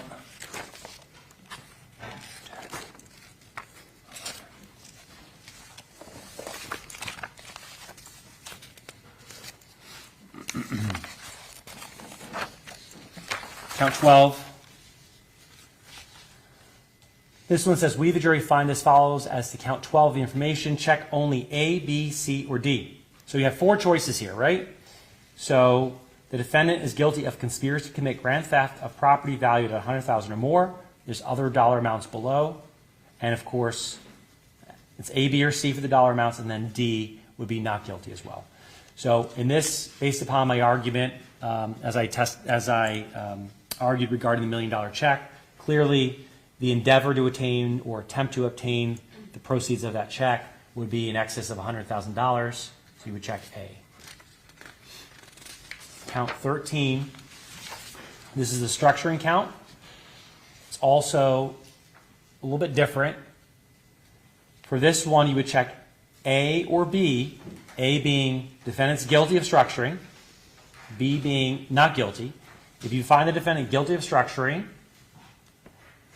then you need to further find, as to this count, the financial transaction or transactions exceeded, and this is the aggregate of the transactions during the 12-month period that we've outlined, exceeded $20,000 but was less than $100,000, or the transactions exceeded $300 but were less than $20. So in this case, based upon Ms. Allen's slide and some of the statements in the argument here, I believe we've proven beyond a reasonable doubt that transactions exceeded $20,000 but were less than $100,000. Final count I wanted to go through with you, which is one that I left to the end because this is kind of what they kind of call the umbrella crime, right? Organized fraud. Let's look at that. To prove the crime of organized fraud, the state must prove the following two elements beyond a reasonable doubt. Jaycee Wasso engaged in a scheme to defraud, which is going to be defined a little bit later. Jaycee Wasso thereby obtained U.S. currency and or Rolex watch and or Cartier necklace and or Chanel bag and or other jewelry. Okay, let's look at the definition for scheme to defraud, which is a long one, so a little bit longer, not too long. Scheme to defraud means a systematic, ongoing course of conduct with intent to defraud one or more persons or with intent to obtain property from one or more persons by false or fraudulent pretenses, representations, or promises or willful misrepresentation of a future act. Before I get to explaining that, there's also the dollar amount associated with this. So, first of all, scheme to defraud. Has the state proven beyond a reasonable doubt that this was an ongoing course of conduct with the intent of Ms. Wasso to defraud one or more persons, to obtain property from one or more persons by false or fraudulent pretenses, representations, or promises of willful misrepresentations of a future act? Absolutely. I mean, this is what the case is all about. I mean, this definition fits this case like someone sat through this trial and then wrote this definition. I mean, this is textbook definition of a scheme to defraud. We have this 2-year or year-and-a-half period of Ms. Wasso putting pressure, extracting cash, misrepresenting things through Ms. Halfon to Mr. Rappaport.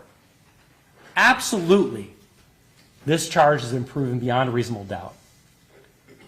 The aggregate value here, this means over the entire scheme, right? So the entire amount. This isn't just one date.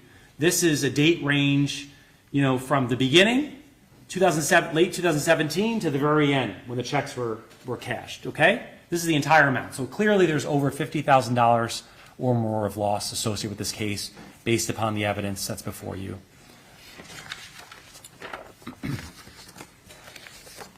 Now, ladies and gentlemen, my colleague, Mr. Castillo, he'll have an opportunity to come back up here at the end. I just wanted to leave you with kind of what I felt like is really the best image of what has happened in this case. And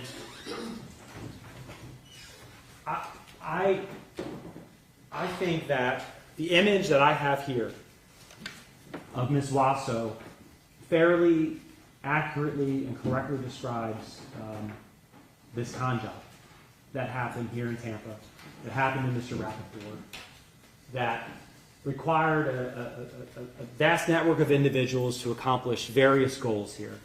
And what this really represents is the fact that Ms. Wasso is not operating and was not operating as a legitimate business.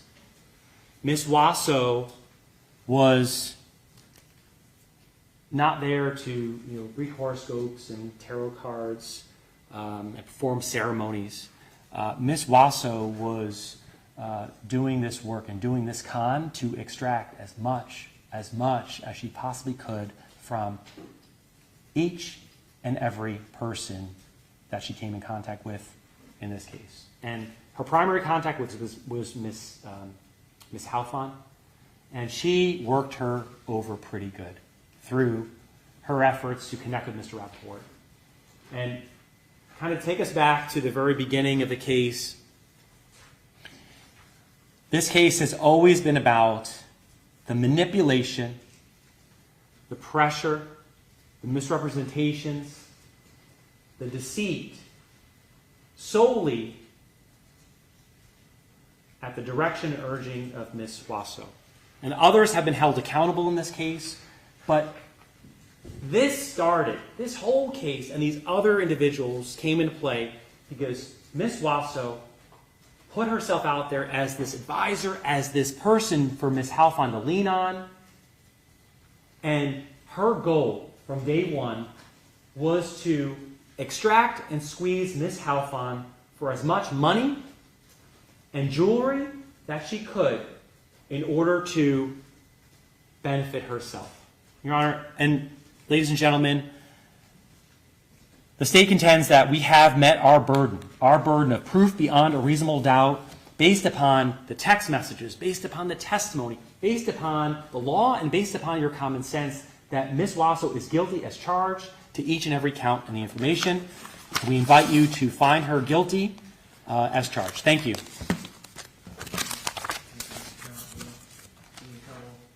You guys need a break? All right.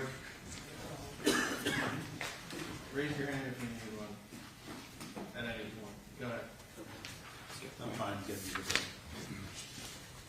All right.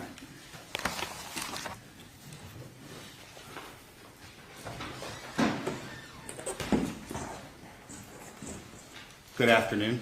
I'm sorry. Good evening. We've had morning, afternoon, and evening each and every day we've been here. And I appreciate you guys being here for jury duty and sitting through such a long and tedious case as this. In my career, I've never been going this late at night, this long of a day. So kudos to you guys for being here, paying attention, and giving us your undivided attention, because the state and Ms. Wasso deserve that from you guys, and we very greatly appreciate it. However, I think we're all in the wrong place. We shouldn't be here with Judge Williams. We shouldn't be in this courtroom. We shouldn't be in criminal court. We should be across the street in civil court, because all this is at the most, is deceptive business practices. This is a legitimate business that is not outlawed by the state of Florida, the state of Massachusetts, or the laws of the United States. We don't have to agree with it. We don't have to agree that we believe in psychics. We don't have to agree that people can tell the future, that fortune tellers, spiritual advisors. We don't have to agree with any of that. But Lin Halfon did. She subscribed to those beliefs. This wasn't a con that she went looking for. This was Miss Halfon willingly participating from day one, when she made the phone call to Jaycee Wasso after they met at the mall, where she decided to go and start the services, where the second time she wasn't called to come back, she came back on her own. At any point, she started this process. I want to call your attention back to the very beginning, where I asked you for about three words during jury selection. They were tunnel vision. Tunnel vision. Let's get the fortune teller. Let's get the fortune teller. Let's go after the fortune-telling business. This has nothing to do with Jaycee Wasso. Why do you think the media is here? This was about going after the fortune-telling business. Okay? This tunnel vision was, they focused in on her, everybody else got a deal. Lin Halfon was the one who took the money from Richard Rappaport, was the one that abstracted all the money from Richard Rappaport. She's a gold digger, the second word we talked about, the gold digger. The first time she met Richard Rappaport, she conned him. She conned him into $400 for something he didn't need, and then later that afternoon, Jaycee didn't tell her to do this, she conned him out of another $2,500. This is a con artist. She's the con artist, and she's already pled to stealing this money from Richard Rappaport. And she got to go back to the country of Israel, where she's from, to live with her family, and pay $50,000 back of a $1.3 million jumbo purse. That's it. And to come back here and testify. No probation, no other penalties at all. And let's remember the most interesting thing. Lin Halfon took the stand. What did she do when she got back to Israel? She went and saw a psychic. This experience, the most horrific, stressful, kill myself, every minute, every text. We're not disputing that these texts took place. We are disputing that there's no evidence that Jaycee Wasso sent all those texts. And the images that were sent, Mr. Dontonville said they were sent to Jaycee Wasso's phone. No, when we questioned and went deeper, they were sent to an unknown phone. Question mark. She said they were sent, there was text messages. Very interesting how we have 6,000 text messages, or I'm sorry, 2,000 pages of text messages, but right when the $1 million start, we have no text messages. There's no text messages at all. They must have been deleted, or, as their second witness, Mr. Roberts said, they may never have existed. Nobody knows what was said on these phone calls. The third term, caveat emptor. We talked about a lot of examples. If this wasn't a fortune teller and it was a Scientology church, and Tom Cruise found out, who's given them millions and millions and millions of dollars, found out they're a fraud. In hindsight, oh, if I knew it was going to that person in the Scientology church, I would have never given the money. Did the Scientology church get charged with anything in that situation? Would they have gotten charged with anything? Okay, it's caveat emptor. I sell the car example, the memorabilia. Lin Halfon believed in spirits, believed in spiritual advisors, believed in all this stuff, and was already upset and lost in life when she met Jaycee Wasso. Jaycee Wasso didn't convince her that she had an issue or there was a cloud over her head. She was already complaining about that. She was looking at the sky. She was praying, I want my soulmate. I want my soulmate. And Jaycee Wasso did predict something that came true. She didn't know Richard Rappaport. She said, you're going to meet an older guy. It's going to be your soulmate. He's going to be your savior. That came true. Lynn, the testimony here, Mr. Dontonville, and I'm very happy he's not on my jury, because he sat here and told you why this was, what happened here, and what he believed happened, and what he believed happened here, and what's most likely to have happened here. It's all speculation. It's all speculation, because there is no evidence of it. John Grancer didn't know Jaycee Wasso. Joey LaPresto didn't know Jaycee Wasso. Jaycee Wasso never talked to Richard Rappaport, never met Richard Rappaport, never emailed Richard Rappaport, never had any contact whatsoever. Only the con artist Lin Halfon had that contact, and she picked Richard out on her own and conned him from day one. Lin Halfon, it was all Jaycee Wasso. She got every penny of that benefit. No. Lin got a free apartment.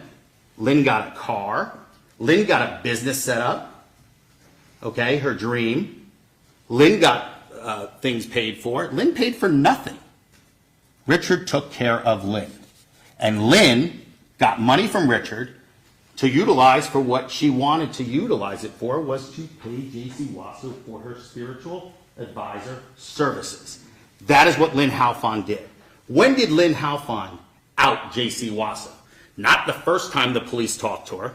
Not the second time the police talked to her. She lied and lied again. It was after she was in jail, couldn't bond out, got an attorney, and came up with this defense. Came up with this whole story about Jaycee Wasso. The reason she didn't say anything about Jaycee Wasso before, I'm not going to tell you why. Nobody knows why. Only Lin. And I'm going to let you determine Lin's credibility on that stand. Because I'll couch her direct testimony during direct examination by one word. Textability. Okay? She didn't testify. She textified. Did you send this? Yes, I did. Did you send this? Yes, I did. Did you send this? Yes, I did. There weren't any questions. All she did was say, yes, I did. Yes, I did. Yes, I got this. Yes, I got this. Yes, I did. Textifying. Just like one of the experts. Textifying. When I got to ask the questions, remember what their answers were. Lin Halfon believed she paid Jaycee Wasso to keep the evil spirits away. That's what she said she paid for. Lin, did the evil spirits ever come and harm you? No, they did not. Did they ever come and harm your family? No, they did not. So you got what you paid for. You got these services. Granted, you paid a lot of money for it, but you got it. deceptive business practices at most.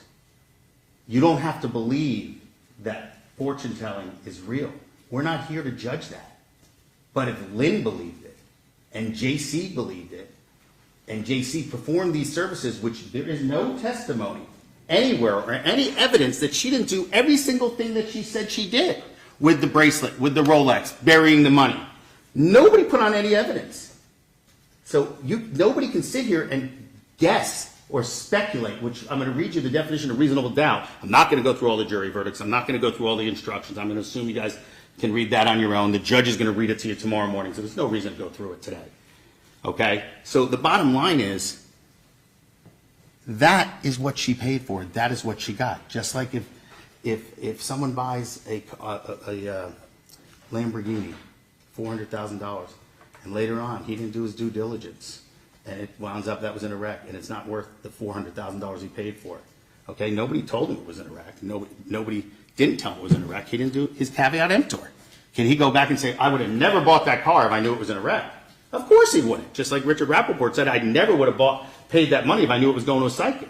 But what Richard Rappaport testified to, because we're going to talk about him real quick, not real quick, because Richard Rappaport is the innocent victim here. Period. That's a wonderful man that got duped by Lin Halfon from day one when he spent $3,000 at a kiosk. We talked about kiosks during jury selection. That was what the worst day in his life is when he met her. Yes, that's what he said. But he trusted her because she was from Israel. She used that she was from Israel, and this man trusted her. She used that. Yes, Jaycee Wasso was telling her things to say, or someone was telling her things to say using Jaycee's phone, because there's no evidence it was Jaycee. Maybe some was Jaycee, maybe some wasn't. Again, you've got to conjecture and speculate. Did Jaycee or somebody living at that Squire Road address, because it's never proved who lived there. Okay, not once was evidence put in who lived at Squire Road. Maybe it was Jaycee, maybe it was John Marino, maybe it was Joey Evans, we don't know. It was never put into evidence, just that stuff went there. There was nothing about that put into evidence. So let's talk about we heard from, let's go through the witnesses real quick. We heard from Willie Cancio, really no difference. He got called in about Amscott, and then when I asked him some questions, he said, you need to ask Victoria Morris about that. About 3 or 4 times. You need to ask Victoria Morris about that. Okay? Greg Roberts, nice guy, no problems. Asked him some questions. He couldn't tell you whether the texts were ever made or whether they were deleted. Again, they want you to guess. Did I delete these and I was only able to recover the ones that were deleted 6 months prior but not the last 3 months? It doesn't make any sense. Because the other people testified that the later they were deleted, the easier they would have been to recover. Next person that testified, Dana Titus. Did you know that Brian Rappaport and Joe Lopresti had a relationship? I don't know if that to be true. Well, do you know about the text message? Well, is that a relationship? They've known each other for 12 years. Is that a relationship? She really didn't have anything to add except that she was the one that Richard Rappaport was afraid would find out about this sham marriage. And she would be, I think the words were, he was livid, mad, or beyond. He's like, she would have been crazy mad. So Dana was the one that wanted to press charges. Richard still wanted to believe Lin. He told you early on that he had doubts, but he still wanted to give it the benefit of the doubt. He knew she was kind of lying, but he still wanted to help her. It didn't matter what she said. He was going to help her. And you know what? Because he's a charitable guy. We're not here to say anything other than that Richard Rappaport lost money. But guess what? Joe Lopresti's paying it back. Joe Lopresti, who pled to this case, is paying him back his money. And let's remember, the other people pled, that's what they're saying. Well, they pled to 2 counts, 1 count, and 1 count. Okay? What's Jaycee Wasso charged with? 13, 14 counts? All the same incidences, all the same $1 million, but she's charged with 13 because she's the fortune teller. That's what this is about. We're not here to judge the fortune telling industry. We're here to judge this case on the facts that were presented. So there's 3 ways to find reasonable doubt. You can find it in the evidence itself, which I submit is present here. You can have a lack of evidence, which I submit is present here. And you can have a conflict in the evidence, which I submit is present here. This case is riddled with reasonable doubt. I can give you 6 different plausible explanations of what went on here, and I will give you that. And you're not going to have to speculate because there are so many different things that could happen because nobody here can tell you what was said on the phone. Nobody here can tell you what Jaycee Wasso did up in Massachusetts, whether she was working for Lin as much as she said and whether she worked 24/7. We have no idea. None of that was introduced into evidence. But here's the most interesting thing, and I know I'm jumping around a little bit, but the state's own witness, Karen Allen, I just remember this because I wrote it down when she said it. We all remember that the burden in a criminal case is beyond and to the exclusion of reasonable doubt, every reasonable doubt. At the end of her testimony, she said, based on the totality of the circumstances and a preponderance of the evidence, this is what I believe happened. Well, guess what a preponderance of the evidence is? Over there in civil court, has nothing to do with criminal court. Their own expert witness used the term preponderance of the evidence, not beyond the reasonable doubt, because she couldn't fill in the gaps. She only had part of the information. She couldn't get the rest of that information. Lin started scamming even before she met Jaycee. She married a guy to stay in this country. She went out to defraud the United States of America, not once, but twice. Jaycee wasn't benefiting from that. Jaycee wasn't benefiting from all those other things that Lin got. Lin paid for a service. Did she overpay? Maybe she did. But again, that puts us across the street in civil court. Sue her for what she overpaid. Lin Halfon, they want to say that she is a defendant, but she's also the only person in this case that can be a victim, because she's the only one that had contact with Jaycee. So even if you believe everything that's said, they got the wrong victim. Richard may be out the money, but Richard gave that money to Lin Halfon. So let's go from count 6 and beyond.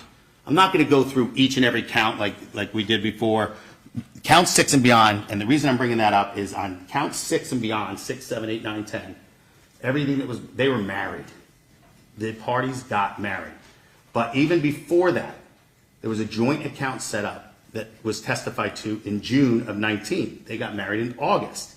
But count 6 through 10, joint money was used to purchase these items. You'll get to compare the verdict form of what was bought, or a credit card owned by Richard Rappaport. However, they're married. It's marital money. It's marital money. You're married. Florida's a community property state. What's yours is mine. What's mine is yours, except for the prenup if they get a divorce. If they get a divorce, she keeps the Rolex watch. Why? The Rolex watch was bought for her, which predated the marriage, but it was bought in anticipation of marriage. It was a gift from Richard Rappaport to Lin Halfon. Well, if I give my friend there, David, a gift, and I give him a Joe DiMaggio signed baseball, it's worth worth $100,000, and he gives it to somebody else, he can do whatever he wants with it. I gifted it to him. If you give someone a gift, how can you steal a gift? How can Jaycee Wasso steal a Rolex watch from Richard Rappaport when it was a gift to Lin Halfon and Lin Halfon gave it to her? For whatever reason, it doesn't matter what Lin did with anything she took from Richard Rappaport. She could have burned it. She could have buried it. She could have sacrificed it. It didn't matter. Richard gave it to her, but Lin was the one that lied. Mommy told me to do it. Daddy told me to do it. My best friend told me to do it. Her best friend knows she married a rich man. Well, why don't you get him to buy you a Rolex?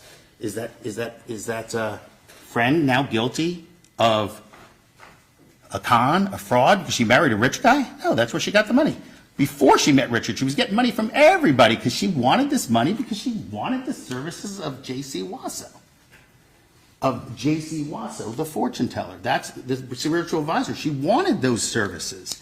So that's why she paid her. And that's why she was willing to do anything to get the money. Richard's just the guy she met. If it wasn't Richard, it would have been somebody else. She was here to meet her soulmate. She wanted to stay in America. So we talked about the tunnel vision of the police, of everybody in this case. They focused in on the fortune teller. They focused in on Wasso because she was a fortune teller. Okay, they're putting a fortune-telling business on trial here. They've charged her with 13 counts. You saw what everybody else pled to, involved in the same case. Lin Halfon was involved in each and every one of these incidences that they're charging this Wasso with. But she, after 3 months in jail, tells a story. They believe her, kit, coot, and caboodle, whatever that term is. I think you guys know what I'm saying, but they believe her, and they let her go, get out of jail, pay $50,000 and return to Israel. That's her punishment. Okay? According to them, she's involved in this conspiracy.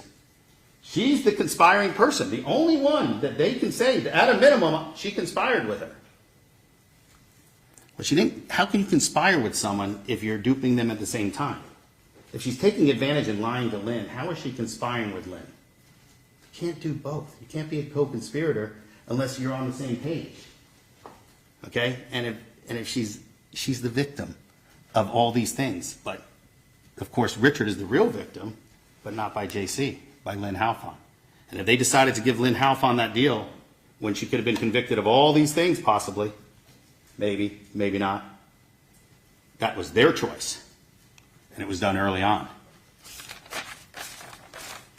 And remember when she changed her story finally. It wasn't when the police arrested her. As they're arresting her, she had a chance to come clean, help herself. No, she went to jail, got an attorney, and then came back and told the story. Because the reason is, the truth was the truth. She believed Jaycee. This was her friend. Very toward the ending, there's a text from Lin to Jaycee. Thank you, Jaycee, for all you've done for me. All the blessings you've given me and my man. That was about a month before she was arrested.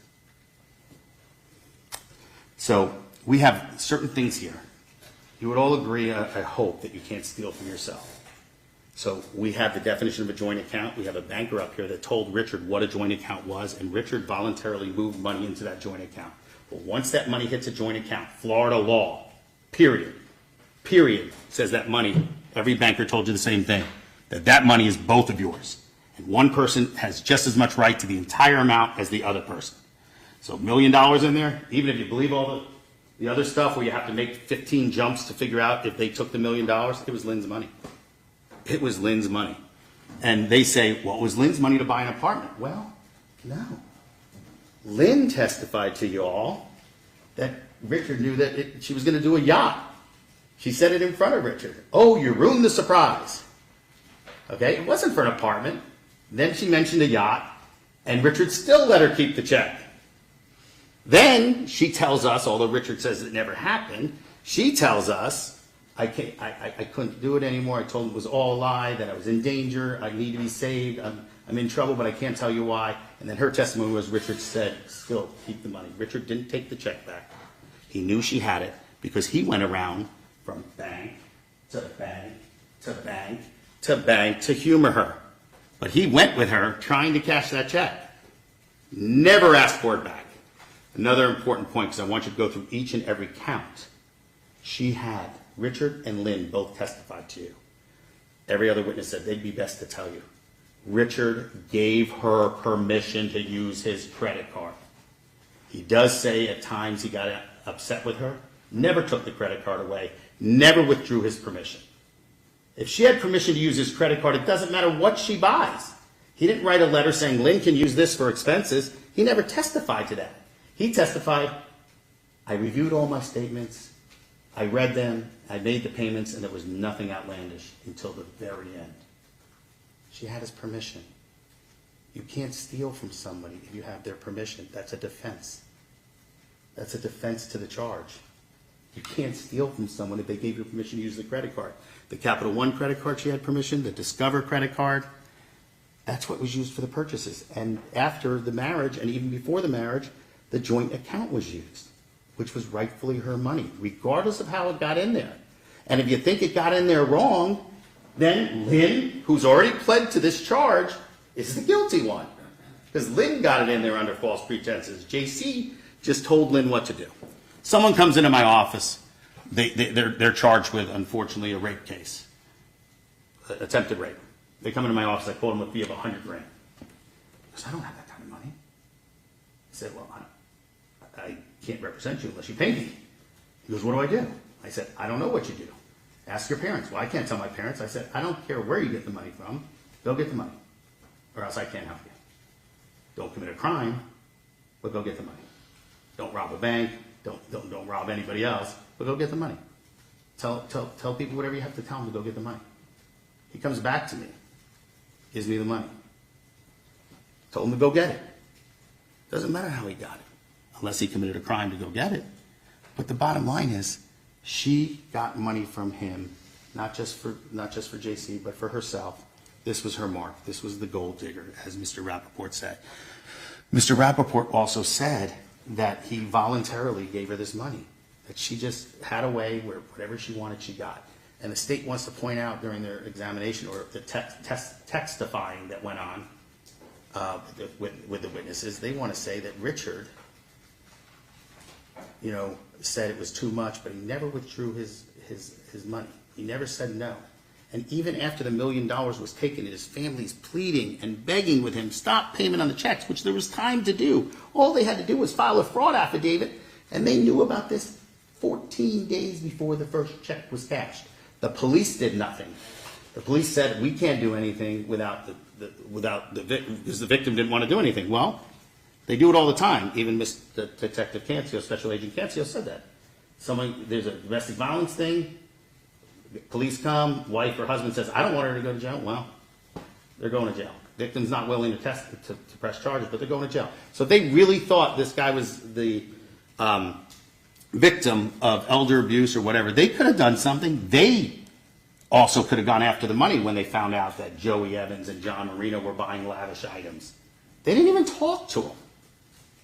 They didn't even talk to them. They never even followed up on that lead. But now, all of a sudden, they're co-conspirators in this case. And they said they got the information from me. Didn't you send me those pictures?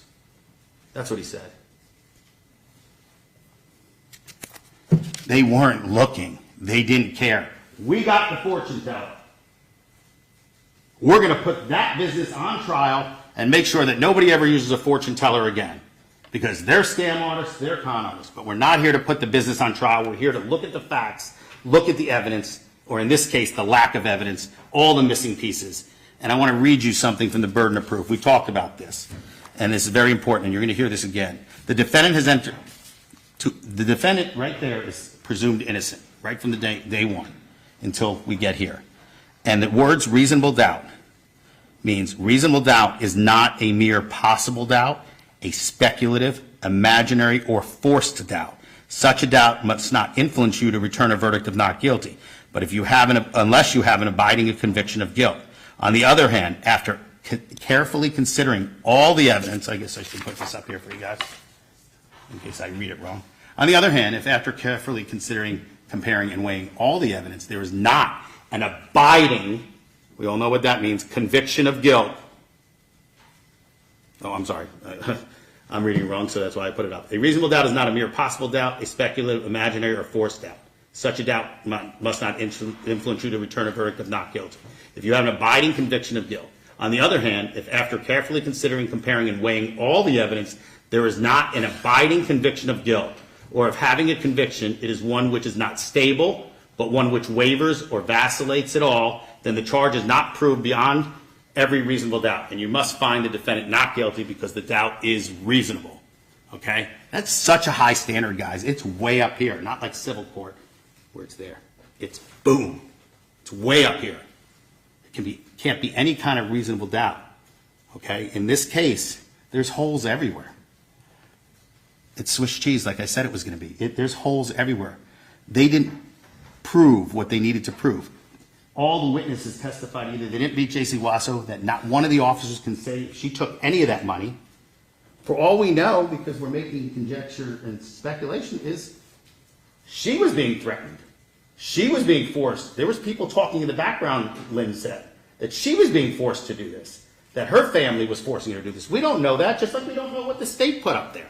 State's trying to get you to presume all evidence, but that's a reasonable explanation, that Joey Evans was the one that came up with this idea, that Joey Evans was the one that was texting from her phone. It's very interesting how the phone log that they showed you has Jaycee Wasso, a phone that belongs to Jaycee Wasso.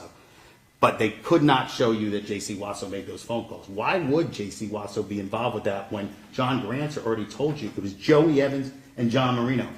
But Joey Evans, who was involved with every transaction, every meeting, he doesn't appear anywhere in those phone logs. Oh, we didn't analyze him, even though he's one of the co-defendants or co-conspirators. Okay, so two of the co-conspirators aren't here. The other two say they've never met her. And Lin can't be a conspirator, a defendant, and a victim at the same time. And I submit to you, in this case, set aside, one of the reasonable explanations is, look, this is a business. She performed the services whether we like it or not. It's a business. Did she charge too much? Maybe she did. Is it criminal? Absolutely not. Belongs in civil court. Go sue her for that. Richard Rappaport's been made whole by the person who cashed the checks. But Jaycee Wasso, she is on trial for one reason. She's a fortune teller. You know, did she have these communications with Lin Halfon? I submit to you, Lin Halfon is the one that is the victim of Jaycee Wasso. If there is a victim at all, she is the victim of Jaycee Wasso, not Richard Rappaport. Not someone she never met, not someone she never talked to, not someone she never texted to. She had no influence over Richard Rappaport. So the intervening cause is she may have had influence over Lin because Lin believed in what she was doing, but she didn't have any influence over Richard. Lin did. And Lin took that extra step and stole all the money, which she's already pled guilty to.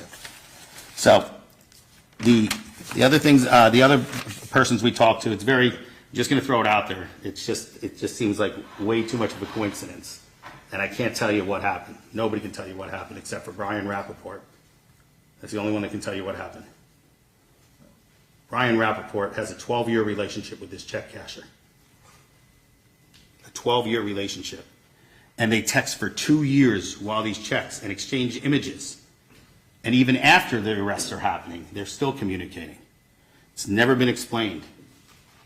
It's just the chances of that, with all the check cashers around the world, all the check cashers in every state, that the checks were cashed at a place where Richard Rappaport's son had a 12-year relationship and was asking him questions about stopping payment, what IDs that was needed. I don't know. I can't tell you what happened, but it's out there. If you think it's a coincidence, and you do the statistical analysis of it, it's about 1 in 100 million that would probably happen, and you can do your own analysis for those of you that are good at math. How many check cashing places there are, all that kind of stuff. But the bottom line here is we have tunnel vision, we have caveat emptor, and we have a gold digger. And nobody ever talked to Morris Sevi. Maybe Lin milked him out of a bunch of money. Nobody knows. You know why? Nobody ever talked to him. Nobody ever reached out to her first husband to find out what money he might have gotten or what money she might have taken from him.